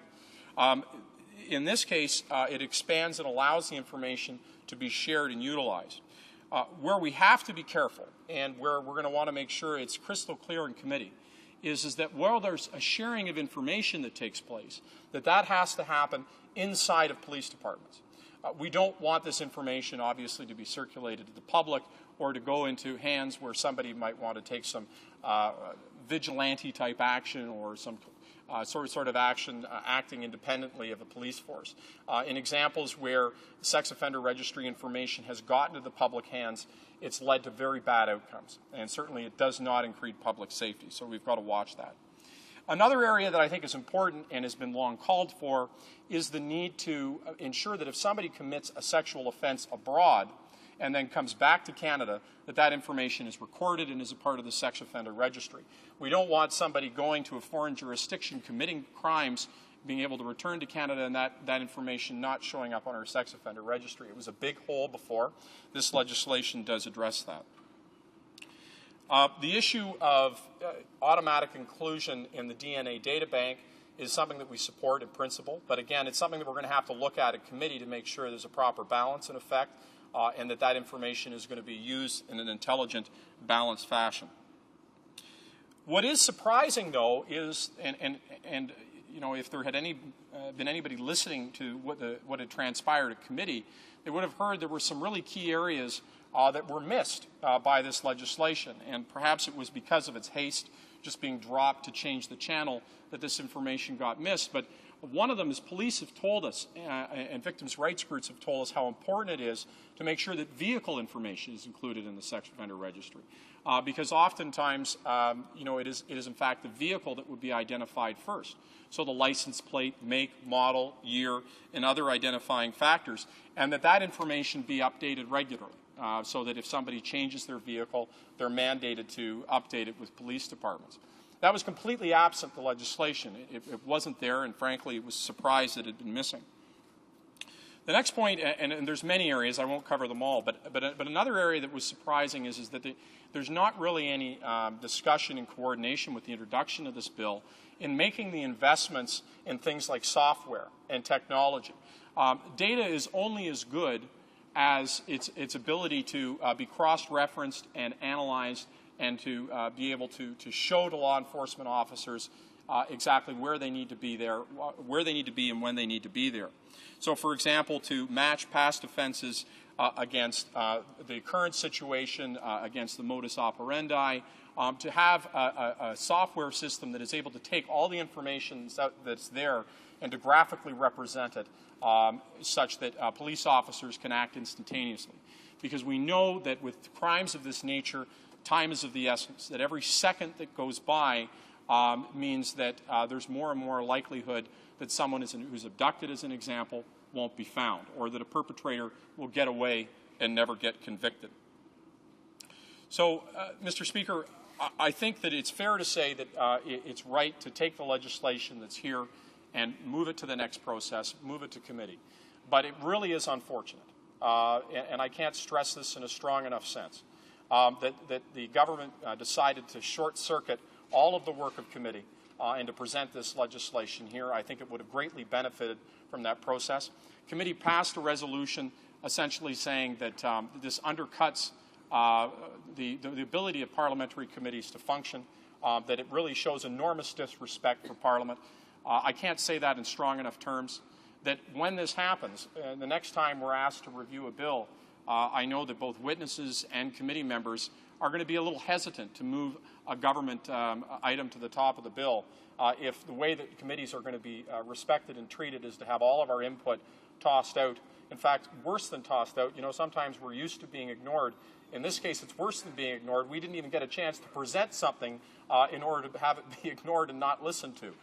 So that was a grave disappointment, but certainly we're going to support this to go to committee. There's a number of improvements that have to be made. We're going to have to redo that work, recall all of those witnesses again, and we will undertake that because this work is important. It's something that I know every member of this House cares deeply about, and certainly we care a lot about on this side. Thank you, Mr. Speaker. Questions and comments? The honourable member from Edmonton, Strathcona. Thank you, Mr. Speaker, and I thank the honourable member for his comments on the bill. I'm certainly disappointed to hear about the problems they've had in the committee without providing ample opportunity for both the members and affected concerned members of the public to comment on the bill. And that goes against the promise of this government for openness and transparency. I have a couple of questions for the member, if he could possibly comment on them. I understand that one of the measures that this bill proposed is that the registry would be expanded to include crimes committed outside, sexual offences committed outside Canada go in the registry. There can be occasions where in some countries simply holding hands in public is considered a sexual offence. So I wonder if the member could comment on some of the inherent dangers in having a mandatory reporting of sexual offences committed outside the country, and also whether or not there has been attention to including consultation with sexual assault centres in Canada, who probably have a lot to contribute to the deliberations of the committee. The honourable member for Ajax Pickering. Well, Mr. Speaker, thank you very much to the honourable member. And I think I go back to the point that I made, and the honourable member is quite right, that there has to be some element of judicial discretion that's placed for cases where placing somebody on the sex offender registry would represent a gross miscarriage of justice. And I would also point out to the fact that we have to be very careful with the list of offenses, so that the list of things that can place somebody on the sex offender registry is well enumerated and articulated, and won't allow the types of offenses that the honourable member is speaking about to result in somebody being wrongly placed on the sex offender registry. And I think that certainly members should be able to ask questions like this, raise concerns like this, without the government trying to play games and say that somehow to ask questions like that is soft on crime. What we absolutely do not want to have is a sex offender registry that is rendered useless because it's overpopulated with people who don't belong on it. And we don't want to see people who don't belong on it, who committed lesser offenses, being put on a list that is meant for serious, dangerous offenders. Questions and comments? The honourable member from Esquimalt-Wanda-Fuga. Thank you very much, Mr. Speaker. And I want to thank my honourable colleague for his excellent speech and also for his hard work on committee. I think it's very disappointing that the committee was not allowed to actually publish its results, and then the government could have taken those results and crafted a bill that was in the best interest of the public. I'd like my honourable friend, he obviously listened to a lot of testimony, and they had some fantastic and interesting debates in the committee trying to hammer out constructive solutions to deal with this, which is arguably one of the most frightening crimes against anybody that anyone can endure as a victim. So I'd like to ask my friend, what solutions did he hear in committee that perhaps our public would like to listen to and the government could use in crafting a bill? What solutions did he listen to in terms of identifying and also preventing or addressing and protecting the public from this, one of the most heinous crimes that we have? The honourable member for Ajax Pickering.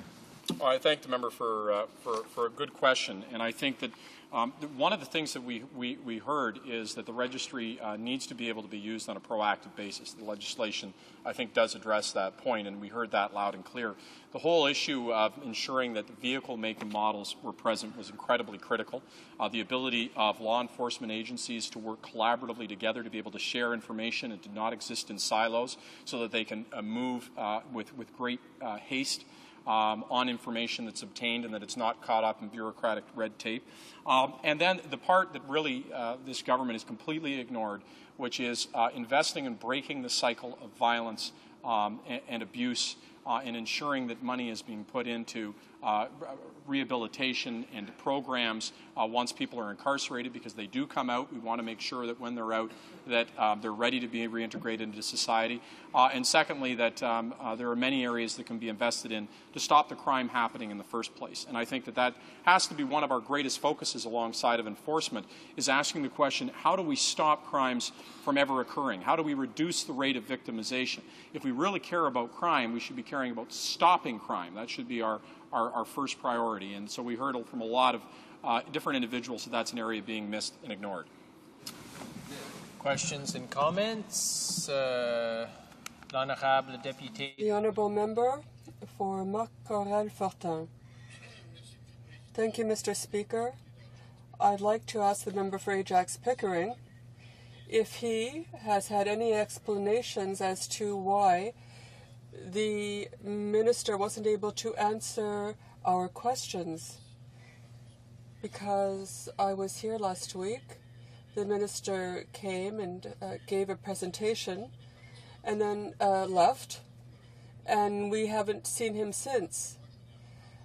And I haven't heard any explanation for this. He had a bill drafted without taking into account the work done in committee. Has he heard anything explaining this? Thank you, Mr. Speaker, and to the honourable member, no. And it's a surprise committee passed a resolution asking for any kind of explanation as to why the minister circumvented the committee's process. And it was a slap in the face to the witnesses who appeared at committee, to all the members at committee who had worked so hard on trying to advance that agenda, all the cooperation that was in committee to move other items off of our agenda so that we can ensure that we dealt with this as quickly as possible. And really we're left with only one possible conclusion.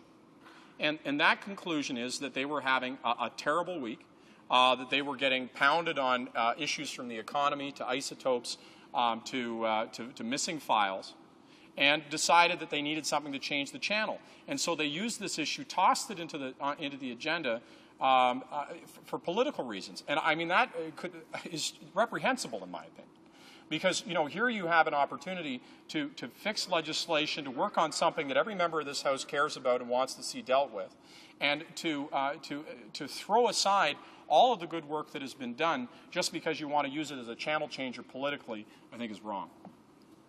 Questions and comments? The honourable member from Elmwood, Transcona. Well, thank you, Mr. Speaker, and I want to thank the member for an excellent presentation. I do agree with him that it is a channel-changing exercise, and I know the government is obviously concerned they might be going to the polls fairly soon, and they want to put all their ducks in a row. So that's probably why this accelerated effort here on the part of the government. But I did notice that the member talked about expanding police ability to access the registry for crime prevention purposes.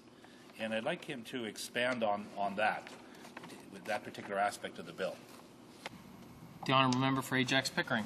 Well, thank you, Mr. Speaker. As I said in my speech, and I'll expand a little bit upon it, the notion here, if you can envision a situation where the police receive a call and there's somebody who is acting very suspiciously, they're concerned, there's around children acting in a very peculiar way, that they would have the opportunity to be able to access the registry, check and see that the person is in fact on the registry. Perhaps there's a radius restriction that the person is violating, that they shouldn't be within a certain distance of a schoolyard or a child.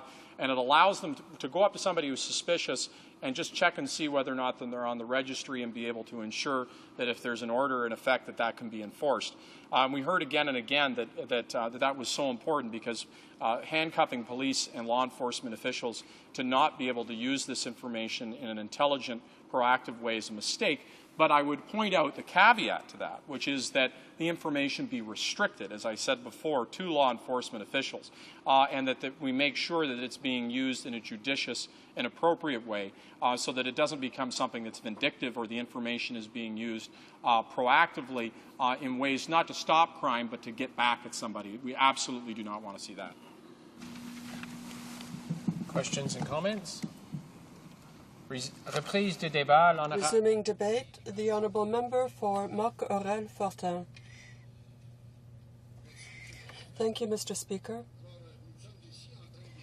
We are studying a bill on a very important subject, and it's important in two ways.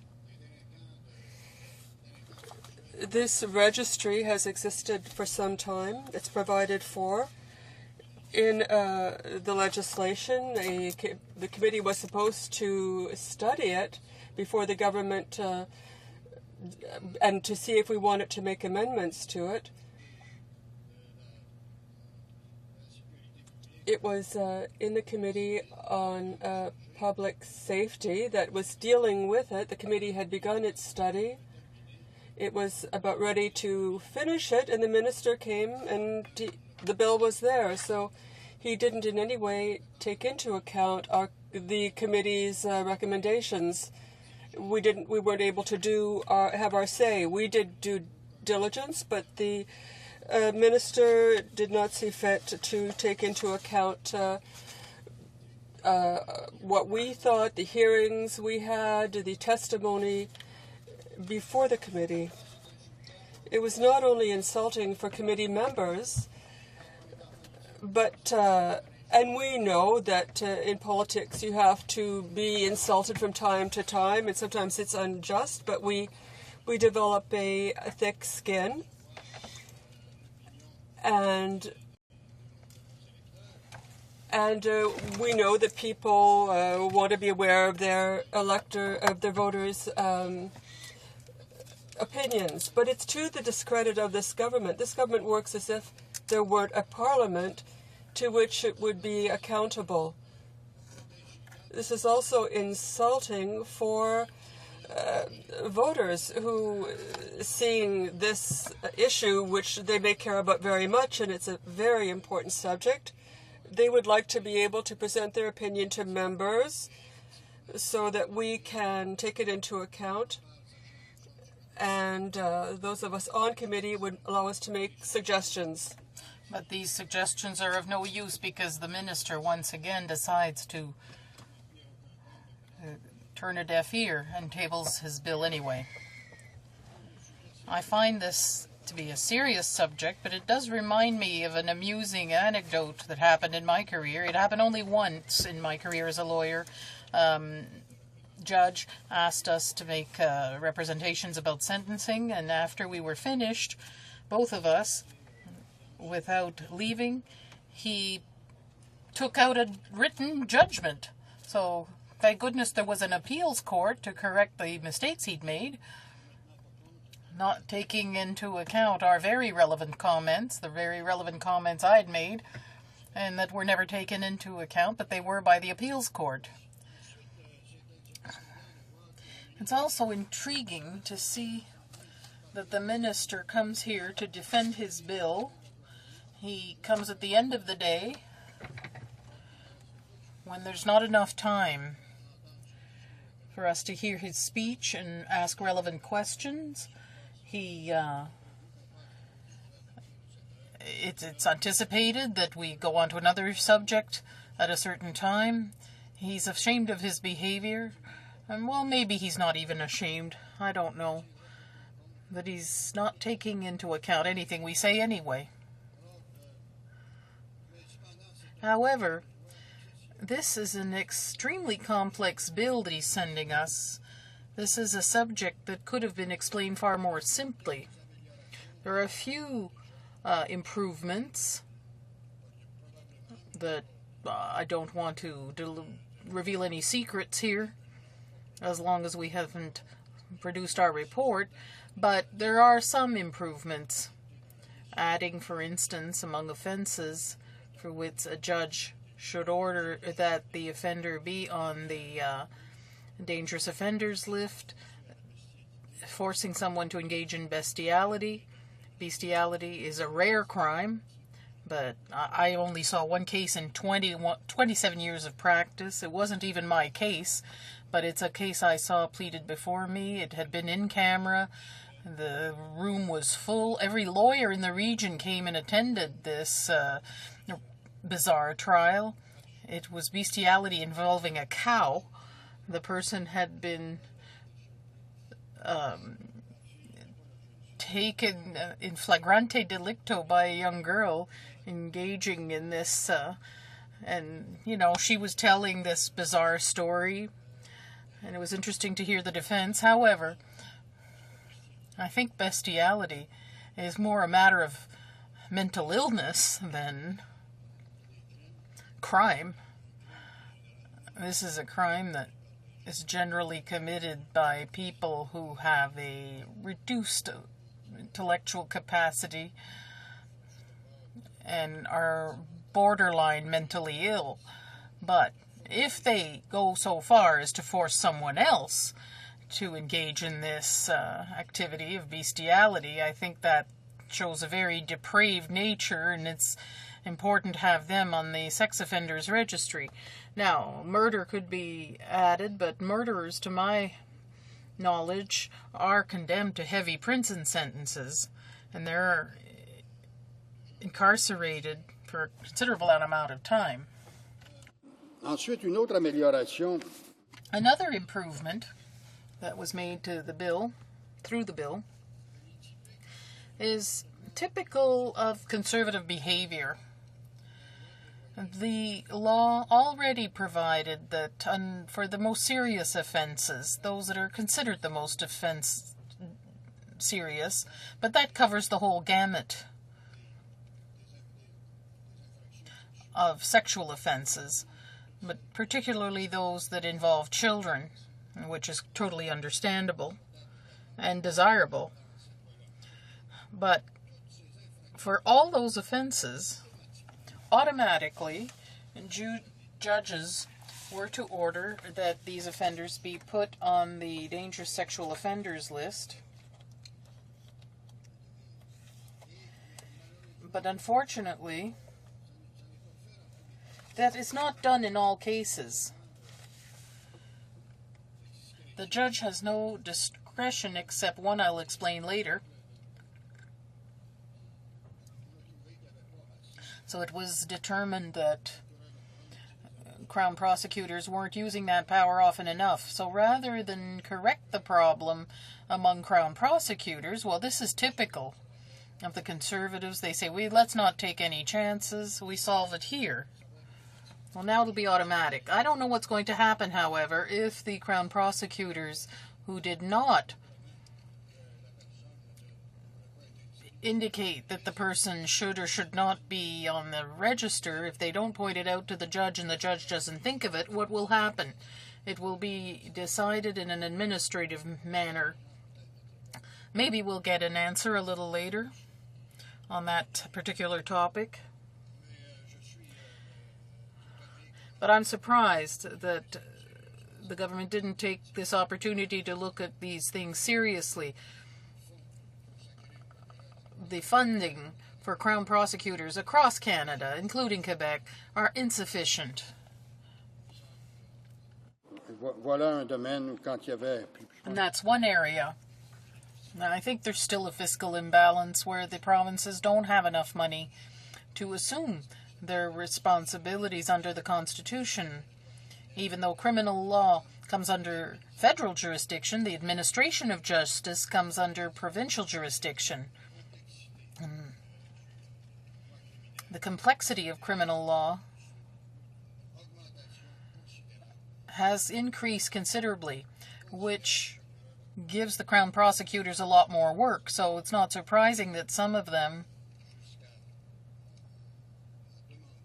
don't go so far as to ask for the law to be enforced in this regard in such conditions.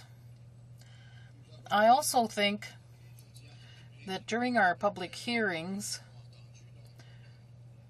and that we can discuss here, we had a very important presentation on the application of Ontario law, which is now considered the best. The member for Ajax-Pickering pointed out, quite rightly, that in one day it is applied 4 times more often than in a whole year under federal law.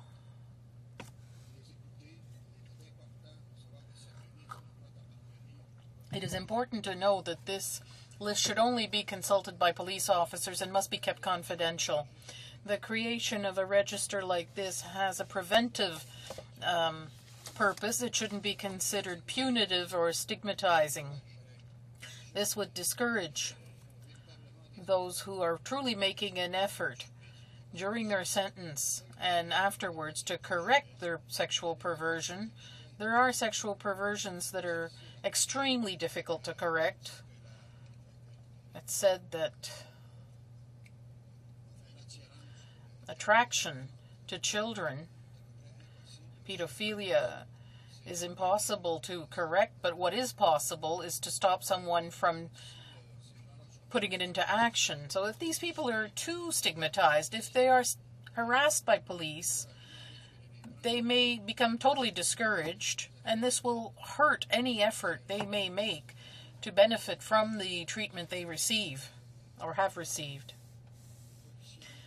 Ontario police officers are informed about this, they apply it, and they have a professional attitude when they have to come into contact with people who are on the sex offender register and who are suspect. Let's say they're in the neighborhood of a child being abducted or something like that. There's no other reason for them to be suspected except that they're on the list. If it's not them, the approach has to be done in a professional way. This register may be used to prevent crimes. What's most common is that they are used when a child is abducted. It does limit searches in some way, as we're told, and I don't remember exactly what the statistics were, but I do remember being told that kidnapping followed by murder and after sexual abuse takes place in the first few hours after the abduction. So it's a useful tool for police. If a child is abducted, they can quickly access and consult this list and see if there are any people who figure on the sex offender registry. It's also important for some types of crime. Abduction is one. We still don't know if it was for sexual purposes or other purposes. So it's quite normal that indeed that information be provided. And this brings us to the practical applications of such a system. You have to think things over. It's very important that some offenses, that the number, is it really a good idea to have so many sexual offenses in this sex offender registry? All right, police can consult it when a child is abducted. Instead of being presented with 15 possible suspects, they end up with 400 or 500. The time they take to interview those 400 or 500 people is time not used to search in a more pertinent way. There are also flaws when it comes to the overutilization of this register. That has to be taken into account. It's not typical, though, of Conservatives to do that. They always want the harshest method, not the most effective one. Having said that, by the way, there's only one reason why they're not even waiting for the committee's report. They want to show that they're doing something, but without really worrying about whether or not what is done is effective. Among other things here, they will add the obligation to provide DNA samples. Well, that's very important. That's another register we examined, and our report hasn't even been issued yet. And there are no bills about that, but we know through the Auditor General that the DNA registry does not have the funding necessary to operate properly. So there's no doubt you can get results in urgent cases within a very short time. But 99% of the other cases that are not considered urgent, it can take up to a year before you get an answer when you consult the DNA bank. So this is being funded to the tune of about $2 to $3 million a year. This DNA bank is so overworked that there were 2 bills passed last year to have better access to DNA samples for comparison. Currently, laboratories still haven't begun, and they cannot start putting in the information in the DNA bank because they don't have sufficient funding to do the input.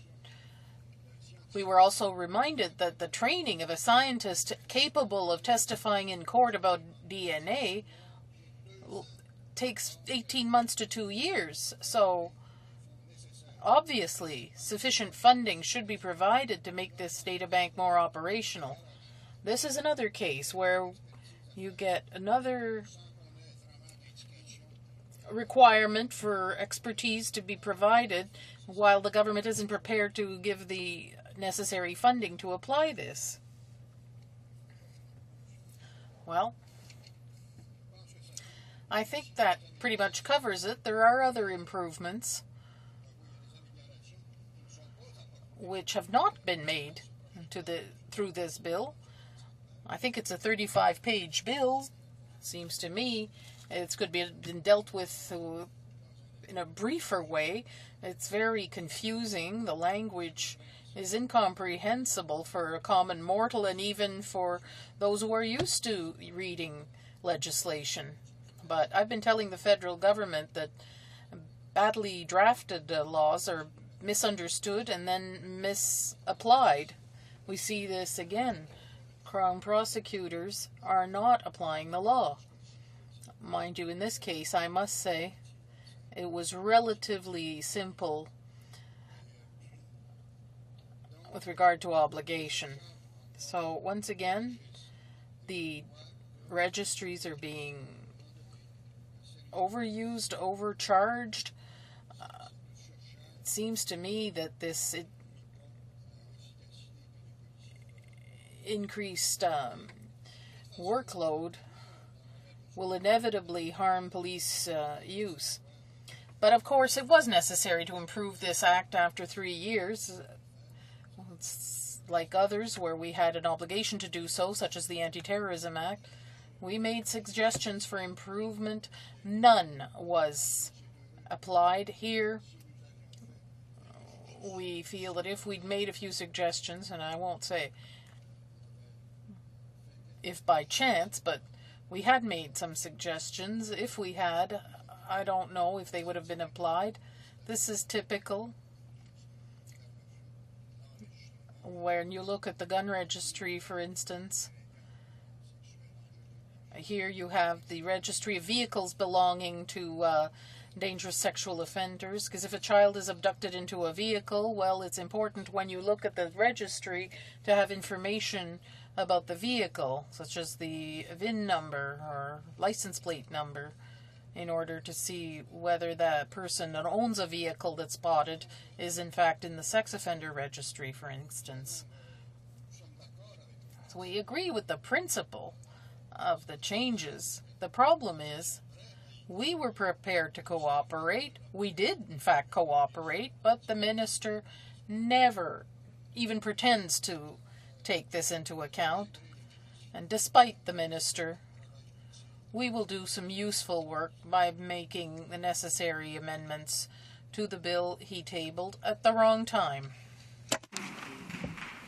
Conformément à l'article 38, je dois... Pursuant to Standing Order 38, it's my duty to inform the House of the questions to be raised tonight at the time of adjournment are as follows. Burn St. George's, employment insurance, the Honourable Member for St. John's South Mount Pearl fishing industry.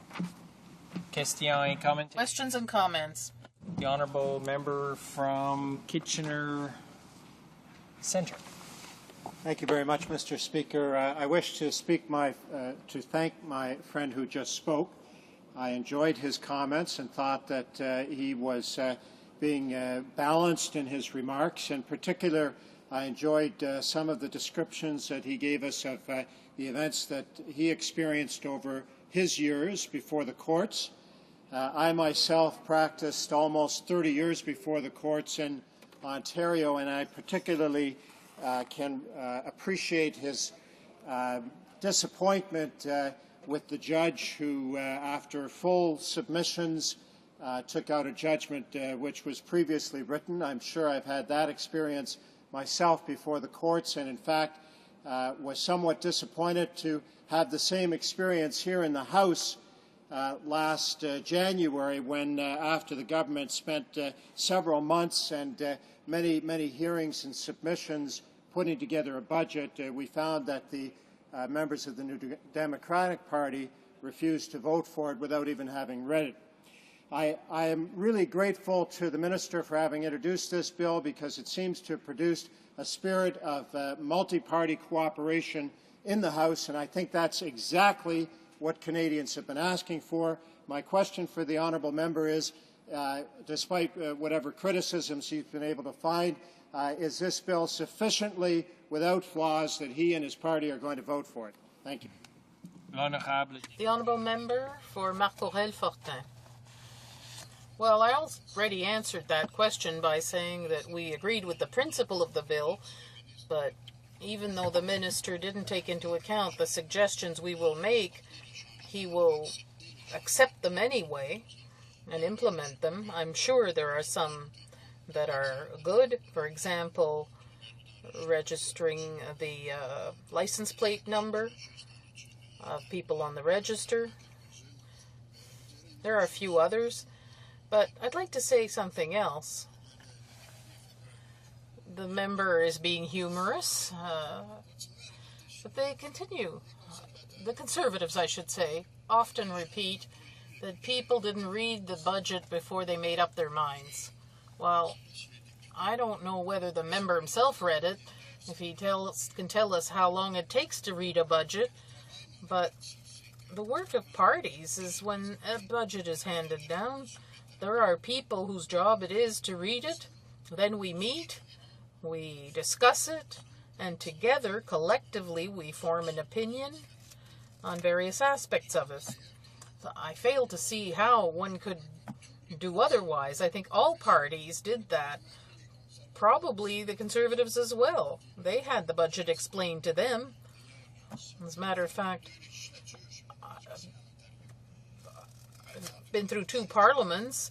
I don't know how things are in Ontario, but in Quebec, there's a very big difference between the provincial Quebec budget and the federal one. The Quebec budget is presented in a logical way. Things can be found easily.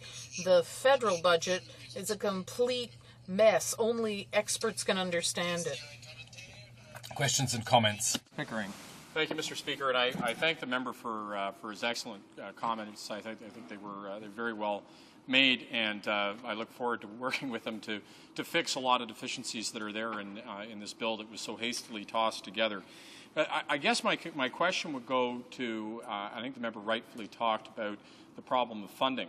And one of the things that I'm concerned about, I'm wondering if the member has the same concern, is that even if we address those problems that are within this specific legislation and the things that they missed because of not waiting for committee's input, I'm concerned that people will get a false sense of security.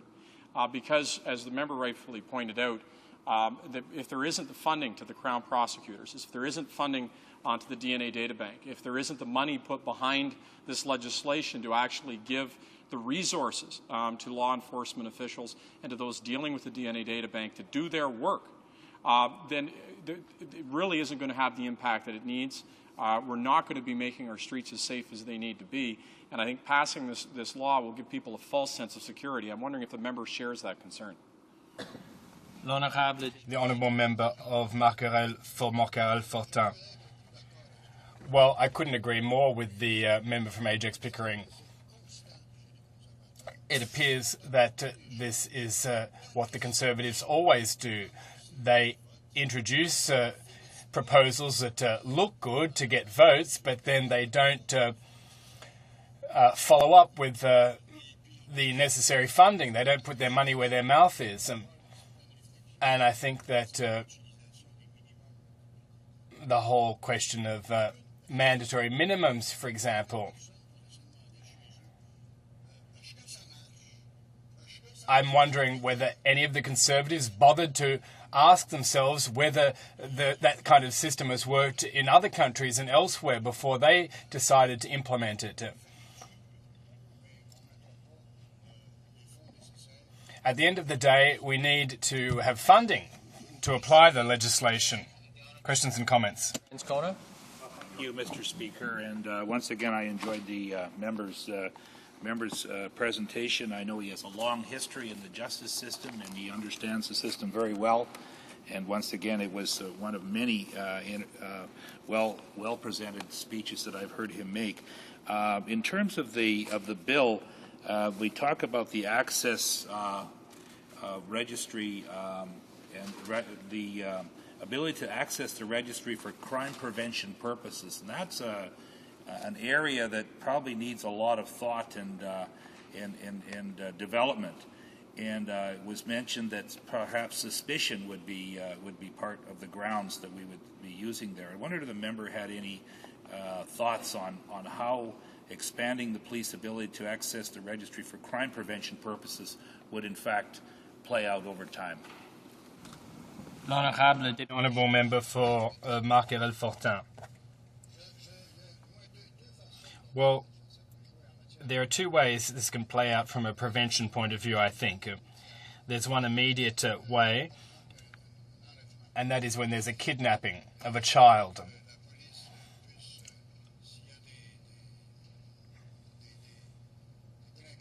And if there are sexual offenders, well, they'll be made known under the registry.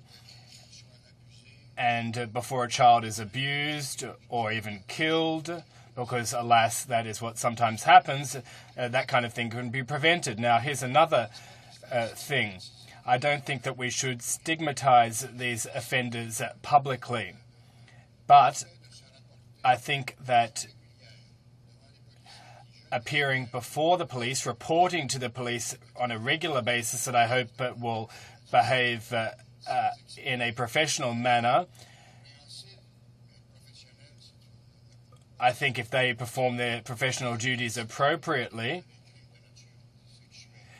I think that that would be an appropriate course of action. And that would help the sexual offender restrain himself in the future. At least that's what we would hope for. Listen, there are many people in society who have contained their sexual impulses over the course of the years, for whether it be for religious reasons or whatever. And when you're monitored 24/7, you are more likely to restrain yourself. But I don't want them to be monitored per se. A little short question, please. A short question. Okay, thank you, Mr. Speaker. Mr. Speaker, there's a lot of people watching the debate over television, I suspect. This is a topic of great interest to many of them. And the member made a mention of funding being an issue and tied in the whole funding of Crown attorneys. Would he please clarify whose responsibility is it to fund the Crown attorneys? Who's paying for them at this point? The Honourable Member for Marquerel-Fortin. Well, thank you very much for the question. And I'll give you the answer right away. The Crown Attorney's responsibility is one of provincial jurisdiction. legislating is quite easy. Enforcing legislation is very costly and not easy. Over recent years, the provinces have been given huge responsibilities, which have been very costly. And this is one of the things that has contributed to the fiscal imbalance.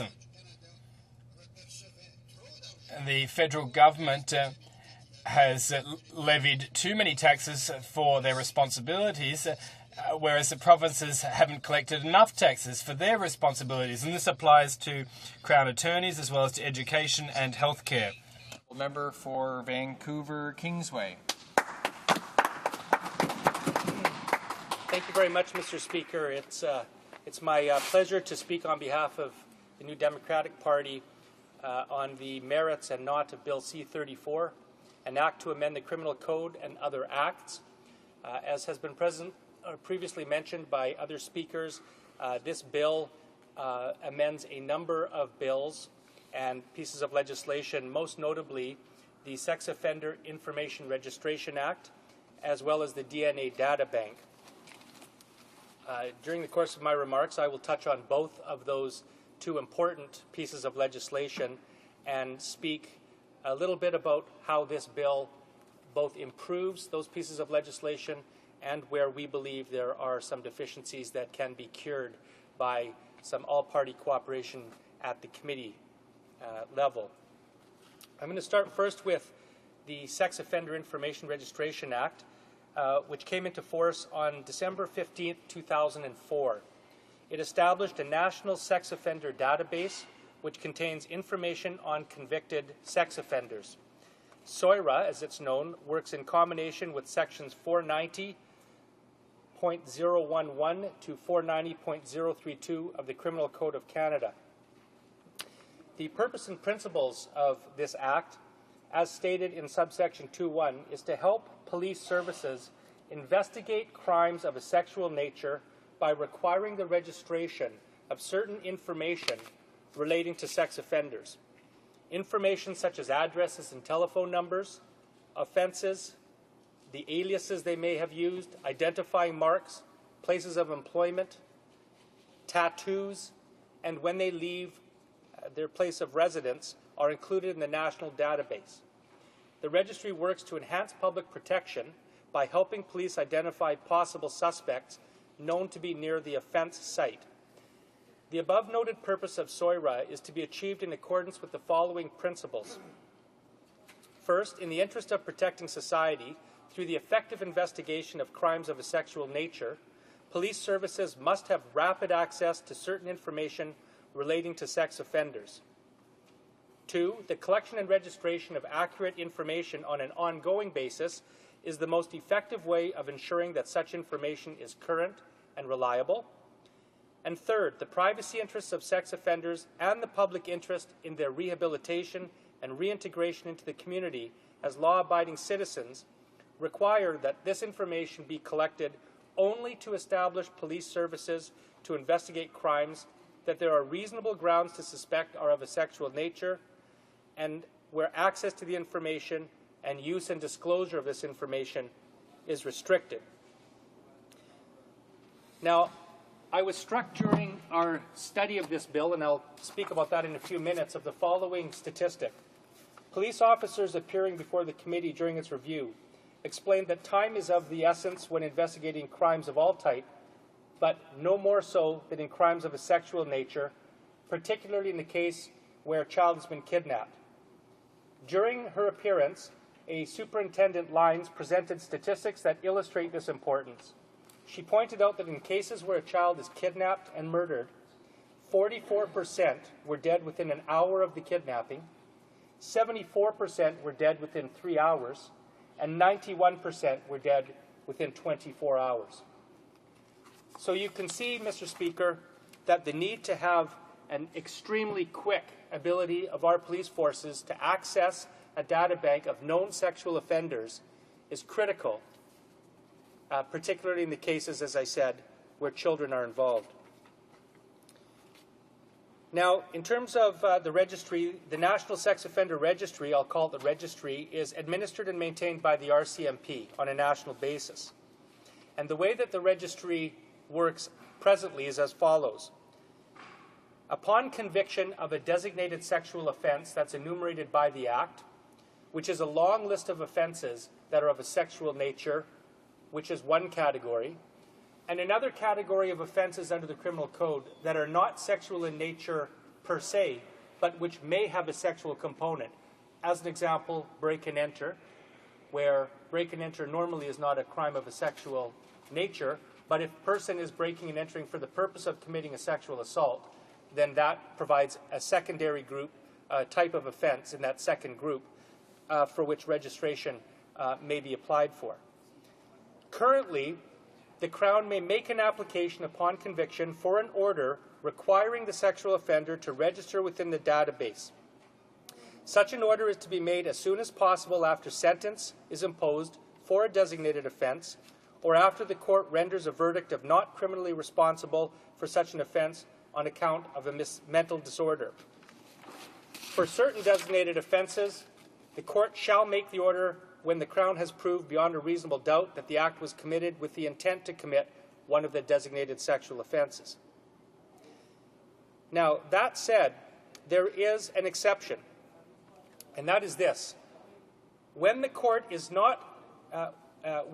presented with such an application, they are not required to make an order under this section if it is satisfied that the offender has established that if the order were made, the impact on him or her, including on his or her privacy or liberty, would be grossly disproportionate to the public interest in protecting society through the effective investigation of crimes of a sexual nature. This section of the Code also requires the court to give reasons for making or refusing an order to register. Now, I'm going to stop and pause there, Mr. Speaker, to point out a couple of important principles of the current legislation that this bill before the House would seek to change, and that's this. Currently, there is no automatic registration of offenders upon conviction. Rather, it is left to the discretion of the prosecution and the court to grant such an order. Second, there is a reverse onus on the accused. So lest anyone think that such an order is hotly contested or difficult to achieve, when the prosecutor makes such an application, it will be automatically granted unless the accused satisfies the court, the burden of which is upon him or her, that the granting of the order would create what's called a grossly disproportionate effect on that person.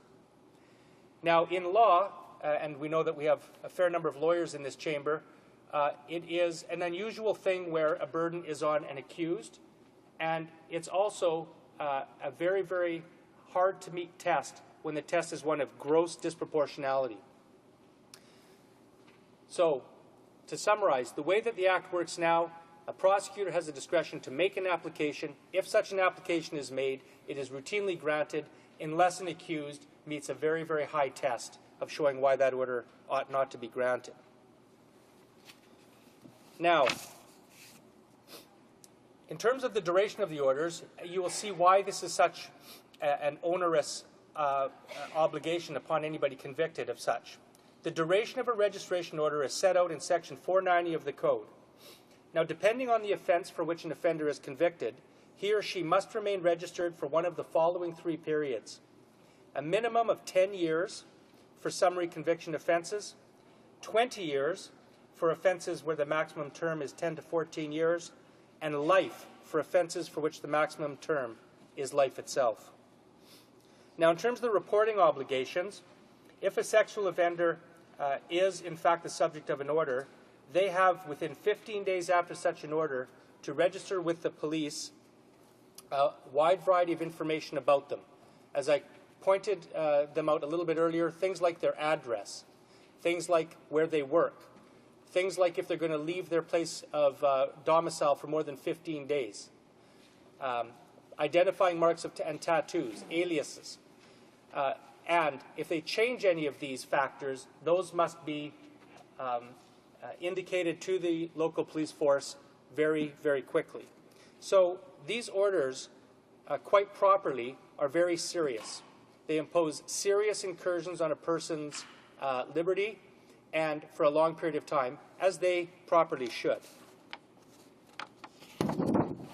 Now, currently as well, it's important to note that the preamble and the purpose of the statute as it's presently written make it abundantly clear that the purpose of this act is to help police investigate crimes of a sexual nature. That means that prior to searching the database, police must have reasonable grounds to believe that a crime has been committed and that it is of a sexual nature. Now, we heard testimony at the committee before police officers that said that this is too rigid of a test, particularly in the case of an abducted child, where a child has been reported missing. They may have reasonable grounds to believe a crime has been committed, but they may not have a basis to suspect that it's of a sexual nature. So, from the New Democratic point of view, we think it's reasonable to expand that purpose so that police can have quicker access, so that they don't have to satisfy these rigid tests, so they can get access to that registry quickly. In addition, the police said that they required information on subjects' vehicle information, which is another current deficiency in the Act. Presently, an offender under such an order does not have to indicate vehicle registration. We think that's an important amendment to make to the Act as well, because very often a sex offender in a car is spotted near a school or other areas where there might be vulnerable citizens, and it's important that the police know what that vehicle, who that vehicle is registered to in order to have rapid response.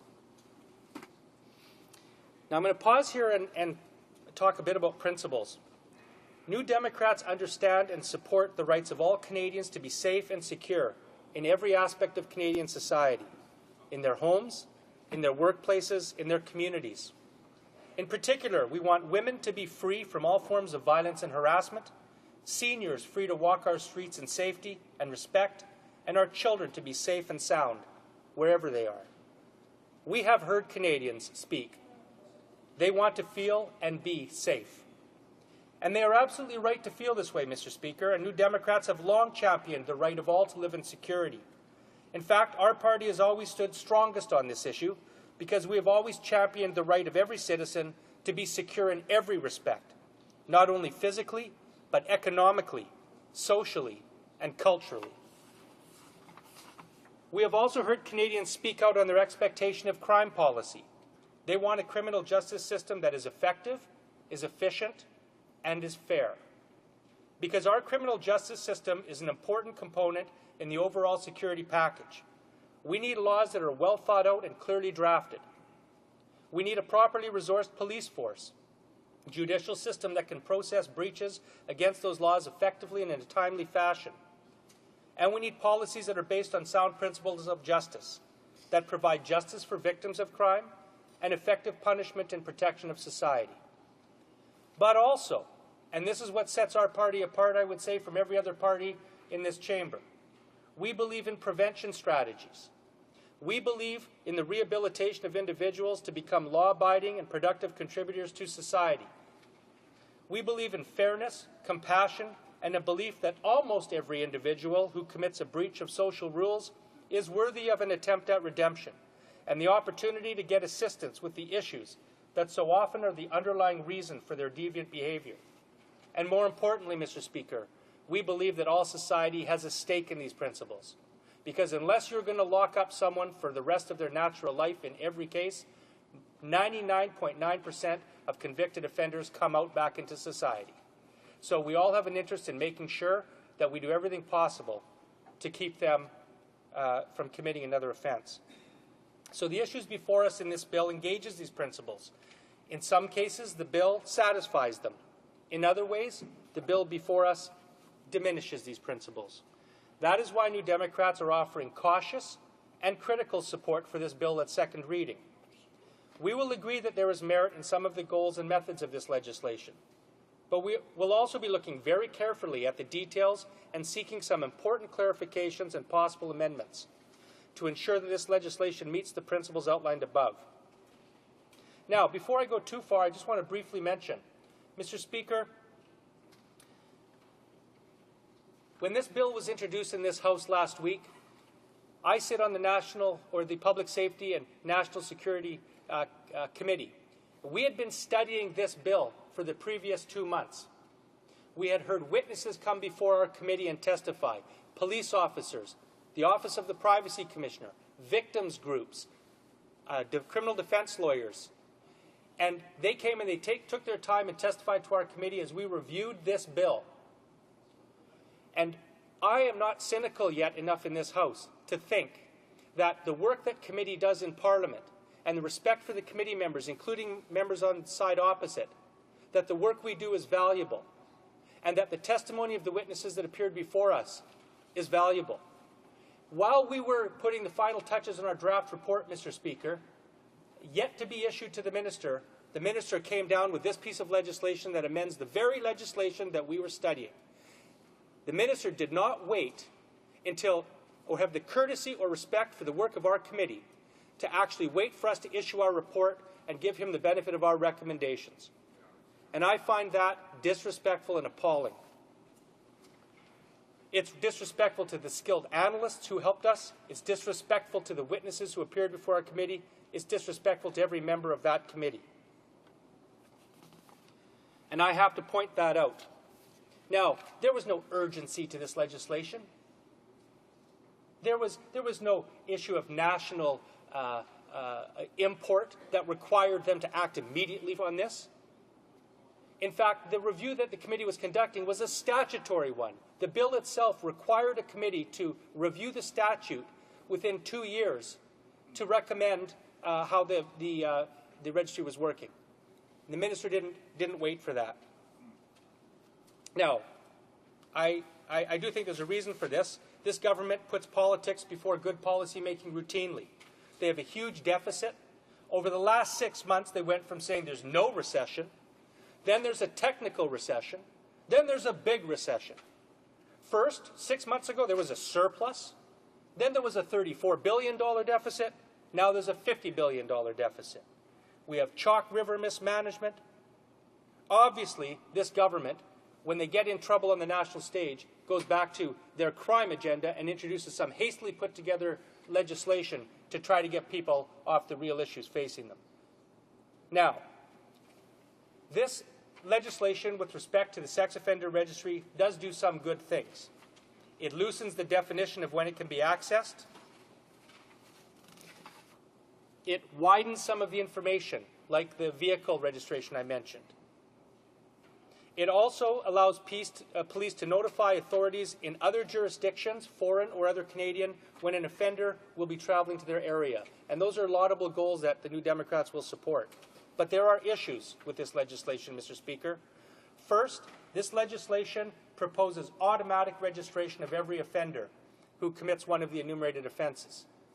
Now, that takes away prosecutorial and judicial discretion, because the list of offenses under the Criminal Code of Canada that are captured by this legislation, most of which would have no difficulty having automatic registration of.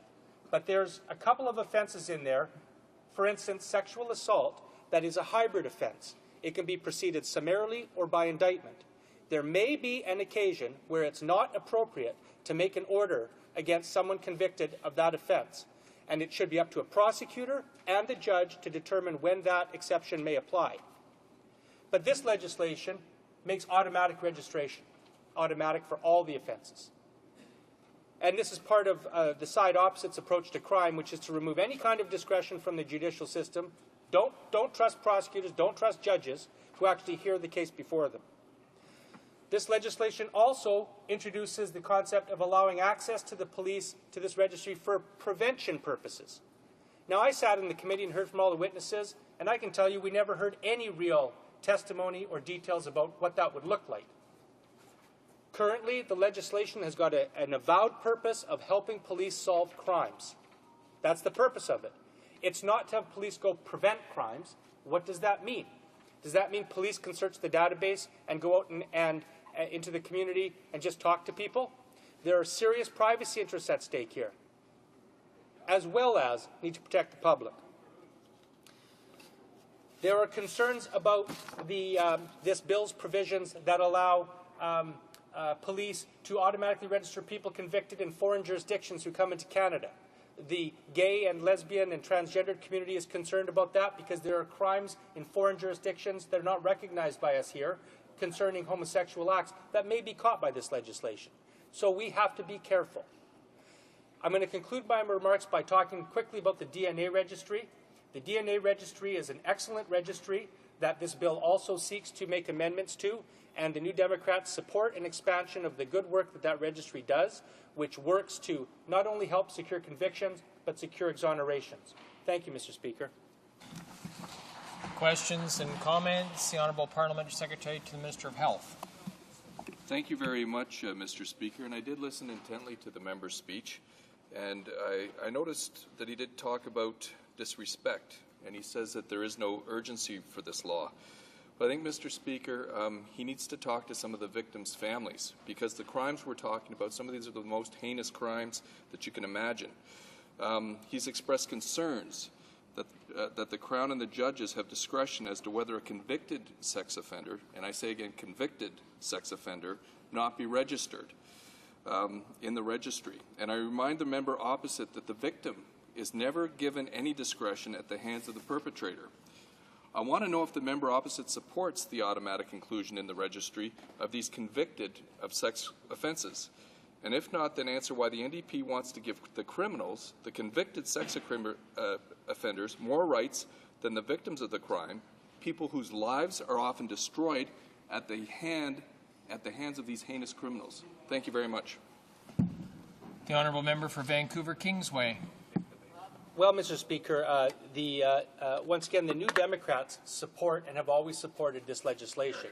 And this legislation is an important piece of important tools are given to police to help protect the public in cases of the, as my friend probably says, the heinous crimes committed of a sexual nature against people. But my friend misses the point on the disrespect argument. The statute, as I'll repeat again for him, has a statutory review built into it. That means when Parliament passed this legislation in 2004, they put in a provision that said that this House should review this legislation 2 years later. Now, because of the minority government situation, that got delayed, I'm told, somewhat, but our committee started in February reviewing this legislation. And the reason we reviewed it was because Parliament said we should review it. And while we were doing this important work and hearing from witnesses, the government jumped the gun and did not wait until the valuable testimony of this committee was completed and we could give the minister the benefit of what we heard. And that is disrespectful, Mr. Speaker. Questions and comments? The Honourable Member from the Yukon. Merci, Monsieur le Président. And I just want to follow up on that same topic. I think it's unfortunately, as the Conservative member that just spoke in the Conservative Party, that are denying the victims good treatment and a better registry.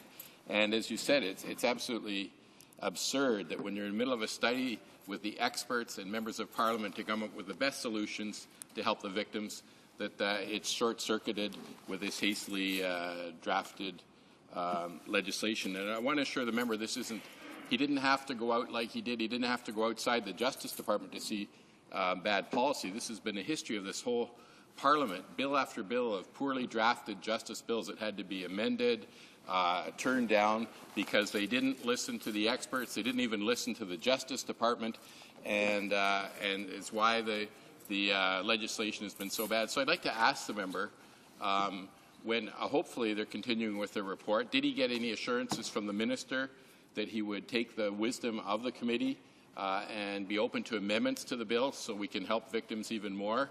Are the suggestions in there, in the committee deliberations, because I'm not on that committee, that were not included in the bill and that would help victims like everyone in this House wants to do?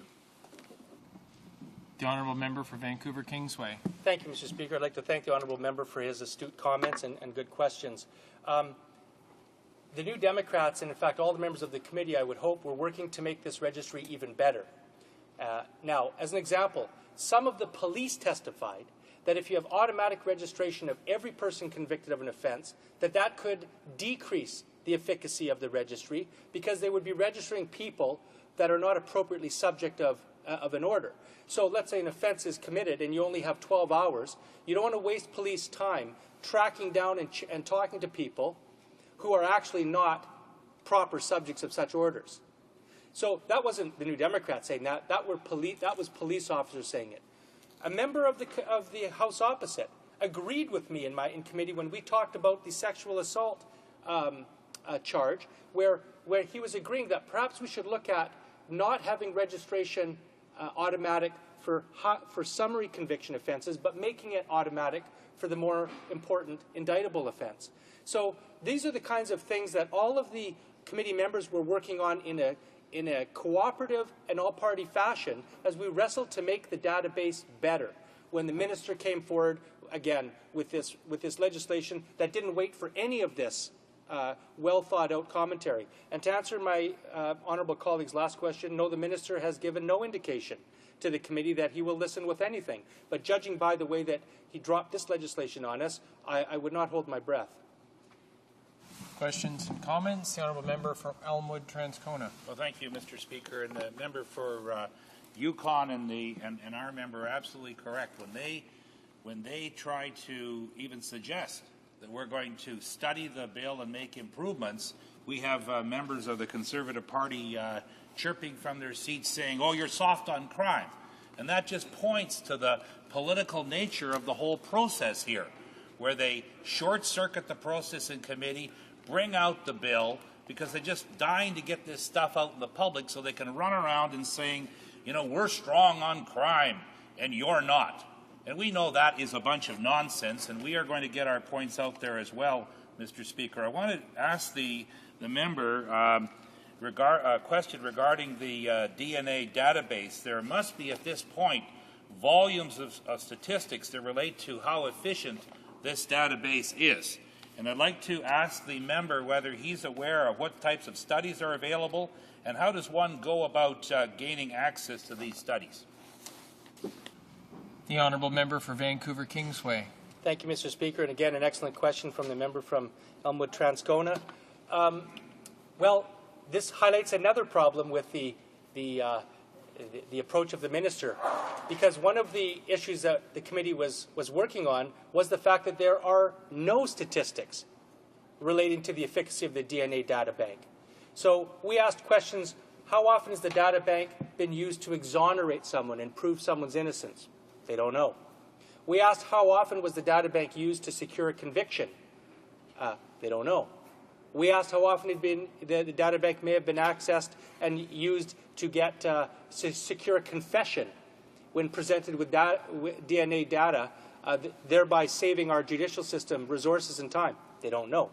So one thing that we were looking to do, at least from the New Democrat side, was to see if we could build in some mechanism of gathering statistical data so that we could show Canadians how this data bank actually works in practice and saves them time, money, and helps make our judicial system more streamlined and fair.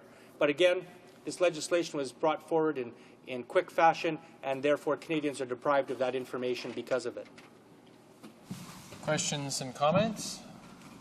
L'honorable. The honourable member for Marcorel-Fortin.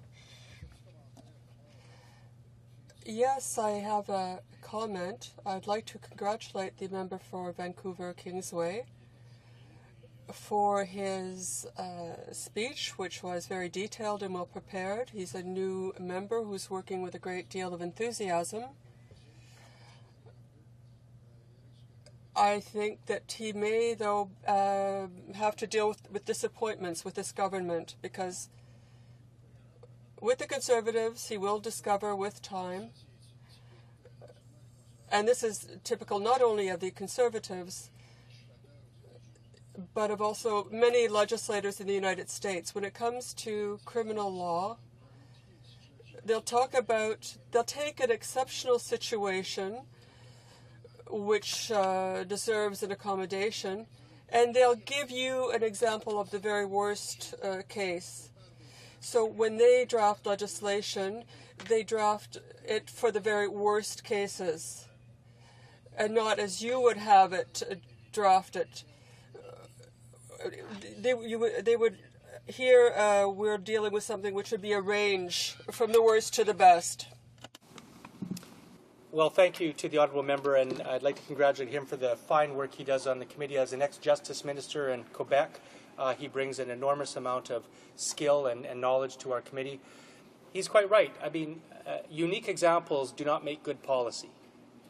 Often they elicit great emotion, and that has to be given its due respect.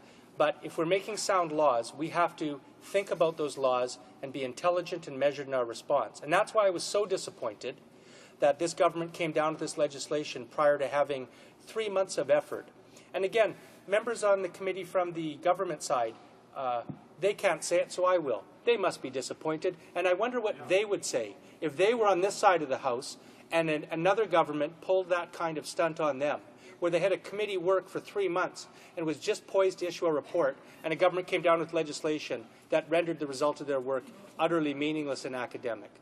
So New Democrats want to stand up. New Democrats want to stand up for Canadians. We want to make this registry work, both the DNA data bank and the sex offender registry, to protect Canadians and make sure that we make people in their societies and communities safe and also respect rights at the same time. That's the Canadian way. Resuming debate, the Honourable Parliamentary Secretary to the Minister of Public Safety. Well, thank you, Mr. Speaker. And I am pleased to have this opportunity to rise in support of Bill C-34, an act to amend the Sex Offender Information Registration Act, the Criminal Code, the National Defence Act, and the International Transfer Offenders Act. The legislation before us today strengthens the National Sex Offender Registry in order to give police the tools they need to both investigate and prevent such crimes from occurring. Honourable members will know that victim rights groups, local police forces from across Canada, the Canadian Association of Chiefs of Police, as well as ordinary Canadians have been calling for the changes before us today for several years. Some of them had noted that the present National Sex Offender Information Registry is akin to an emperor with no clothes. Some might say that it looks very nice on the surface, but the reality is there's little there. The registry fails to adequately protect Canadians from becoming victims or from being re-victimized by offenders released back into the community. More precisely, Mr. Speaker, we have learned over the past number of years that the registry fails in several ways. First, it simply does not register the necessary information on all convicted sex offenders.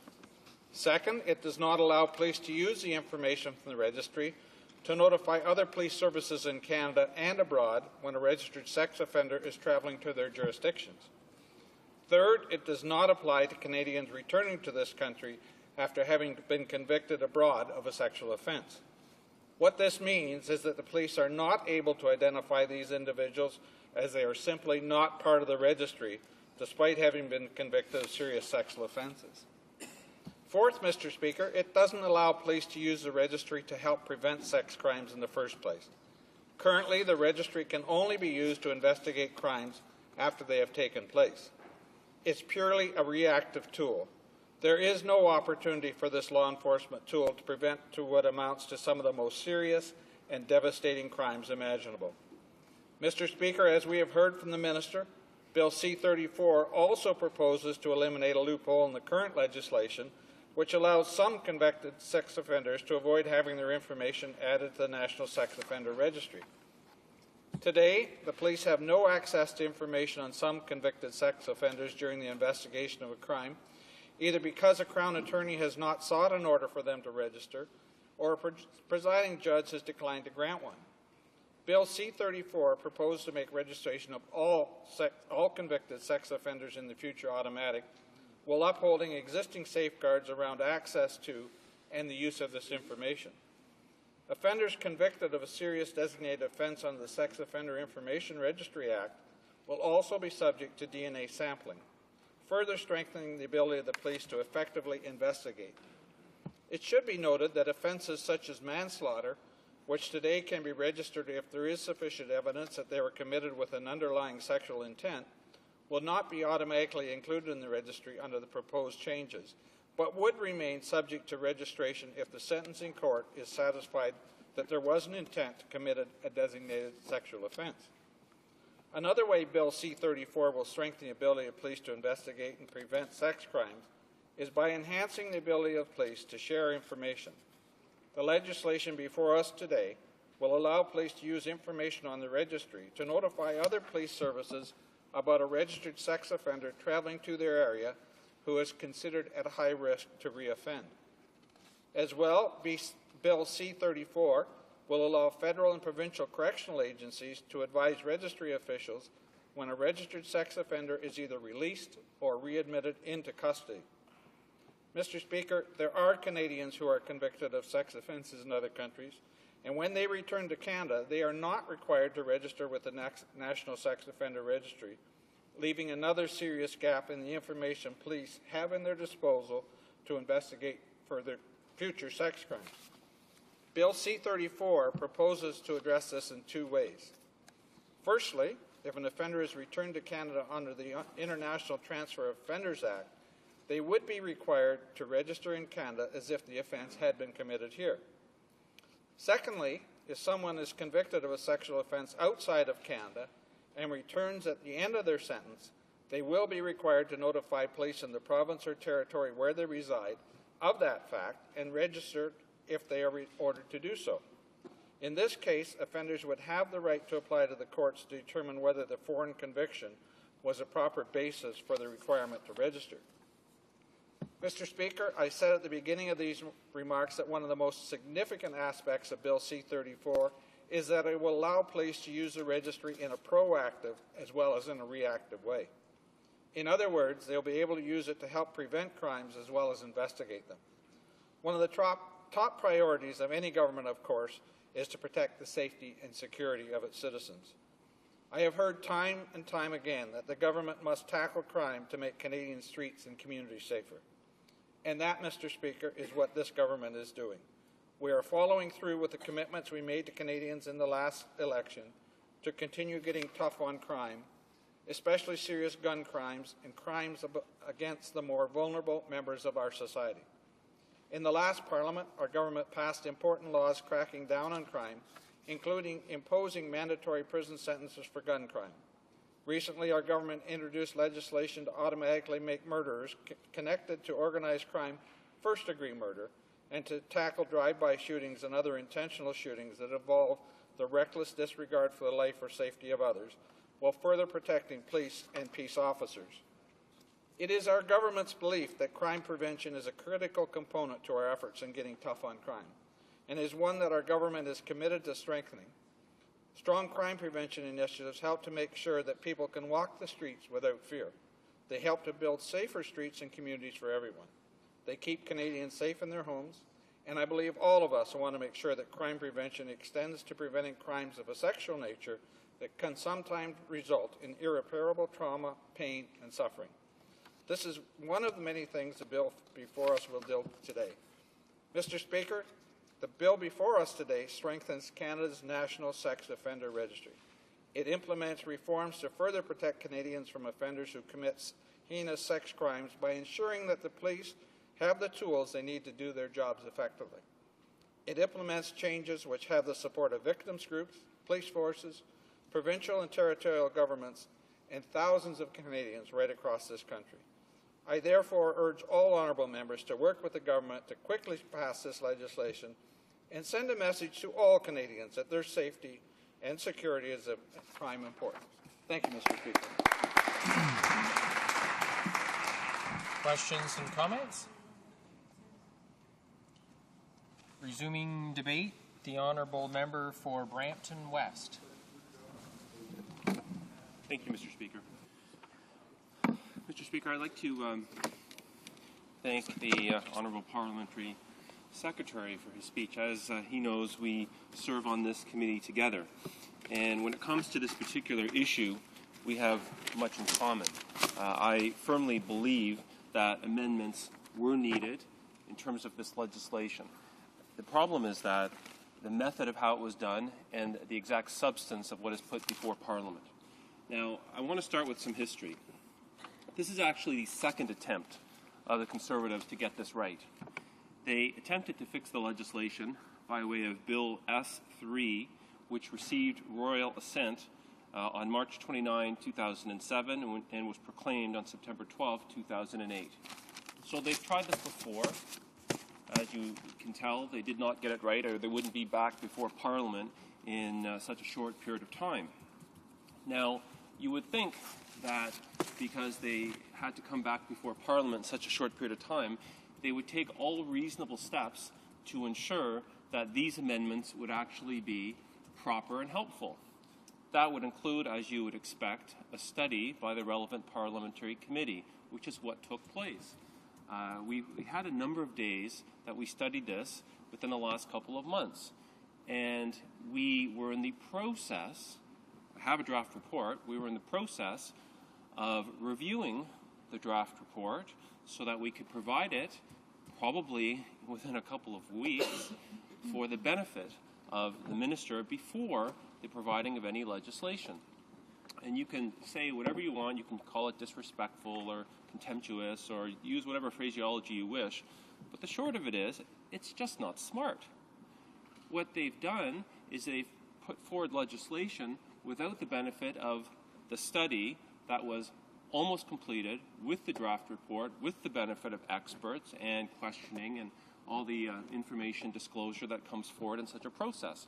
So this just is not smart, and they've done it for political points. Now, what I'd like to go through is what they've actually suggested, what's good about it, and there are good points to the legislation.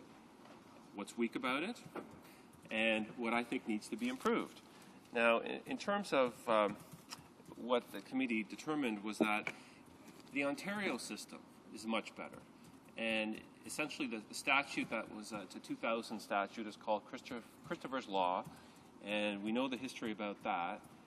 In Ontario, there's a statistic that they, I don't know the exact stat, I don't have it exactly with me here, but the Ontario registries access something like 400 plus times a day, where I believe the federal regime was accessed 150 times per year. It's some huge comparison showing how the federal system has truly just failed in its use because of, frankly, the ineffectual amendments that were put through by the Conservatives by way of Bill S3 only in 2008.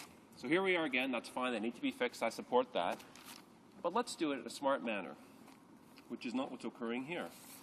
So let's look at some of these. First of all, with this particular bill, what we identified before the bill, we identified a number of problems which remained from the amendments that the Conservatives passed in 2008. And the amendments, the various problems were as follows.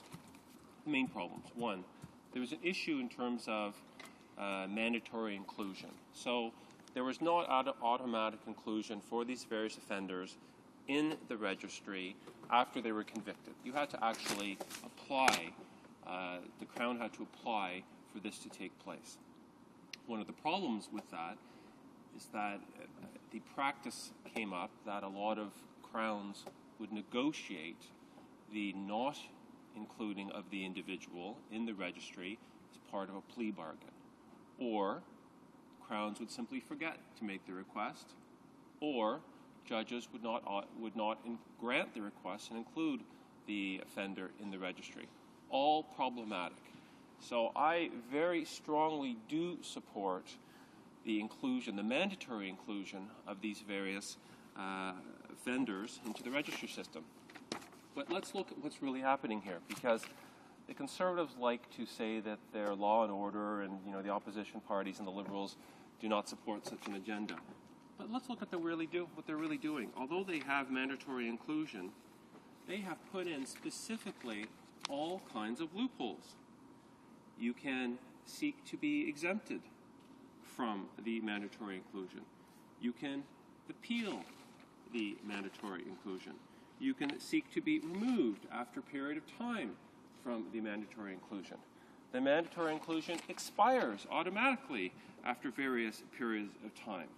They have all kinds of loopholes, exceptions, which are enumerated in this proposed legislation to, in essence, water down the mandatory inclusion, which was probably, I'd say, the number 2 most serious problem in this entire analysis.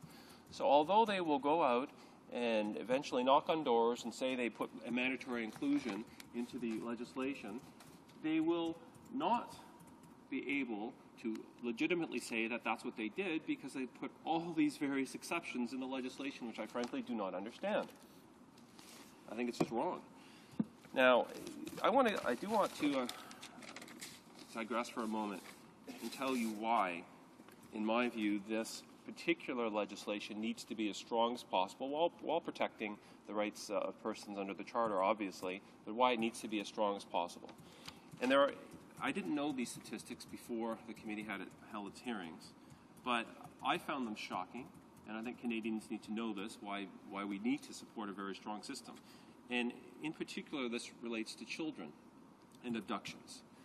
And there are three particular stats. The first one is that of all children abducted, 44% are dead within an hour of a kidnapping.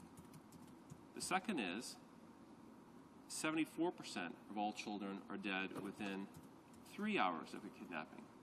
The third is 91% of all children are dead within 24 hours of a kidnapping. Those are horrible statistics, obviously. We have a duty as parliamentarians, regardless of the party that we're with, to make sure we do everything possible to prevent those deaths. And what that means to me is that there needs to be an effective system in place, whatever it may be, to ensure that when anybody, but for this particular example, children, are abducted, the police have all the powers they need to find those children. This legislation, as proposed, does not do that. What they did do properly in terms of this legislation is one of the glaring errors, I think the number one error, was it could only be used, this registry could only be used for the investigation of crimes that had been committed. A worthy goal, absolutely necessary, but not good enough. The federal system could not be used, the federal registry, to help prevent, which is what the Ontario system also allows the police to do. So in terms of prevention, if somebody is kidnapped or there are any suspicious circumstances, in Ontario, you can use the registry to investigate and attempt to prevent crimes. So if you have stalkers, suspicious people around schools, if somebody's been abducted, they can use the system. That doesn't apply for the federal model. So I think that this particular change is very worthy, and we should support that 100%. There are other problems, though, that were identified. The first one was the mandatory inclusion. The second was the prevention as opposed to just investigation. But there are others. The automatic expiry of the orders was identified as a problem.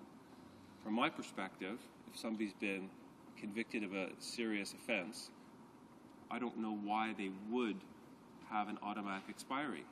And these particular amendments continue that, and in fact give additional ways that somebody can get out of this system, which I think is incorrect. Other problems. Quite unbelievably, you did not require the offenders to put such information in the system, such as the license of their car. So if somebody's abducted, you don't have any ability under the federal model to actually, for the police to know the car that the person's driving, the license plate, which seems unbelievable, but that problem was left in the system when the Conservatives put through the amendments in 2008. It's not been fixed now. That is a serious error. There is nowhere in this proposed legislation that it changes that. I find that personally shocking, and that is one of the problems as to why you can see that they should have waited for the report from the committee. That should have been in there. I hope that gets changed, and it needs to be changed. And I believe that my colleagues on the committee, regardless of the party they're on, would support that change. Another problem that was identified, foreign convictions and Canadians coming back to Canada. Well, that was a problem. They have sought to fix that, but not in a strong enough manner. And I'm going to go through that in a moment when I go through these various proposed changes in the legislation. So, the short of it is, summarized so far, this legislation is needed in a very strong manner, and it needs to be amended to fix the problems that were left by the Conservatives in 2008. Those problems were identified in the committee. The Conservative minister would have had the opportunity of reading the report if he had only waited probably a couple of weeks. I personally find it shocking that Parliament, and the committee in particular, was disrespected, and the taxpayers need to know this. We spent a lot of time, we called witnesses, we paid for the witnesses, we asked them questions, and none of our work was considered or read by the minister before this bill was introduced. Canadians have to understand that's wrong, and it shows a tendency to dictate down and not actually respect the work of Parliament, which I think is something that is dangerous.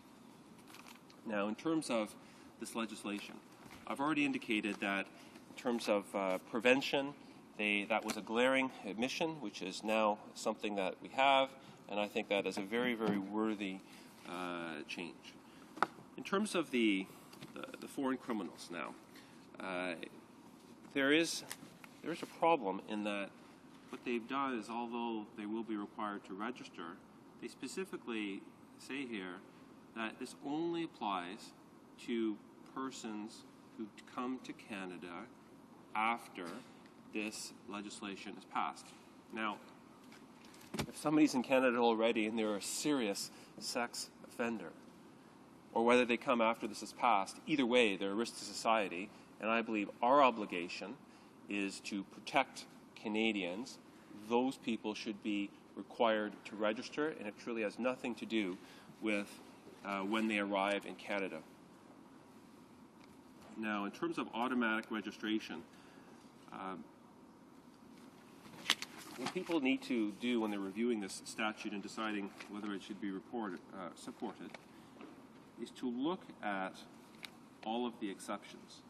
For example, paragraph 9, there are a number of these, which are all shocking. There's a termination order which people can seek.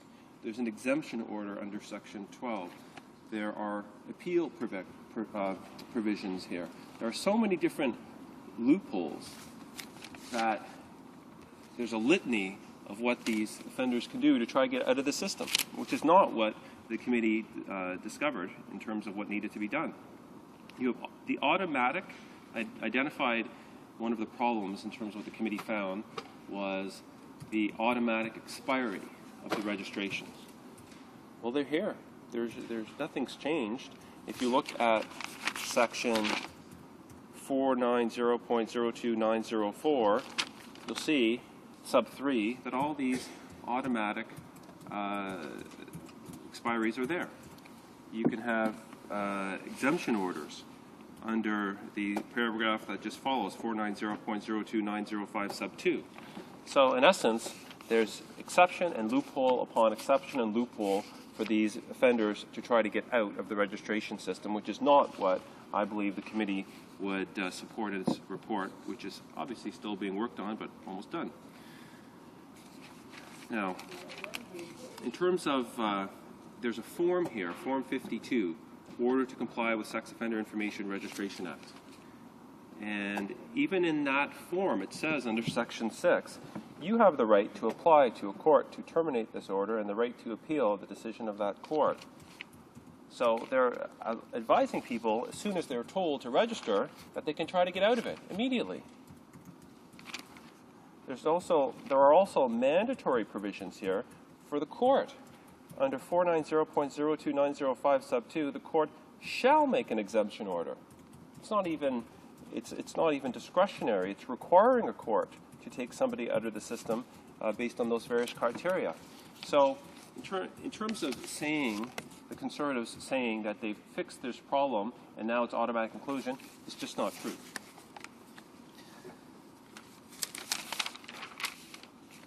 Now, this is all relatively new. The first thing that I did when I read this Bill C-34, to be honest, was look to see whether there were any license plate requirements in here or that type of detailed information, because I actually read it twice because I thought I couldn't have missed it. I'm sure it's in there somewhere. That was one of the most glaring errors that the committee identified. Well, I read it twice. It's not in there, and I'm going to repeat it again. because this is such a serious error on the part of the minister that it has to be spoken of, and we have to fix it. We cannot let this second round of amendments go through without changing this. There can be no exception to that. This must be changed. That was one of the key findings of why the Ontario system, Christopher's Law, works so well, because they have that ability, and we need to change that. Another large problem is funding. I've not heard from the minister, perhaps I missed it, but I've not heard from the minister anything to do with the funding of this system. And of course you can change whatever you want by way of legislation, but if you don't have the money to do it, what's the point? And the Ontario system, they actually fund this particular registry. They provide $4 million a year to make sure that it's effective, which is why it gets so many daily hits. This particular federal system being operated by the RCMP gets $400,000 to $600,000 per year for all of Canada. So think about that discrepancy. $4 million in Ontario, but $400,000 to $600,000 for the entire federal system. That needs to be changed, and we need some commitment from the minister in terms of how this will be adequately funded to make sure that it works. One of the other problems was faulty technology. The Ontario system has software that is highly developed so that you can put some information in there, such as the modus operandi of the offender, and essentially so that the police can use this system very effectively, very quickly, for the best possible law enforcement mechanisms. Well, there's nothing in this legislation about upgrading, getting better software, doing anything to fix the problem, which is one of the major concerns of the federal system. In terms of warrants, there is evidence at the committee in terms of what happens in Ontario when one of these sex offenders fails to comply. If they do not register, if they do not advise of the change of their address, change of license plate, if they're going on vacation or moving and they don't provide the information, they do something about it. And I would like to see changes to this legislation to specifically authorize police officers to issue warrants if there's any breach of the information requirements, so that, in essence, we keep track of these offenders for the benefit and really the protection of our citizens, and for the investigation part of it as well. So the other final comment I want to say is this, that there are two other problems. One is, and I'm starting to run out of time, but there are two other problems. One, under the current system, there's no method for registration, under the federal system registration, for if somebody is incarcerated or if they're deceased. So in essence, this hurts the efforts of the police, because they simply don't know if somebody should be still questioned, or if there's still somebody that could possibly be a suspect. This needs to be changed as well. And finally, I've spoken a lot about what needs to be done to protect Canadians, but I also want to speak on the final point about what we do need to do to protect the persons who have been convicted. Because a lot of these people, hopefully most of them, will receive the proper rehabilitation. They'll come back into society, and hopefully they lead good lives and they don't repeat their mistakes. That's the goal, obviously, of our criminal justice system. So for those people, we do have to offer protections to them as well. And Section 17 of the current legislation provides penalties for the unauthorized use of this information. We need to strengthen those so that anybody who uses this information for any improper purpose, not for the protection of Canadians, is punished severely. And that is my attempt to also protect these people as well. Thank you. Questions and comments? The Honourable Member for Elmwood-Transcona. Well, thank you, Mr. Speaker, and the member made an excellent presentation and detailed how Bill S3 was passed back in 2007, and how the government didn't get it right at that time. And then, of course, the recent expose of the parliamentary committee reviewing and having a draft report almost available within 2 weeks of being available, and then having the government introduce legislation. And at the end of the day, I guess, and the member does have a lot of concerns about the bill, but by the sounds of it, he and members of his party will be supporting this legislation, at least as far as getting into committee. And at that point, hopefully some of his good ideas will find their way into the bill. I also note that he pointed out that the strong points of the Ontario statute, I wasn't aware of that the fact that people use the Ontario statute roughly 400 times a day versus the federal system being only used 150 times a year. So clearly there's some advantages to this Ontario system that merit adoption. And also the very important point that he mentioned, that 77% of children who are abducted are dead within 3 hours. That was astounding. I wasn't aware of that statistic. So I thank him for that information. But I do want to ask him a question regarding the expansion of the registry to include those convicted of sexual offenses outside Canada. I'm assuming that will be places like Thailand and other countries that have sex tourism. And the issue and the question really is, how are we to know how these people are going to be included? I mean, are we going to have the Thailand government giving us a list of people that have been convicted? Like, is there some sort of international registry for us to determine who should be coming to us from that list? The honourable member for Brampton West. I'd like to thank my friend for that question. It's an excellent question. I'm not aware of any international registry, but I would assume that Interpol or the RCMP and have cooperation with other law enforcement agencies in other countries. What I do know from this legislation is, and it's a very good point, there's a glaring omission in it because nowhere does it speak of that.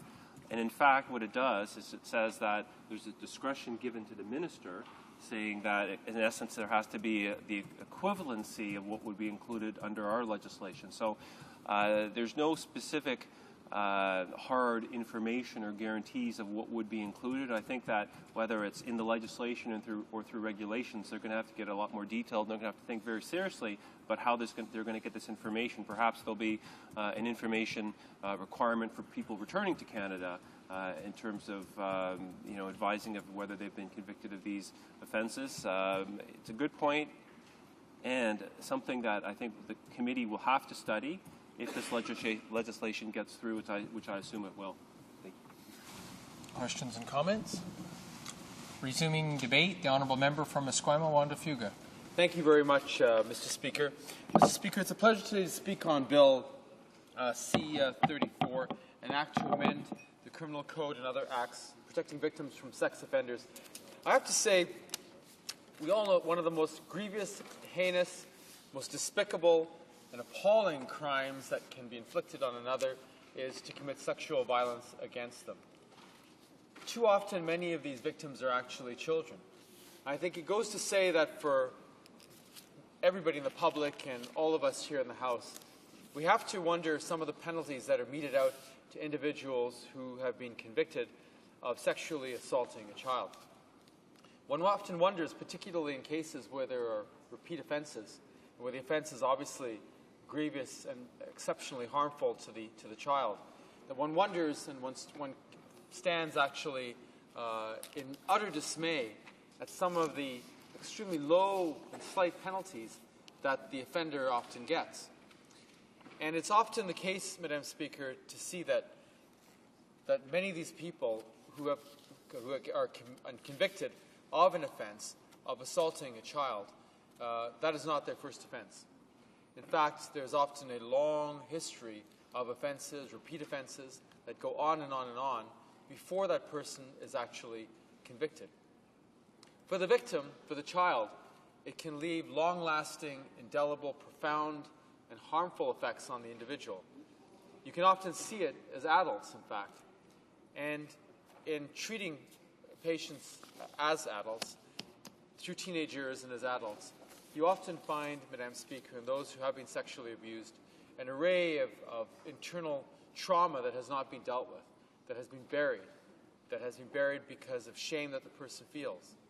And in fact, when we look at the statistics, we know that the culprits in this, those who are actually committing the offenses, are often somebody close to home or in the home.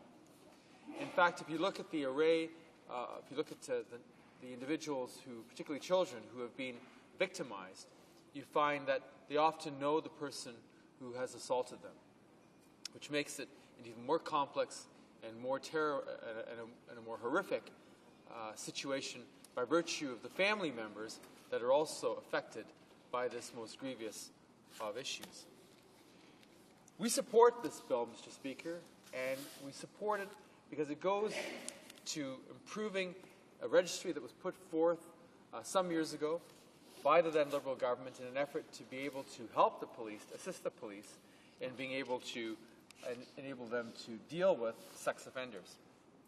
In fact, this bill was put forth in 2004 by the then Liberal government. It was the Sex Offender Information Registration Act, and it was proclaimed into law and established to be able to create the national database of convicted sex offenders.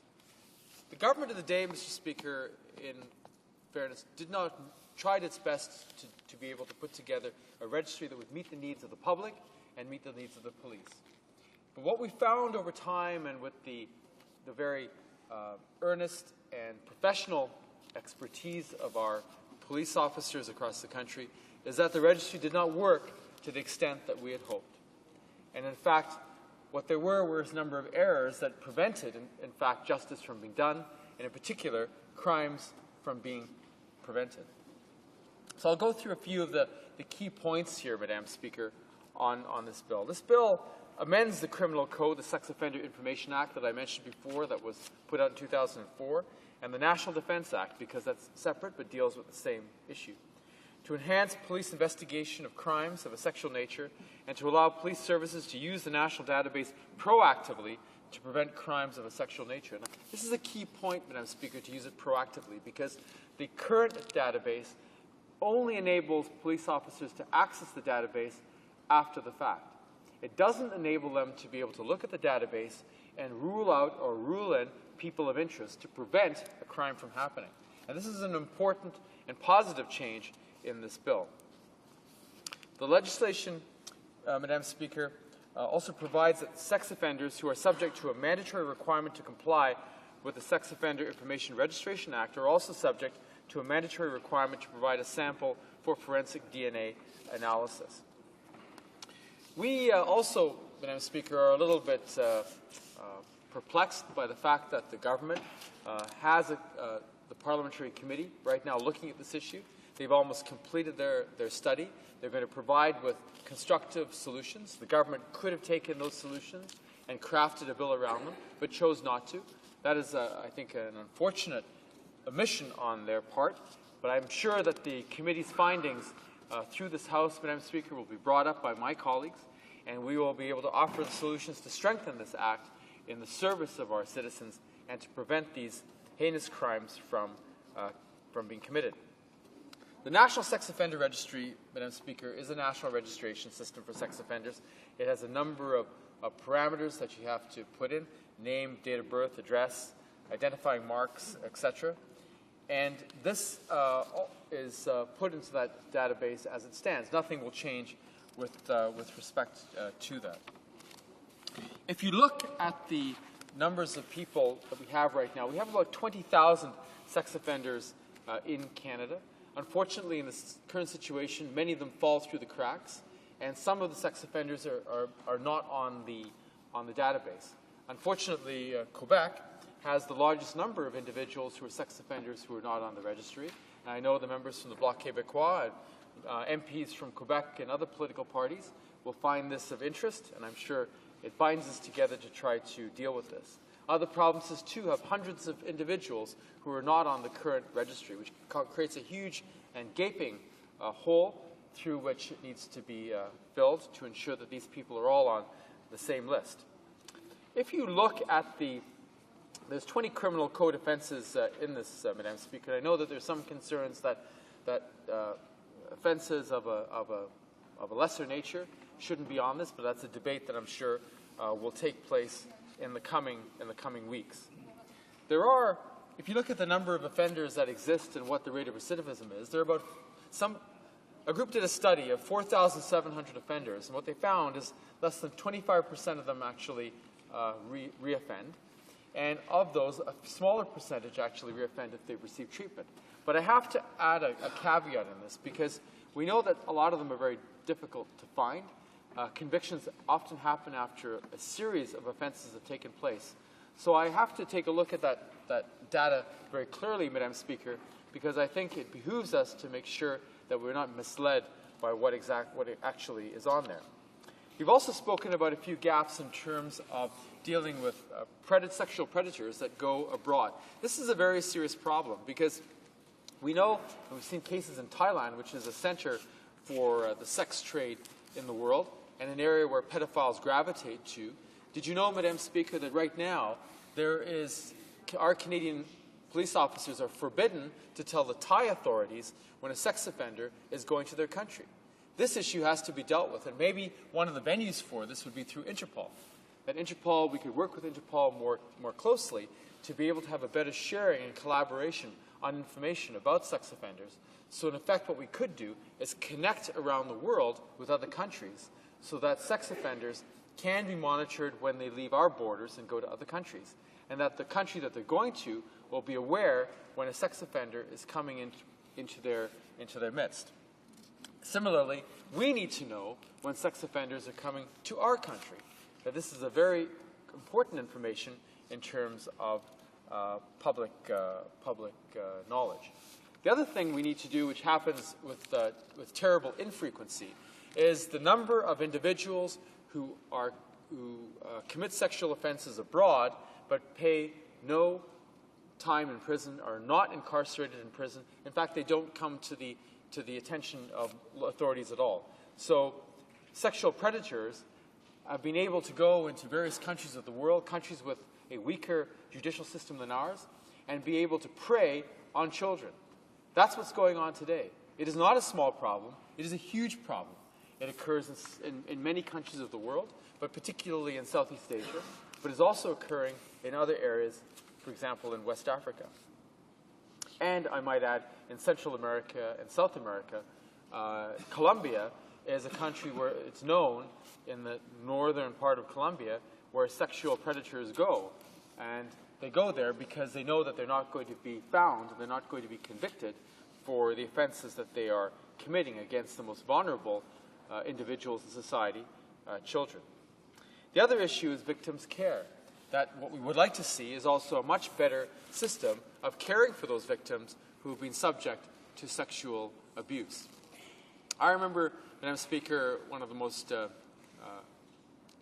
image that's indelible on my mind. I was working, doing a clinic in a juvenile jail, and there's two young girls there, teenagers, and they had been picked up for prostitution. And I spoke to them, I asked them how they got into it. The reality of it was these two little girls were actually pimped out by their mother. And they were pimped out by their mother, who I happen to know because I had seen her through emergency on a number of occasions. And in fact, I had also seen her in jail,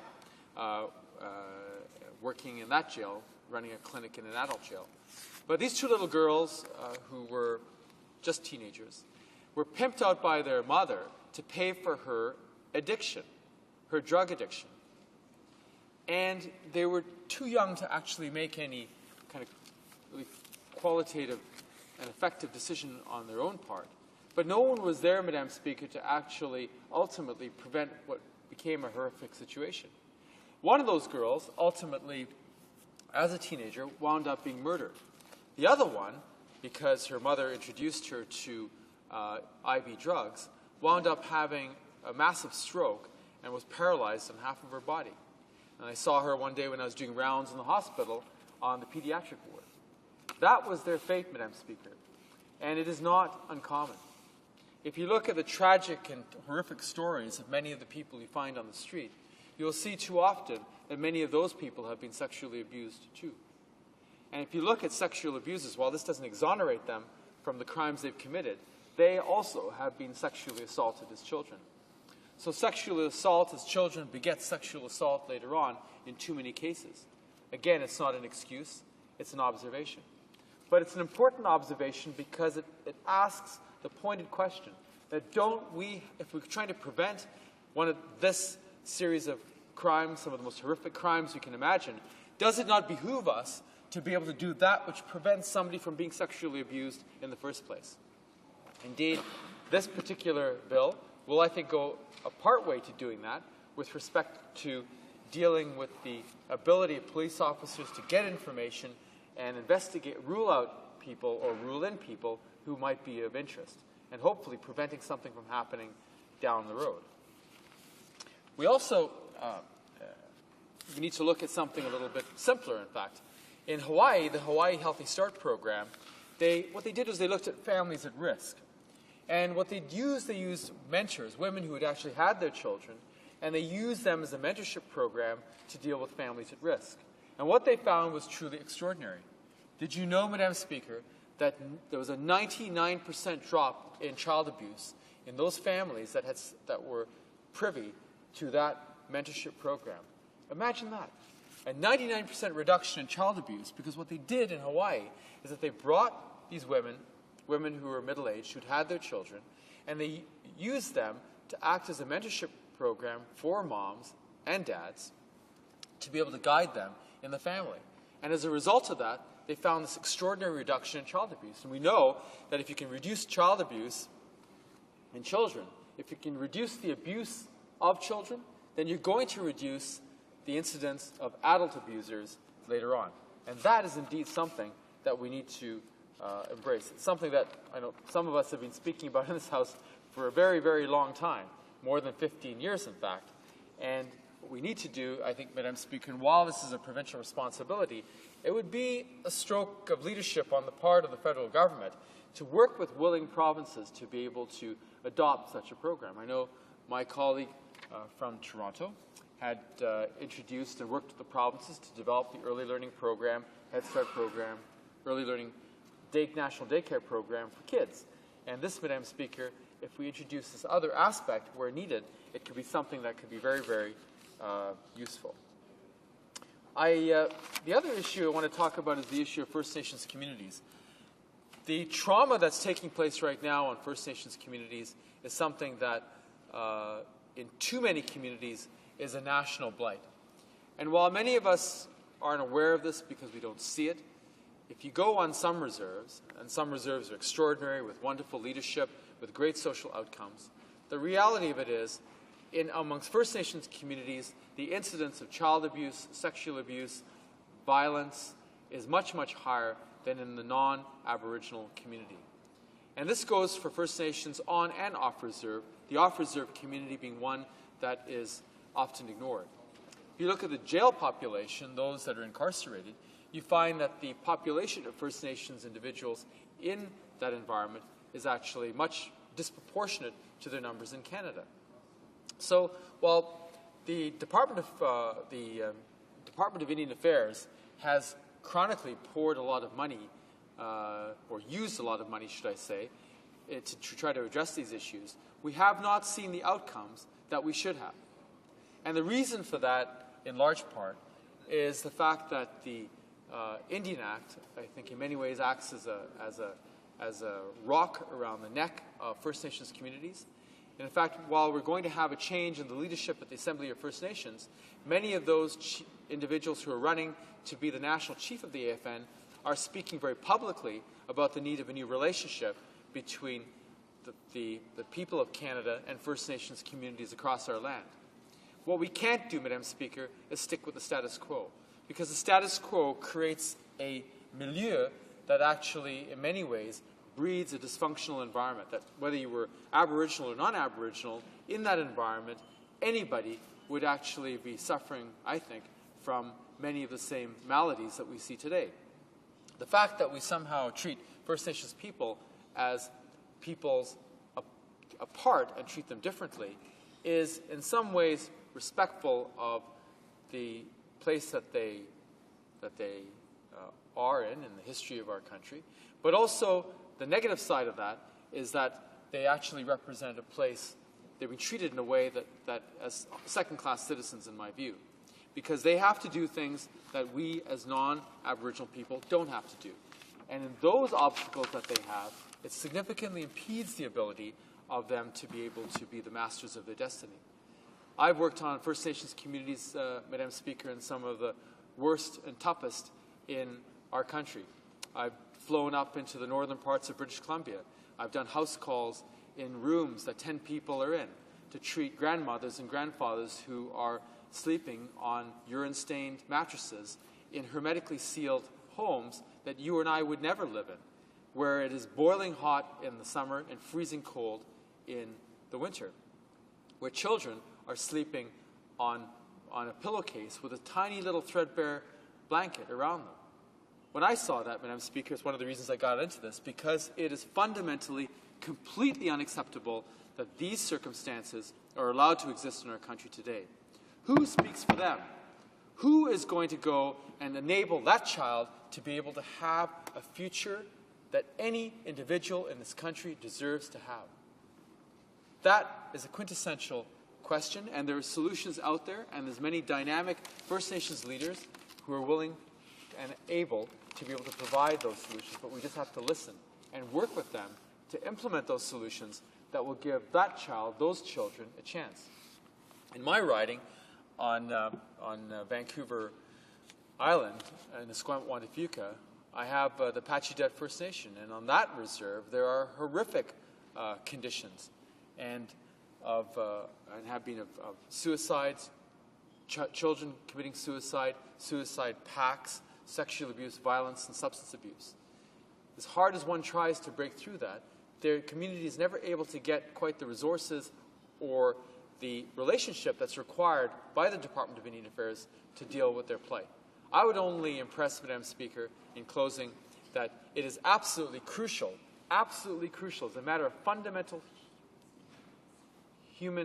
humanitarianism, that we work with these communities and embrace the solutions that will give these children, this generation, a better hope and a better future than their parents had. Thank you. Questions and comments? The Honourable President of the Treasury Board. Thank you, Madam Speaker. I have a few comments to make. I thank the member for his speech. I want to emphasize how important this bill is in terms of removing the discretion to register both in respect of the sex registry and DNA, to take DNA samples. Absolutely essential. And it's nothing to do with, as some has suggested, with not respecting the judiciary. If one understands actually the administrative complications of actually obtaining a conviction and then having to bring those people back to court at a later date, we understand the complications that the police face. And this is why hundreds of these people have, in fact, fallen between the cracks. And so, much like there's automatic fingerprinting on certain cases, indictable offenses where you've been charged with indictable offense, this deals with mandatory registration upon conviction, and it eliminates a number of administrative steps that have only intervened to cause serious delays, and therefore allowing these individuals to not be registered. So this is from a practical prosecutorial point of view and from a police point of view, this measure is absolutely essential. The second point which I want to make, and very briefly, is with respect to this distinction that we make between those offenders who are so-called violent offenders and those who are property offenders. If one goes back to the record when this bill on DNA was first brought forward by the former Liberal government, there was a British expert who said to suggest that these two groups of people are distinguishable is simply wrong. To get all of the indictable offenses under a DNA where there has been a conviction, in Britain, in fact, it's when you're charged, but on a conviction, will allow police to cross-reference. And many times people who are guilty of house burglary will also be found to be sexual assaulters or guilty indeed of cases like murder. So that's something that this bill doesn't do, but I think we need to examine that entire issue. That has not yet been addressed. The Honourable Member for Esquimalt-Waundifuka. Thank you, Madam Speaker. I thank the Minister for his questions. There are three parts I want to discuss. One is the mandatory registration, which he spoke very well about, and it's something that we are supportive of. Of the 20 offences that are there, I think that where we have some concern is we don't want to actually, as my colleague, the critic, said, doesn't want to actually. We want to make sure that the registry is going to actually do the job for those people who are committing the serious offences. We want to take a look at those 20 offences and make sure that all of them are serious, that all of them are those that deserve to be on there. We want to listen to the police officers to make sure that we're not actually going to create a registry that's going to be watered down and is going to negatively impact their ability to work nimbly and effectively to arrest those who are committing these offences. Secondly, on the issue of the access issue, which I think is very important, I know the Minister would agree, that the issue of enabling the police now to access the database proactively is a very important change with respect to this bill. And lastly, on the issue of collaboration, I would ask the Minister, with the power that he has with his colleagues, to be able to improve collaboration between provinces and also internationally through Interpol. Thank you. Questions and comments? The Honourable Member for Edmonton Strathcona. Thank you, Madam Speaker, and I want to thank the member for Esquimalt-Wanda-Fuka for his very thoughtful comments. Similar to his background, although I don't have his extensive medical background, I was one of the founders of the Sexual Assault Centre in Edmonton, and I'm fully aware of that it's not really the boogeyman in the bush, it's actually in many cases within the family or among neighbours where there's sexual assault. So there's a lot of sensitivity in the issue, and you need the sensitivity in the police when they're investigating and following up. I'm wondering if the member, though, could speak to a couple of issues. The issue I raised a similar question to one of the member's colleagues, and I'm particularly concerned, well, I think that's laudable that we're trying to beef up the ability to follow up police activity, particularly to intervene to prevent. I guess that raises the question of, when it comes to committee, does the member think that it'd be important to look to resourcing? Because we already know that our police officers are already stretched to the limit. They're now dealing with major gang incidents. We're dealing with internet pornography and the molestation of children on the internet. So we've got extremely complex cases to deal with now, and the police are already pressed. There's also the issue of intelligence sharing. I've worked in the area of international environmental law enforcement, and I know how critical it is to get cooperation, not just between countries, but between the police forces within our country, so between the RCMP and the provincial police officers. So I'm wondering if the member could comment on that, about the resourcing and whether or not that would be an important matter to look at when we are approving this bill. Are we simply loading more onto the police without providing the adequate resources? Should there be a commitment by the government at the same time?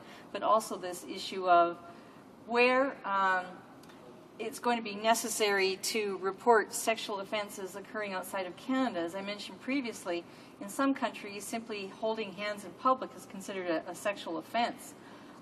What kind of system are we putting forward for the intelligence sharing and to validify? In some cases, new Canadians come here and may have been charged with an offence. Where are we going to draw the line on what has to be reported? The Honourable Member for Esquimalt-Wanda-Fuka. Thank you, Madam Speaker. I thank my honourable colleague for her excellent series of questions. We could talk about this for 20 minutes, but I know you're not going to give me 20 minutes. I'll start from the last point. On the use of sharing, I think Interpol, Madam Speaker, is a very important tool that we don't use enough. I know that the head of Interpol has spoken very clearly of the lack of cooperation that he has found between countries, the lack of information sharing. That is something that needs to be improved.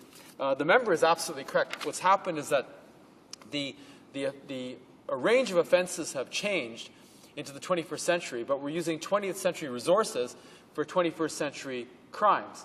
And there's been a change in the number and type of crimes that our police forces have. The RCMP is chronically undermanned. They have a huge deficit. That deficit's only going to get worse for many reasons, and it's an urgent situation for them.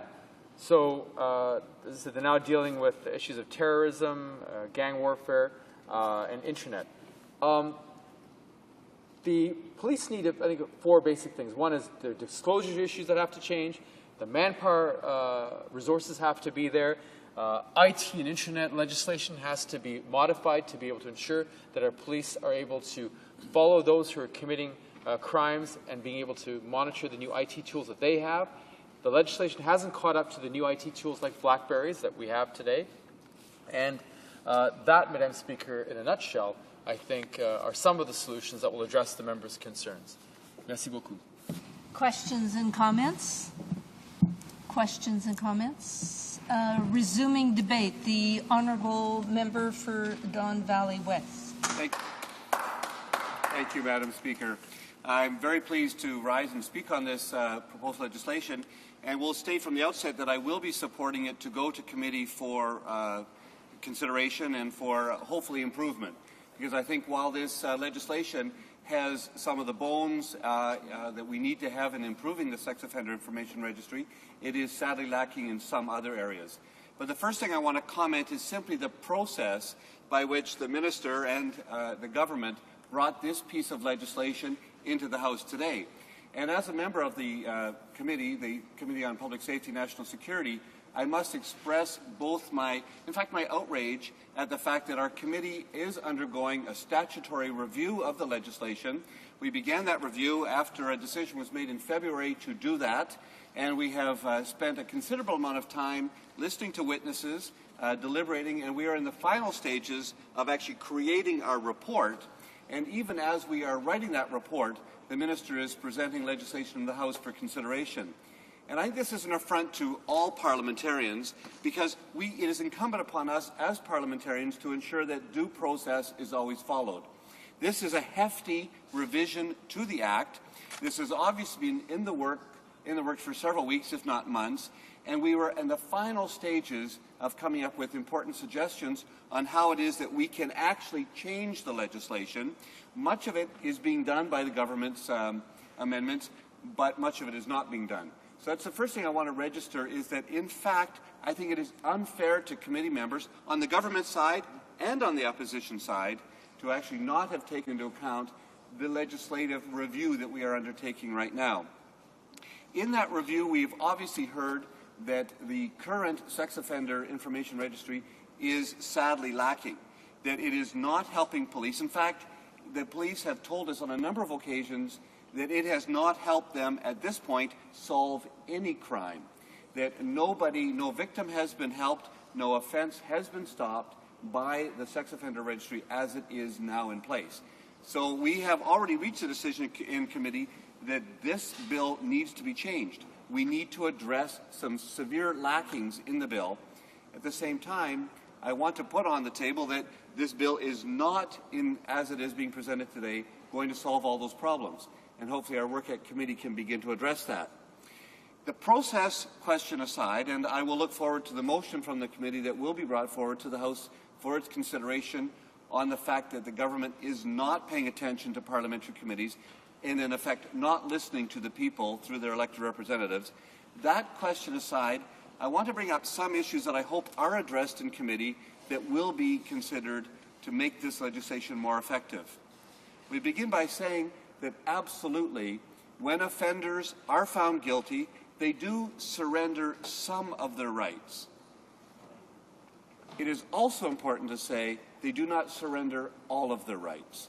That even though offenders are people who have done tremendously horrible crimes, they still deserve to be protected by our Charter of Rights and Freedoms. So in that, we will be watching very closely to ensure that certain rights are still guaranteed, even for the worst offenders among us. We speak up for them, even though they are the most unpopular group in our country, but people need to stand up for human rights at all times. The legislation seems, in my mind, to be lacking in several ways. The first way is the police have called for a fuller understanding of what should be in the actual registry. Now, this is technical information, but in the registry, we need more information that will help both profiling and understanding the police to go after a potential criminal and to solve a crime where time is of the essence. Many of these crimes that are happening, minutes and hours are at stake between the life and death of a victim.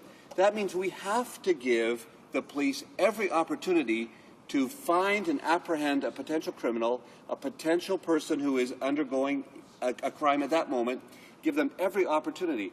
That means that vehicle information, license plates, numbers, descriptions of vehicles need to be part of this registry. That is something our committee is already in the stages of recommending. We are already beginning to look at how that. We have had a number of recommendations from witnesses that say it is critical for police to have the vehicle information. They need to be able to see what cars, trucks, vans these people are driving so that police will not be hindered in their investigation. It's also important to have information about the modus operandi, the way a previous criminal has actually committed an offense, so that police can look at patterns. They can look at how someone has done something in the past to predict whether or not someone will do this in the future. If police are seeing a certain pattern invoked, then they will be able to look at the sex offender registry, draw up the information, and help them in their own investigation. This is absolutely critical because we are talking about minutes and hours that can save a person's life. The registry still does not seem to have a fullness in its quality of information that will actually help the police. I think what also has to be clear is that in this process, we still have not got a full national registry that is effective because, as the member for Edmonton Strathcona was pointing out, there's not a commitment upon this government to put the kinds of resources into the police activity, the investigative activity, and the ongoing activity that will ensure that the police have the resources to do that. For instance, in this legislation, there is automatic taking of DNA samples. This will not be left up to any discretion of the judge. That means the DNA database, which is also under statutory review, will be further burdened by more work with no promise of resources. The most critical tool in many of these crimes is having a DNA match that can help the police and then later help in the criminal proceedings to ensure that we actually get a conviction. That DNA is being used more and more, but our DNA database, the registry, the RCMP offices that do that, do not have adequate resources to actually undertake the work that they're currently doing, and yet this will impose more work on them. And so there needs to be a commitment from the government that goes hand in hand with this legislation to provide resources to the DNA database. Also, what we've been discovering from witnesses in our committee work is that across the country there's a very uneven work that has gone on to keep the registry up to date. The number of visits that the police would pay to a house to check whether or not the person is still residing there, whether or not that person's physical appearance has changed, whether or not that person has been involved in a non-sexual crime. Those kinds of things are not being adequately followed up by police because they don't have the resources to do it. Some jurisdictions maintain their annual visits or even more than annual visits to ensure that the sex offender registry is up to date. Other jurisdictions haven't seen people for months and years. They have lost touch with the people. They've lost contact with the people. And the sex offender information registry then is no longer helpful. It is simply not going to work. That is, again, part of the resourcing that needs to go on hand in hand with this legislation. Also, the police have been asking for us to have the facility for geomapping, for having the ability to be able to pinpoint where criminals are living in a way that police can move quickly in a situation. I'm aware that the honourable member from Edmonton Strathcona was talking about the fact that many of these crimes are actually committed by family members, and that's a different set of circumstances. But for crimes that involve abduction or kidnapping or predatory activities, the police have to have the ability to ensure that they have every possible tool to get to the crime scene, to get to that place quickly when there's a missing person. Our children are our most precious resources. We have to do everything that we can do to ensure that they actually have the police at their hands and with the ability to find them, to protect them, to take care of them, and where time is of the essence.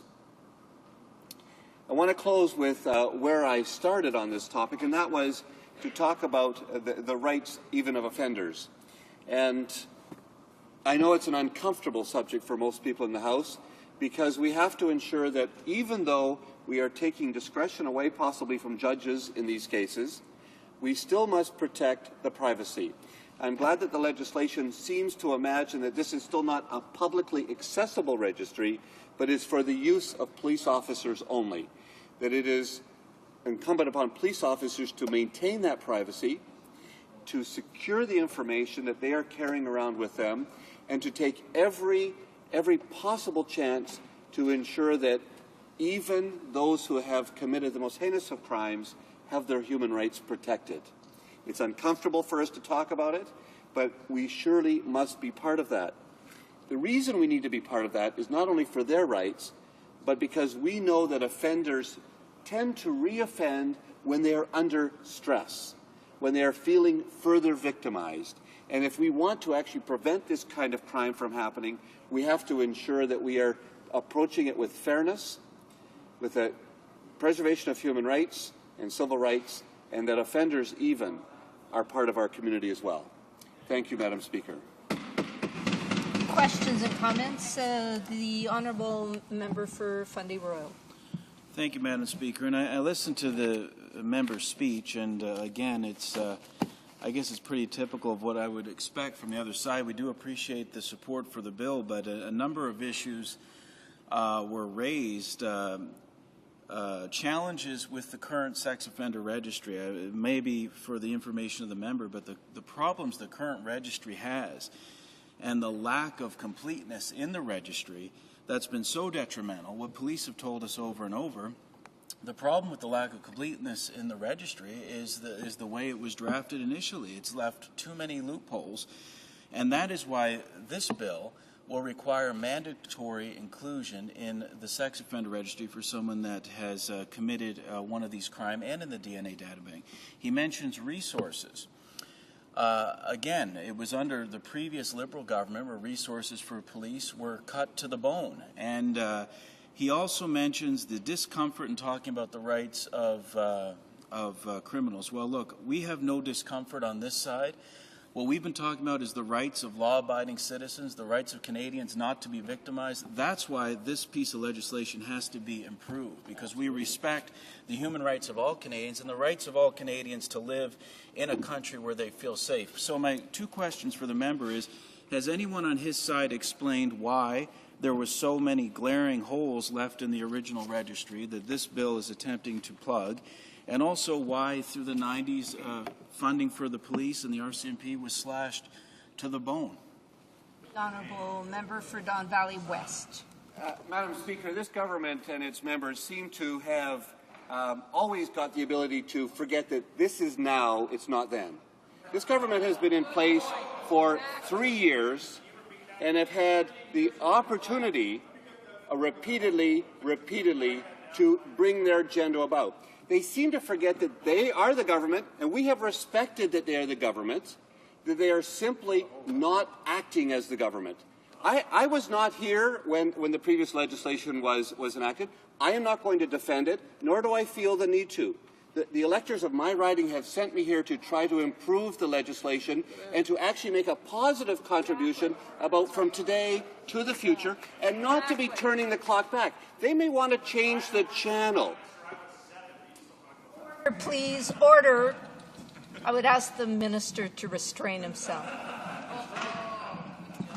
The Honourable Member for Don Valley West. Madam Speaker, I've been elected here to make a positive contribution in this discussion, to attempt to look into the future and to try to correct the problems which might have happened in any government. I'm not going to defend them. I'm not going to try to do that, but I'm simply going to say that we are going to be looking at this legislation. We are not going to deny parliamentary procedure and process. We are not going to undervalue parliamentary committees which are doing their work hardly. We are not going to try to turn the channel from the economic crisis which they have created, from the various crises that they have ignored, from the various irresponsible acts that they have taken. We're not going to turn the channel on that. We are going to steadily do our work as members of Parliament, trying to make the best legislation possible. We will improve this legislation. We will send it to committee, Again, our committee will examine it. We will try to do our best to ensure that the weaknesses in the legislation, which are apparent to us, we have not denied that there are weaknesses in the legislation. We will look at those weaknesses and we'll improve it. We will look at the Ontario model and we will follow what the chiefs of police have said, and we will do our best to improve it. And we will not play games with this legislation. Thank you, Madam Speaker. Comments? Questions and comments? The Honourable President of the Treasury Board. Well, thank you very much, Madam Speaker. I listened with interest. The member speaks about wanting to create a positive atmosphere or make positive suggestions, and yet he puts facts on the record that are simply wrong, and they're misleading. For example, he suggests that somehow the worldwide economic recession was created here in Canada by this government. And yet he well knows that this was something that originated primarily in the United States with the banking system, and that, of course, our government has been trying to work through this very difficult time, wanting to make sure that the Americans also get their house in order. So, Madam Speaker, I take him at his word that he's going to not simply move this bill onto committee where it will be stalled and die, but rather that he is sincere in fact, bringing this legislation forward, perhaps even stronger than it is today. But knowing Liberals as I do, Madam Speaker, this is simply a ploy for them to get this outside of public view and to a place where they can kill this legislation. The Honourable Member for Don Valley Madam Speaker. Don Valley West has the floor. Thank you. Madam Speaker, nothing could be further from the truth. In fact, we want to take time with this legislation in committee. We have stakeholder groups that have approached us. They have provided absolutely essential information to us, and we want to do the best things for Canada. What the Minister in his statements actually responded to the changing of the channels, and I find that quite interesting. And I always find it interesting because they do want to change the channel quite frequently. We're not trying to change the channel on this. We're taking this seriously. We're attempting to find a way to improve the situation for both victims of crime and potential victims of crime to ensure that we have a safe society. But we're not simply being tough on crime for the sake of being tough on crime. This side of the House wants to be smart on crime.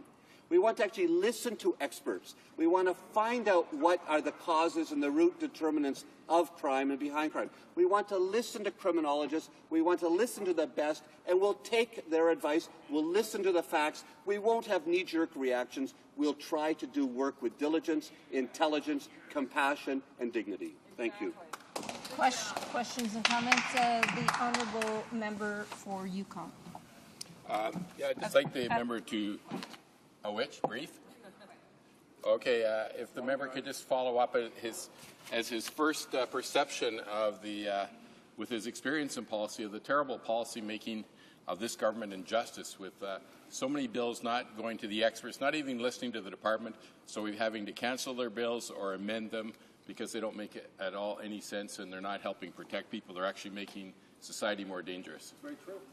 The Honourable Member for Don Valley West. It is essential. We may have to take some lessons, in fact, in learning how to stall on committee work, because we don't have the 200-page manual on how to keep committee work from not happening. Our job is actually to committee work, make them work, to fix the legislation that they present, to try to improve it, to try to make something positive in this government. That's what we're doing in our Parliament. That's what we're trying to do. We'll continue to do it. We have a haphazard set of pieces of legislation that fly in. We are doing our best to make sense out of them, to try to get some order in them, to understand their agenda, because they don't give us notice on it. We'll do our best to understand it, and we'll do our best to make Canada a safer, more prosperous, more intelligent country. Thank you. Another brief question or comment. Resuming debate. Is the House ready for the question? Okay, the question is as follows. Mr. Van Loan, seconded by Mr. Fletcher, moved that Bill C-34, an act to amend the Criminal Code and other acts, be now read a second time and referred to the Standing Committee on Public Safety and National Security.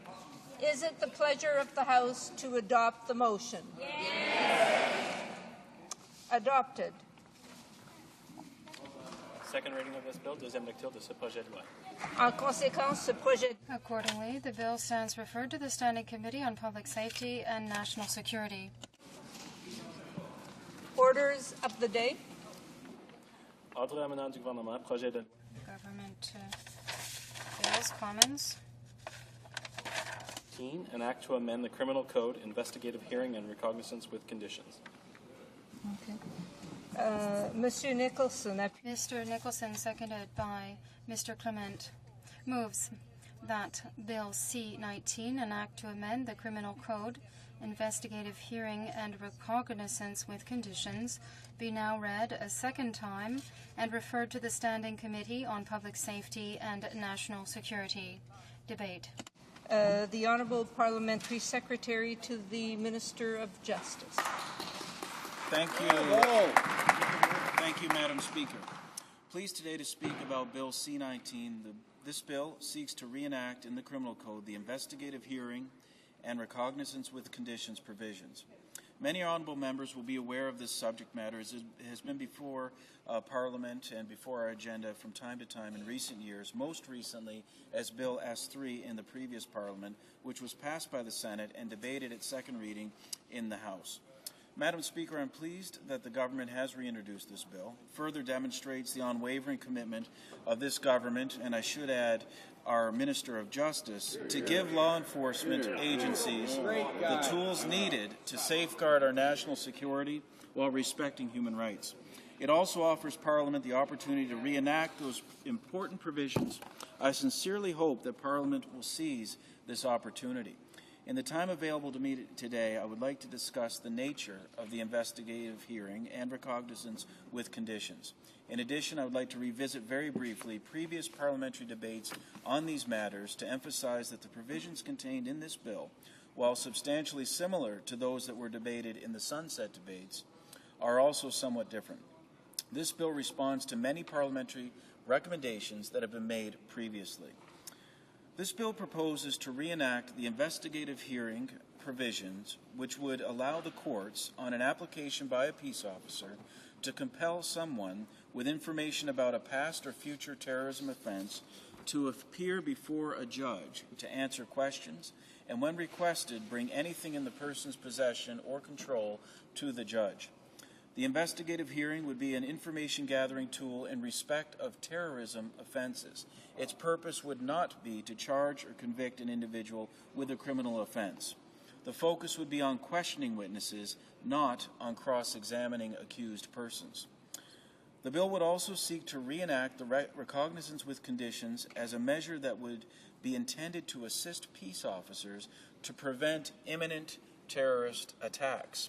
If a peace officer would have reasonable grounds to believe that a terrorist activity would be carried out and would have reasonable grounds to suspect that the imposition of a recognizance on a particular person is necessary to prevent such an activity from being carried out, then the peace officer could apply to a judge to have the person compelled to appear before a judge. The judge would then consider whether it would be desirable to release the person or to impose reasonable conditions on the person. The government would bear the onus of showing why conditions should be imposed. The recognizance with conditions would be designed to aid the disruption of the preparatory phase of a terrorist activity. The recognizance with conditions has previously been referred to as preventative arrest. However, this is not a particularly apt characterization of the provision, since it would only be used under exceptional circumstances that a person could be arrested without a warrant. But even in this instance, the Attorney General's consent would have to be obtained before the officer lays the information before the judge. The maximum period of detention when seeking a recognizance with conditions would generally be no more than 72 hours. If the judge were to determine that there would be no need for recognizance, the person would be released. However, if the court were to determine that a recognizance would be necessary, but the person refused to enter into a recognizance, the person could be detained for up to 12 months. Mr. Speaker, Madam Speaker, I wish to touch briefly on the legislative history of these provisions and to remark upon them. Members will no doubt be aware that the investigative hearing and recognizance with conditions were initially part of the Anti-Terrorism Act. These provisions were to expire absent an extension agreement by both Houses of Parliament. At the end of the 15th sitting day of Parliament following December 31st, 2006, which was March 1st, 2007. The Anti-Terrorism Act anticipated that the mandatory reviews of the Act would be completed well in advance of the parliamentary debate on the extension of these sunsetting provisions. As it turned out, this was not the case. In October 2006, the House of Commons Subcommittee tabled an interim report recommending that the investigative hearing power be limited to the investigation of imminent and not past terrorism offenses. It also proposed some technical amendments to the provisions, but otherwise approved of these powers and recommended extending them for 5 years, subject to further review. The government, however, had yet to hear from the Special Senate Committee, which was conducting its own review of the legislation. Indeed, the Senate Committee report was not issued until February 22, 2007, just days before the vote on the extension of the powers. The Special Senate Committee recommended a 3-year renewal period for both powers. On February 27, 2007, when the time came to vote on the motion to extend the provisions, the final report of the House of Commons Subcommittee on the Anti-Terrorism Act was still unavailable. Consequently, it was not practically possible for the government to respond to recommended changes before the vote. Since that time, there was an opportunity for reflection, and the government was able to respond by introducing Bill S3 on October 23, 2007. Bill S3 sought to reenact the investigative hearing and recognizance with conditions with additional safeguards and some technical changes that were responsive to many of the recommendations made by the two parliamentary committees that reviewed the Anti-Terrorism Act. Further, the Senate made 3 amendments to former Bill S3, including making mandatory a parliamentary review of these provisions. Bill C-19 reintroduces former Bill S3 as amended by the Senate. In addition, one further proposed amendment has been included in this new bill. This new change would clarify that the judicial power to order things into police custody at an investigative hearing would be discretionary rather than mandatory. This change would align the provision with the decision of the Supreme Court of Canada in application under Section 83.28 of the Criminal Code, where the Supreme Court concluded that the investigative hearing provision confers upon the judge considerable flexibility and discretion. Thus, the investigative hearing and recognizance with conditions proposals contained in this bill are not the same as those provisions that were debated during the sunset debates. While they are substantially similar, important changes have nevertheless been made to respond to parliamentary recommendations. When the resolution to extend the life of these provisions was last debated, 3 arguments were made in support of sunsetting these provisions. 1, that they had not yet been amended in accordance with the recommendations of the parliamentary committees. 2, that the provisions were not necessary given that they had rarely been used. And 3, concerns were expressed regarding the protection of human rights. I would like to address these arguments. In the time since the original provisions sunsetted, the amendments suggested by the parliamentary committees have been carefully considered.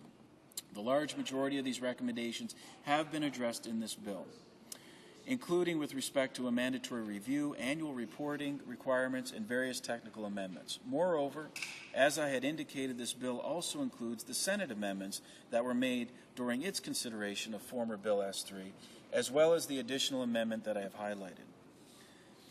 The government has not taken up a particular recommendation made by the House Subcommittee in its interim report. In that report, it recommended that the investigative hearing not deal with information gathered in respect of past terrorism offenses, but should be limited to the collection of information only in relation to imminent terrorist offenses. In this regard, it should be noted that the Special Senate Committee did not take a similar position. Perhaps when people speak of past terrorism offenses, they may think in terms of years. For example, as we know, the tragedy of Air India happened in 1985. Bill C-19 recognizes the significant value of being able to acquire historical information as well as information that may prevent the commission of future terrorist acts Accordingly, it does not propose to limit the application of the information gathering in the investigative hearing to imminent terrorist offenses. As for the argument that the provisions are unnecessary, we need to be reminded of the increasing number of terrorist attacks all over the world and the gravity of the threat of terrorism. Unfortunately, it is folly to believe that Canada and Canadians are immune from the threat of terrorism. I think, Madam Speaker, that if we look at this issue realistically, we know that this is not the case. Terrorism trials are taking place in this country as we speak. Clearly, the threat of a terrorist attack, which these provisions are designed to prevent, continues. We need to be ready to respond to terrorist threats, and it is important that our law enforcement authorities are properly equipped to do so.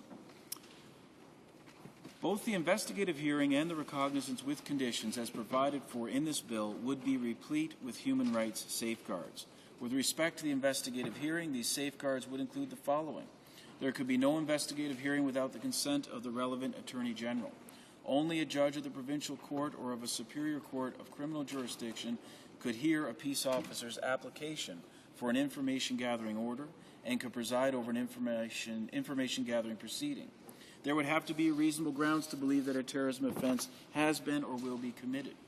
The judge would have to be satisfied that reasonable attempts have been made to obtain the information by other means. The judge could include any terms and conditions in the order that the judge considered to be desirable to protect the interest of the witness or third parties. The witness would have the right to retain and instruct counsel at any stage of the proceeding. The bill also incorporates protections against self-incrimination, including in relation to the derivative use of the evidence in further criminal proceedings against the person testifying, except for perjury or giving contradictory evidence. Members should also be reminded that the Supreme Court of Canada upheld the investigative hearing in 2004 in application under Section 83.28 of the Criminal Code. And I would note in this regard that the Supreme Court of Canada stated that the protection against self-incrimination found in the investigative hearing was greater than that afforded to witnesses compelled to testify in other proceedings, such as in a criminal trial. To interrupt the honourable member, when debate resumes on Bill C-19, he will have 10 minutes to pursue his comments. It being 6:30 p.m., the House will now proceed to the taking of the deferred recorded division on the previous question at third reading of Bill C-15. Convoquez les députés. Call in the members.